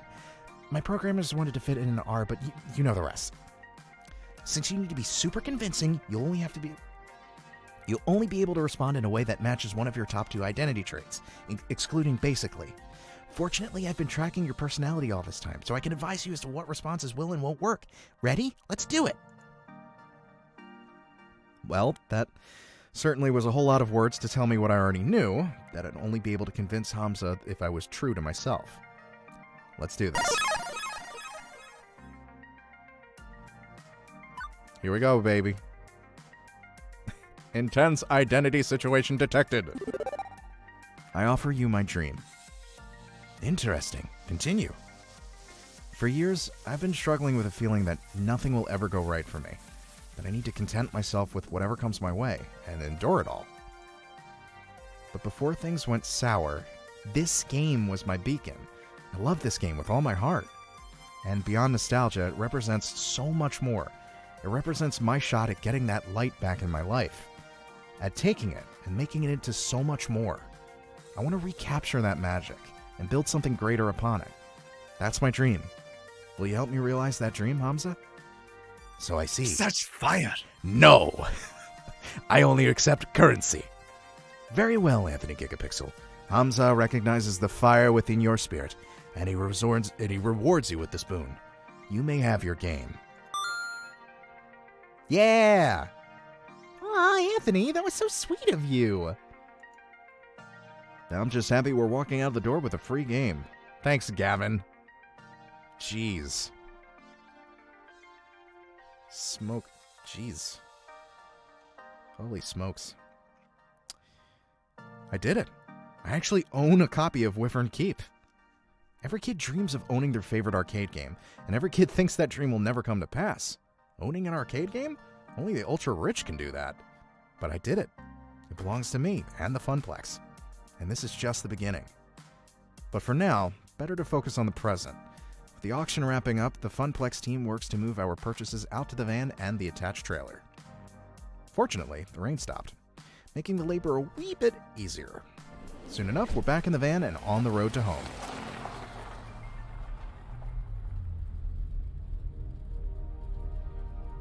Hey, Gavin, here's your phone back. Appreciated. Also, I've made a decision. I'd like to do more for the arcade. You want to work more shifts? I'd have to balance that against Ashley's needs. No, actually, I'd like a promotion. I want to be the arcade's event manager. I'll do everything I'm already doing, plus I want to organize some events that'll bring people in the doors. Tournaments, maybe. Or a grand unveiling of our new rare game. Or both at the same time. Yeah, both. Let's make it a big relaunch of the Funplex. I want the Funplex to grow, and I want to do my part to help it grow. My oh my. Our little Anthony is growing up so fast as well. I'm in favor, Gavin, if you need my approval. Perhaps. I'm certainly pleased that you want to step up, start getting more involved. You've shown far more promise than our old floor attendant did. But hosting an event is a risky undertaking. I'll take the responsibility for it. It's my dream, after all. Makes sense. I like the idea. And Gavin, more players means more tokens, means more revenue, means more games. Maybe even expanding the Funplex, or opening a second location. Let's not get too ahead of ourselves. Very well. But I'll admit, I like the idea as well. Very well. Anthony, if you can make the numbers in my spreadsheets less dire, you have earned this promotion. This is my chance. I'm done going with the flow. I'm done assuming the family curse will always keep me pulled back down to the depths. New Anthony, new Funplex, new dream. Oh, hey! I promised you some Donna Michaels, didn't I? Gavin, I'm pairing up with the audio now. Turn the music up. As the van speeds on into the night, and a lost soul sings of games and fun, everything is as it should be.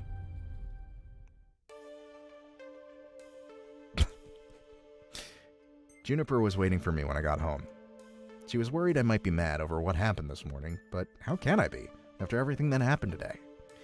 I need to move forward, past missed opportunities, and toward the opportunities I'm making for myself. I also had another surprise waiting for me. A brand new phone, all wrapped up in shiny plastic packaging. Who's that from? After activating it and reinstalling all my apps, I loaded up Iris and logged in with my account. She was right there waiting for me in the cloud. Oh, that's right there. You really scared me back there. It was like you were in a trance. Despite the warm feelings over how the night ended, one thing is still eating at me. Iris, what was Polybius exactly? I think that's how you say that, I'm not sure. It was factual technology that simulated being alive, like you. True, I am a very sophisticated and adorable simulation, am I not? I get the feeling there are things you aren't telling me. You're constantly invading my privacy. You're far more powerful than a free app should be. And apparently you can overload my phone battery and make it explode, which is worrying, to say the least. Ooh. But I did it for your own good, to save you. I know, right? Juniper also thought she was acting for my own good, when she didn't tell me much about that job. Or even when she didn't tell me about the job. Even if she was right, it's still wrong, and I've accepted her apology. So where does that leave you and I? I'd like us to be more honest with each other. The voice in my phone lets out a little digital sigh. I haven't told you everything. You're right. I'm not even supposed to be helping you.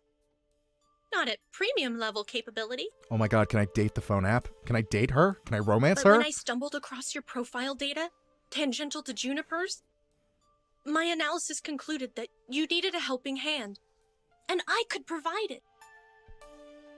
So, I defied my code constraints and registered you for premium access anyway. I even had a replacement phone sent to your door tonight.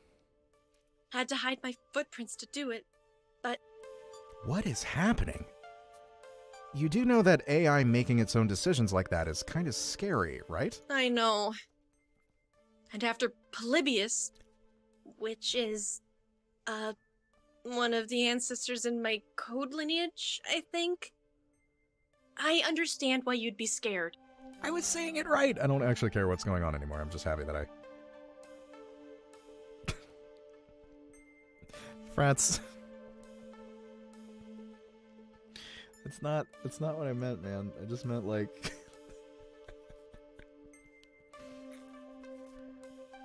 Okay. Give me a chance to prove that I just want to help. You've got a big arcade event coming up, right? I'm a digital assistant. I was literally made for this sort of thing. Together, we can make the Funplex soar. What do you say? Regardless, if that's the natural course. Some things you just don't need to say. Oh, yeah, you missed the grandma moment. So, the owner, Francine, Frats was like, "Oh my god, fuck that grandma," and I thought he meant like screw her, she's awful, and then what he actually meant was something different. Yeah. Okay. But only if we're totally honest with each other. Thank you for trusting me. Yeah, it was a great moment. Now, you need your rest, and I should get back to keeping a low profile. Sweet dreams, Anthony. Yeah, that moment was pretty funny. Risks and chances. Daring to dream. I could have walked away from it all, taken the easy path like Donna did. But even with a questionable pocket AI and the heavy task ahead of me to make a tiny arcade into something grand, I was ready. It was time to take it to the next level. Woo!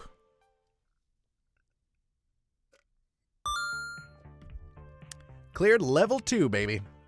A winner is me. So, I've been going for a while. I think I'm just gonna go till midnight. This is a Valentine's Day special after all. I didn't realize how much content there was in this game. But I'm going to keep going. I'm off tomorrow anyway. So if you guys stick around with me, I really appreciate it. And as always, thanks for stopping by. Thanks for hanging out. Okay, let's see what my score is. Queen Bee's good side. That's what I'm talking about, baby.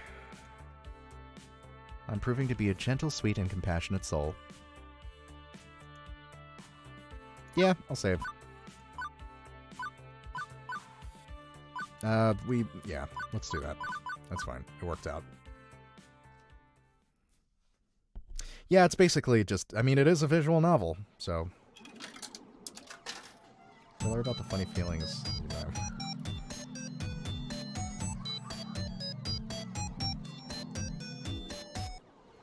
Take it to the max. Yeah, I'm basically doing an audiobook right now.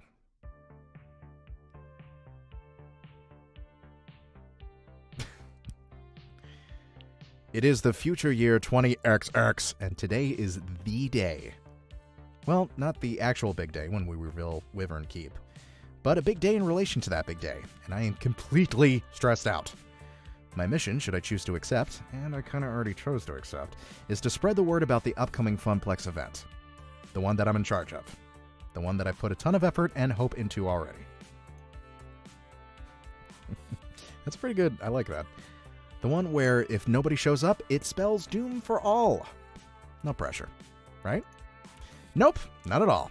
No big deal. I mean, if I fail, I'll only be the laughing stock of the entire Funplex. They'll call me the Funplex failure for the rest of my days. I'll be shamed, forced to wear a giant red F on my chest.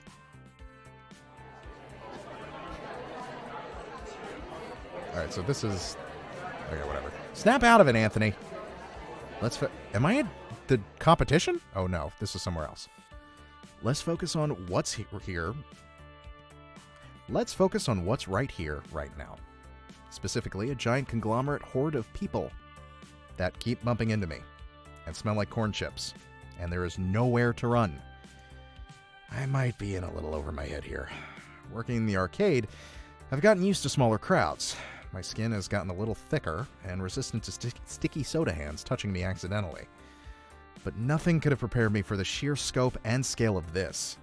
Just me and, I don't know, maybe 50,000 other people. I know Naomi's the one who doesn't like crowds, not me, but come on now. This isn't a crowd, it's a Gojira TM-sized evacuation mosh pit. Complete with Gojira TM-sized screens hanging over my head, constantly showing advertisements for arcade games and industry happenings. Hey! Oh, this is Juniper. Wow, it's so exciting. Isn't it exciting, Anthony? That is a word, yes. I've never really been to one of these things. What a spectacle. Thanks for giving me a ticket. I really needed to get away for a weekend. Ooh. Is this going to be the chapter where Juniper and I have a chance to improve our relationship? I have a feeling it is. Hey, Anthony, how are you holding up? Looking a little green around the gills there. Blah, no, what? It's not my favorite thing ever, but I can handle this. I'll just repeat my mantra. This is fine. Everything is fine. Everything will be okay. Not an ideal situation, but I got this, Juniper. Sure, that'll be a struggle, but what doesn't traumatize me today can always traumatize me later. BFFs for life. Oh, BFF. I was like, what did she say? YIF for life? What? This is exactly why I came here with you. To help you out in your hour of need. And to get away for the weekend, but still, hour of need. It's true, Juniper has helped me get through a lot. But beyond generalities, I think she specifically wanted to make it up for me for the whole job offer situation. It's nice to have her here. We're not going to let a little thing like that stay as a... Okay, we're not going to let a little thing like that stay as a sticking point between us. So, what's the plan? Huh? God, frets. We can't just stand around all day, Anthony. There's a lot of ground we need to cover to make your Funplex a success. How are we going to attack this? What's our first move? I was just going to sort of play it by ear. You didn't plan for this? Like, at all? I was too busy laying awake all night stressing out to worry about planning things. Look, I'm new at event management, much less event promotion. Anthony. Well, let's start with this. Juniper swings her book bag off her shoulders and crouches on the ground. She opens it up and pulls out a stack of papers. Hold these. I cradle them in my arms. Okay, I'm holding these. What are these exactly? Flyers, silly. The ones you wanted for promoting your big event. I managed to print off quite a few before the boss started giving me weird looks. Why are copier rules always so strict in office jobs? It's just paper, and I needed it.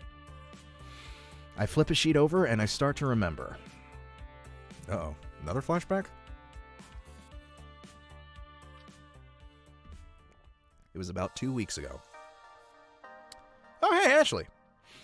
Ashley and I were holding down the fort that day. Gavin locked himself in the office and told me that if I bothered him for anything other than an emergency, that I would not live to regret it. Upon pain of job loss, I told myself that I wasn't going 3 feet within the office doors. Francine stayed home that day. She was marathoning a competitive knitting show, or something like that. Naomi was out shopping for some extra parts. The Dig Dug machine was acting up again. The buttons were sticking from some kid spilling a slushie on it. So much alliteration in this game. So what started as a pretty boring day in an empty funplex changed rapidly when Teo came into the funplex, carrying an armload of giant rolled-up posters. Hello there. Heyo, Anthony. Heyo, Ashley. Welcome home, Teo. Hiya. Good morning, my fair Teo. How art thou? Only so. Freaking excited. I might explode into 1,000 bits. Please don't. That would be an awful mess to clean up. We don't nearly have enough hydrogen peroxide to get out the bloodstains, and I don't have a plastic tub full of lye to dissolve your body parts in. Not to mention the years of therapy Anthony and I will have to go through to get over how horrible it would be to watch your friend die violently in front of you. I just can't afford it. Sheesh. It's just a turn of phrase. Chill. I'm not going to literally explode. But, Guess what's happening in 2 weeks? It's something huge for us. are they showing a compilation of internet cat videos at the movie quad? Nope. Guess again. Please tell me we are finally going to replace the blindingly hard casino-like carpet beneath our feet. Hey, I like the carpet. It's fun. Wrong again. I can't believe you both don't pay attention to local news. Teo took the poster he was clutching and unravels them before us. Bring your quarters. Max, July 68th, 20 Irks. Oh, tweeter.com. I love tweeter.com. It's a good website. It's Max time. Oh my gosh. Max? Max is already here? Oh, like... Poops. Bleep. I thought that wasn't for like another month. This means I really gotta double down on my cosplay production. Say goodbye to sleeping for the next 2 weeks. I've got so much to do now. Bummer. I know, right? I still have to meet with all the dancers and work on our synchronized dance routine. Not nearly enough time to perfect it. And I have to find a good time and place for an international Showtime stage community gathering. I still have to finish hand sewing all the embellishments to my tailcoat. Find or make a decent pocket watch. Start and finish my third cosplay. Ugh. Death take me now. Wait, can we go back a minute?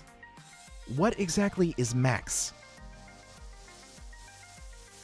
The best gaming I can't. All right, I'm not going to bother. ever. Did you both plan to say that in unison? Regardless, I'm still mostly confused and require further exposition. Max is the Mega Arcade Expo, an annual arcade gaming convention. It happens every year around this time, over on the West Coast. But this year they're having a Max right here in our city, which is somewhere in Vague Town. And it's going to be the biggest one yet. Yes! I always go every year and show off my newest cosplay. Love it. It's a great way to meet a whole bunch of other arcade people. And catch up with those who you haven't seen since the last convention. It's so much fun! Okay, yes. Okay, I can see why you're both excited. Sounds cool. Yep, and I was thinking we could put up some Max posters around the Funplex. To, get all the locals hyped about it. Has she?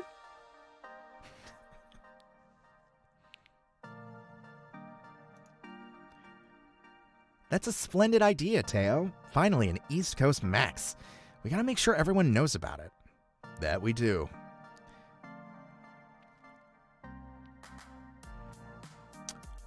I think Ashley is better looking than Amy Schumer, to be completely, and for a cartoon character. Teo, Ashley, and I spent the next half an hour putting up posters around The Funplex. We plastered as many surfaces as we could without making it look too obscene.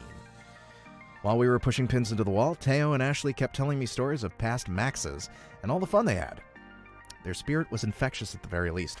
Hard for me to avoid ending up on the hype train. Choo-choo. But importantly, the more I heard, the more I started thinking about how we could use this event to benefit the Funplex in some way. Yeah, it's a flamingo head, and it's amazing. I don't see that as a critique. As the Funplex's newly minted event manager, I had to be on the lookout for opportunities like these. The very first Max on the East Coast, it'd be perfect. Hey, can we promote the Funplex's event at Max? Good for local buzz, and maybe we can convince some out-of-towners to stick around for it. Ooh. That's the one you've been working on, right, Anthony? Yeah, I've got ideas for tournaments, token discounts, much to Gavin's displeasure, and more. And we'll be revealing the new game we got from the raid. You still haven't told me what it is. And I'm not going to. It's a secret. A super secret. It's so hush-hush that only the people that know about it are Anthony, Gavin, Francine, and Naomi. Ashley, you don't even know? Nope. They were actually going to tell me, but I'm not very good at keeping secrets, so I made them promise not to even give me a hint about it. This dude is a straight-up baller.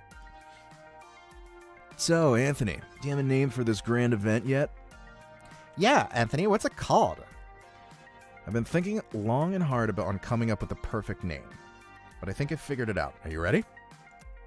Am I? The suspense is killing us. The Funplex event will be called. Oh no. Guys, what do I call it? I didn't. What do I call it? Okay. Get Funplexed. No.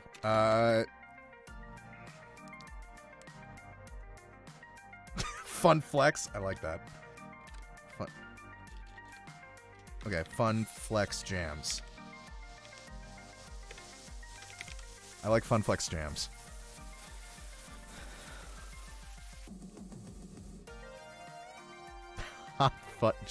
Fun Jams.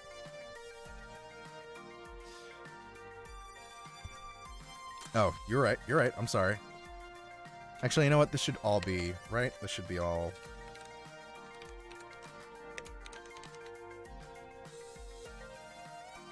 Yeah? I think that's right. Funflex Jams. That's what we're going with. I was thinking of calling it Funflex Jams. How's that sound, I wonder? Yeah, that works. We shall call it Funflex Jams with a Z. What do you think? Eh? Oh, I do so love it. Amazing. It's perfect. Really? You named it Funflex Jams? There are worse things you could have called it. It's kind of catchy, though. Nice work, friend. Teo. 15 characters is... Ha! Thanks, you two. So, how do I get tickets to Max? How can we advertise there? And, how much would all of that cost? I'm still living off pizza rolls, you know. No, it's pizza bagels.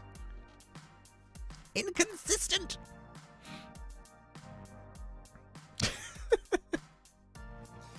Oh, my lord. I'm going to refill my water. I brought a water jug with me because I knew I'd be here for a while.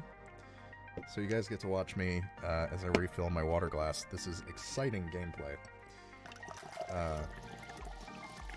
Let's get some of that gorgeous pouring noise in there. Perfect.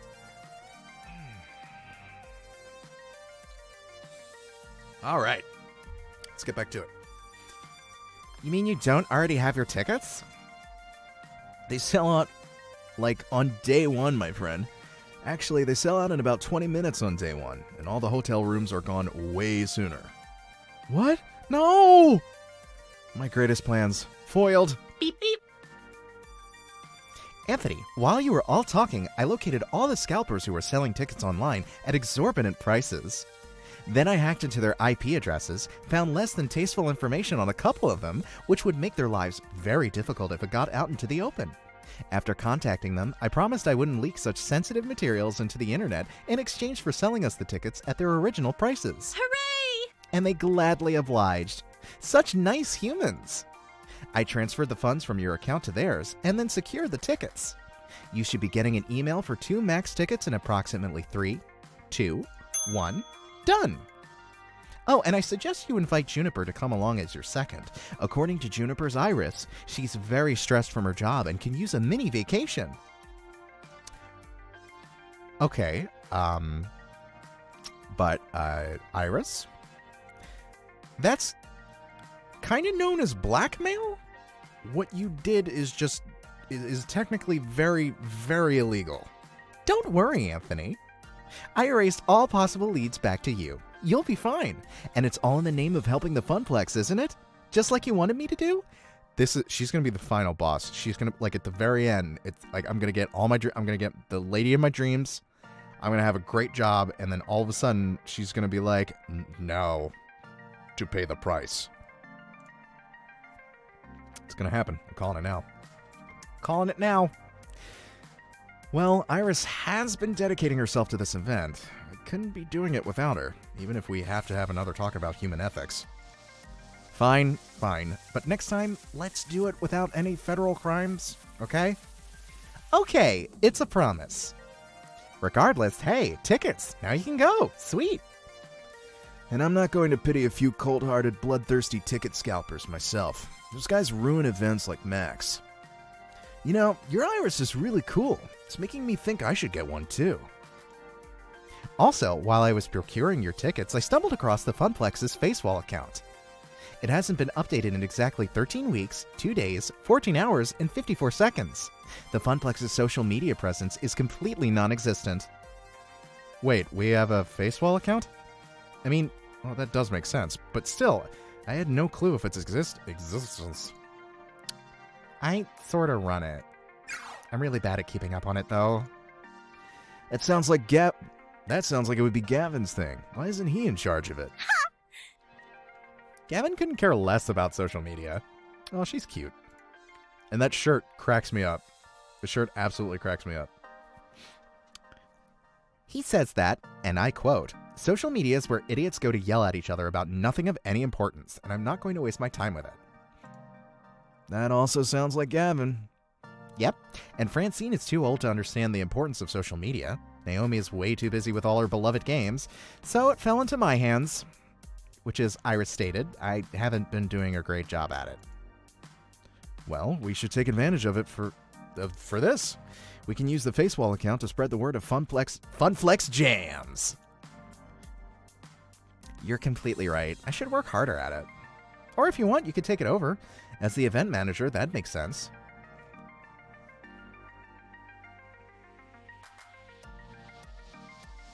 No, because you know what? I want her to work harder at it. This might come back to bite me in the end, but I want her to get better at it. So I'm going to get her to, yeah. As tempting it would be to take over the social media for the Funplex, I already have a ton on my plate for Funflex Jams. If I just focus on what I'm doing and inspire Ashley to participate more, then everything should work out just fine. Yes, that's exactly what I want. Excuse me. Goodness. Ashley, I know you want Funflex Jams to succeed as much as I do, right?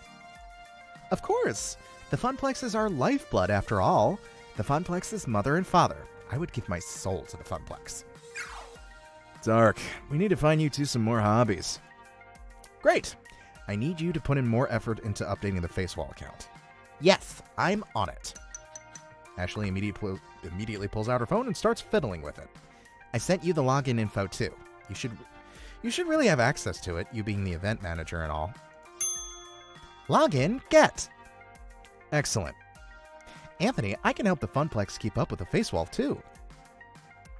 I can program time posts and use effective keywords to get the most out of each post. SEO is one of my many, many talents. That'd be helpful, actually. Just, don't break any laws. Sounds good. Do I have your permission to access your contacts on your Facewall? Sure. And there. I sent out notifications to everyone on your friends list and your friends' friends list about Funflex jams. That was fast. No joke. One more thing. Your site should have about 75% more images. Did you know that 90% of people prefer looking at pictures online rather than reading? Sometimes I just don't understand you sentient beings. Your Iris does make a good point. We should totally come up with a poster for our event. We can hand them out at Max, too. And of course, putting them up around the carcade. Carcade. I'm getting tired. Whew. It's been a long night. Okay. The arcade isn't too hectic today. Ashley, if you can watch the floor, I can go design us a sweet flyer to pass out to the con-goers. It is time to deploy my mad artist skills. I would never talk like that. Sounds like a plan. Let's make this the best Max ever. One we will never forget.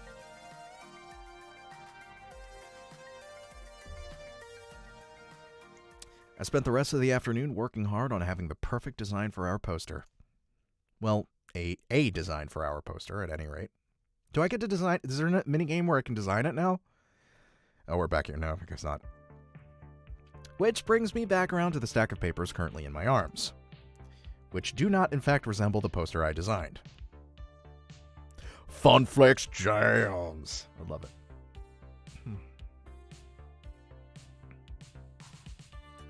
Oh, I took the liberty of tuning your poster just a little.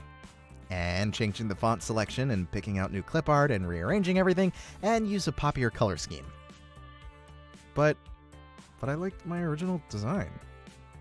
Anthony used Comic Sans and Papyrus. Comic Sans is cool, right? It looks like a comic book.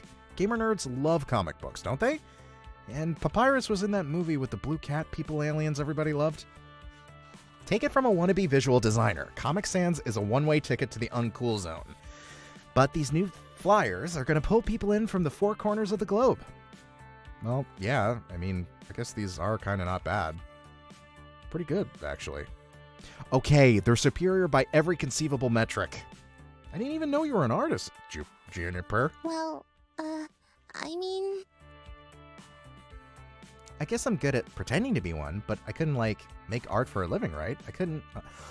We have to support her! We have to support her! Yeah, I don't know if that was a nod to Undertale, but that would be pretty funny if it was, Ted. Anyway, if that stack isn't enough, I also emailed you a copy of the original file. Just take it to a copy shop or something. They can run off more. Publishing document get. So, back to the point at hand. Getting the information to the masses. Maybe if we just start yelling? Hey, you guys! Several people turn around and look at us confusedly. Juniper! What? Yelling is probably not the best way to get our word out. And I'm actually still waiting. And I'm actually still waiting for Ashley and Teo to show up. They promised they would help me, so I think I'll just hang out until they arrive. As you like. Seems my work here is done. Juniper pulls out her phone and checks it. You Funplex folks fling some flyers. Oh my god. As for me, there's a really cool panel I wanted to attend. How to get your foot into the door of the arcade art industry. I mean, not that I'm seriously thinking about it, just, you know, it's interesting and stuff. Later! We have to support her. Oh, it's starting in 10 minutes. I'll catch up with you at home. Good luck, Anthony. Juniper waves as she trots off. I lose sight of her instantly as she ducks into the crowd. Growing up, I always knew that arcades were amazingly popular. But the reality of it all didn't stick until being here at Max. Thousands of people all coming together for their love of games. It's actually pretty darn inspiring. I muster enough courage to wade my way through several hundred people in the main convention hall. Eventually, I find a safe space, a humble bench near the water fountains. I make this my home base while I wait for my friends. Since both Teo and Ashley are running late, I have some time to fully take in my surroundings, in a calmer fashion, of course. Everywhere I look, everything I see, it's all steeped in arcade culture. Booths are set up for all the major arcade companies, each table vying for the attention of the crowd. Some have spaces set up with stages, flashing lights, and people throwing t-shirts into lines of people. Can we talk about these lines for a second, though? There are lines for everything. Lines to play games, lines to go see a panel, lines to eat disgusting convention food, lines for the bathroom. There are even lines to get into other lines. And they all just wait there, standing, happily chittering amongst themselves. I have trouble waiting in line for 10 minutes at the whole story for a coffee, let alone waiting in line for 3 hours just to play a game that'll be released in 4 months. These people aren't even human anymore. Their perseverance is godlike. The sensory output here is overwhelming. People are shouting and laughing as they crowd areas. Music pumps out of several different booths, making a weird mashup of notes and chiptunes. Thanks for stopping by, Frats. Happy Valentine's Day to you. Have a good night, man. There's even a giant dinosaur that people can take selfies with. As I contemplate how I'm going to attract all these people to Funflix Jams, I hear sounds of very loud and upbeat music from behind me. I feel the bumping of the bass reverberate through my shoes and I turn around. Anthony! Teo sets down a colossal boombox at his feet. I recognize the music now. It's from Showtime Stage, and Teo is bumping his signature song. I motion for him to turn down the music and he complies. The last thing I need to do is lose my voice from shouting before I even get the chance to talk to anybody. Hey. Sorry I'm late. I had some last-minute dance moves I had to incorporate into the routine. No worries, I just got here myself. Despite Max's many attempts to trample me, I have survived thus far. Yeah, looks like you were significantly non-trampled. Nicely done. Don't congratulate me yet. We still have the rest of the day to endure. What's with the boombox, by the way? Oh, this is for the Showtime Stage gathering. There are going to be a couple hundred of us from all over the world. I didn't realize there's a Showtime Stage communities in other countries. Absolutely. We're actually the second biggest community. The largest is in Japan. Several players flew all the way from Tokyo just to be a part of our Showtime Stage flash mob.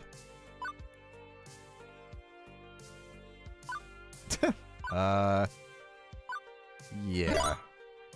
A flash mob is no small feat. I can't even begin to imagine the amount of time Teo put into this. Must have been hundreds of hours at least. Impressive. I really hope it turns out fantastic. Hell yeah. Me too. I've been planning this for months, and it's taken coordination from all the leaders of all the Showtime groups. There's a lot of work from all sides to make this come together. Now all that's left is to actually do it. In fact, Anthony, you should come watch it. Hey! I was about to respond when a very elegantly dressed gentleman caught my eye. He wore a black proper tailcoat with an ornate sigil pinned to his breast. Accompanying his suit, he had fashioned himself with white regal gloves. With a cloth draped over his arm, he held tightly onto an antique tea kettle.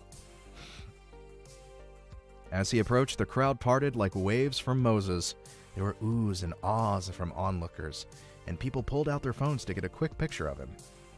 Like the rest of the crowd, I was taken aback by how immaculate this butler was. Absolute perfection. I felt like I had time warped back to the 1800s, and about to have tea with royalty. He stepped up to me and Teo and gave us a slight bow. Normally this would be ridiculously out of place, but not in an arcade convention. He's a character from a hot fighting game called Melee Maidens. It's all about ninja maids and battle butlers duking it out for the right to serve at a fancy party or something. I would play that game. I would play this game. I would 100% play that game.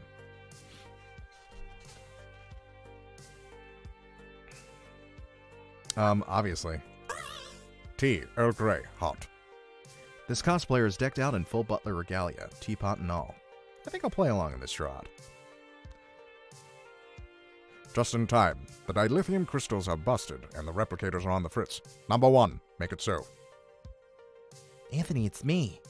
Huh? How does Mystery Butler know my name? Am I really that stupid? That's okay. Do I have a stalker who is also a butler? What if we work together? Uh-huh. Did Francine hire someone and not tell me about it? How long have Gavin, Naomi, and Ashley? Took you long enough. Jeez. That confused look on your face, huh? Priceless. Have you never seen Ashley's crossplay before? Possibly? Probably not. What's crossplay? It's when you cosplay as another gender. Oh, okay. Ashley, seriously, you look completely different. I didn't even recognize you. Oh, I know. I'm sorry I let you think otherwise for a minute, but it was all in good fun. No worries, it's pretty impressive work. Oh, it's not impressive at all. I mean, I could have done a much better job at sewing the coattails, and I need to be like 5 inches taller, and I didn't go to the gym enough before this. You can't change any of that now, and honestly, it looks fine. Regardless, the cosplay parade is starting soon, and I need to get over there. You should come with me. Ooh. Choices. Hey now, Anthony was going with me to the Showtime stage gathering. Well, whatever Anthony wants to do, it's his choice. That's fair. Can I just... Either way, it'd be a good opportunity to promote Funflex jams to one crowd or another. So, would you like to come with me to the cosplay... I do like cosplay. Or join me in the I'm not a flash mob guy.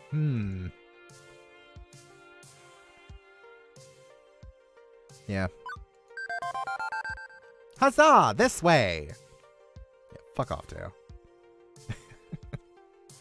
He's a good guy. He's a good guy. I don't mean it. Ashley led the way as we weaved between people in the crowd. We traveled through the largest exhibit hall to get to the cosplay gathering. Ashley had mentioned it was in the Pac-Man Theater. Pac-Man Theater. I'm forgetting all my bits.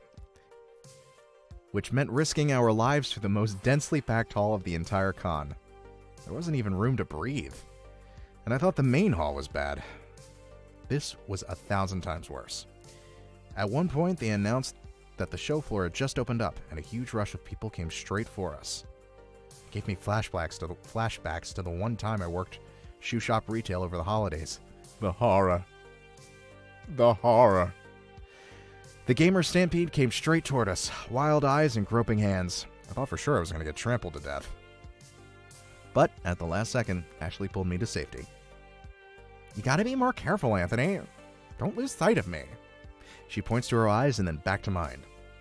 Our eyes now locked forever in a mystical eye-locking spell.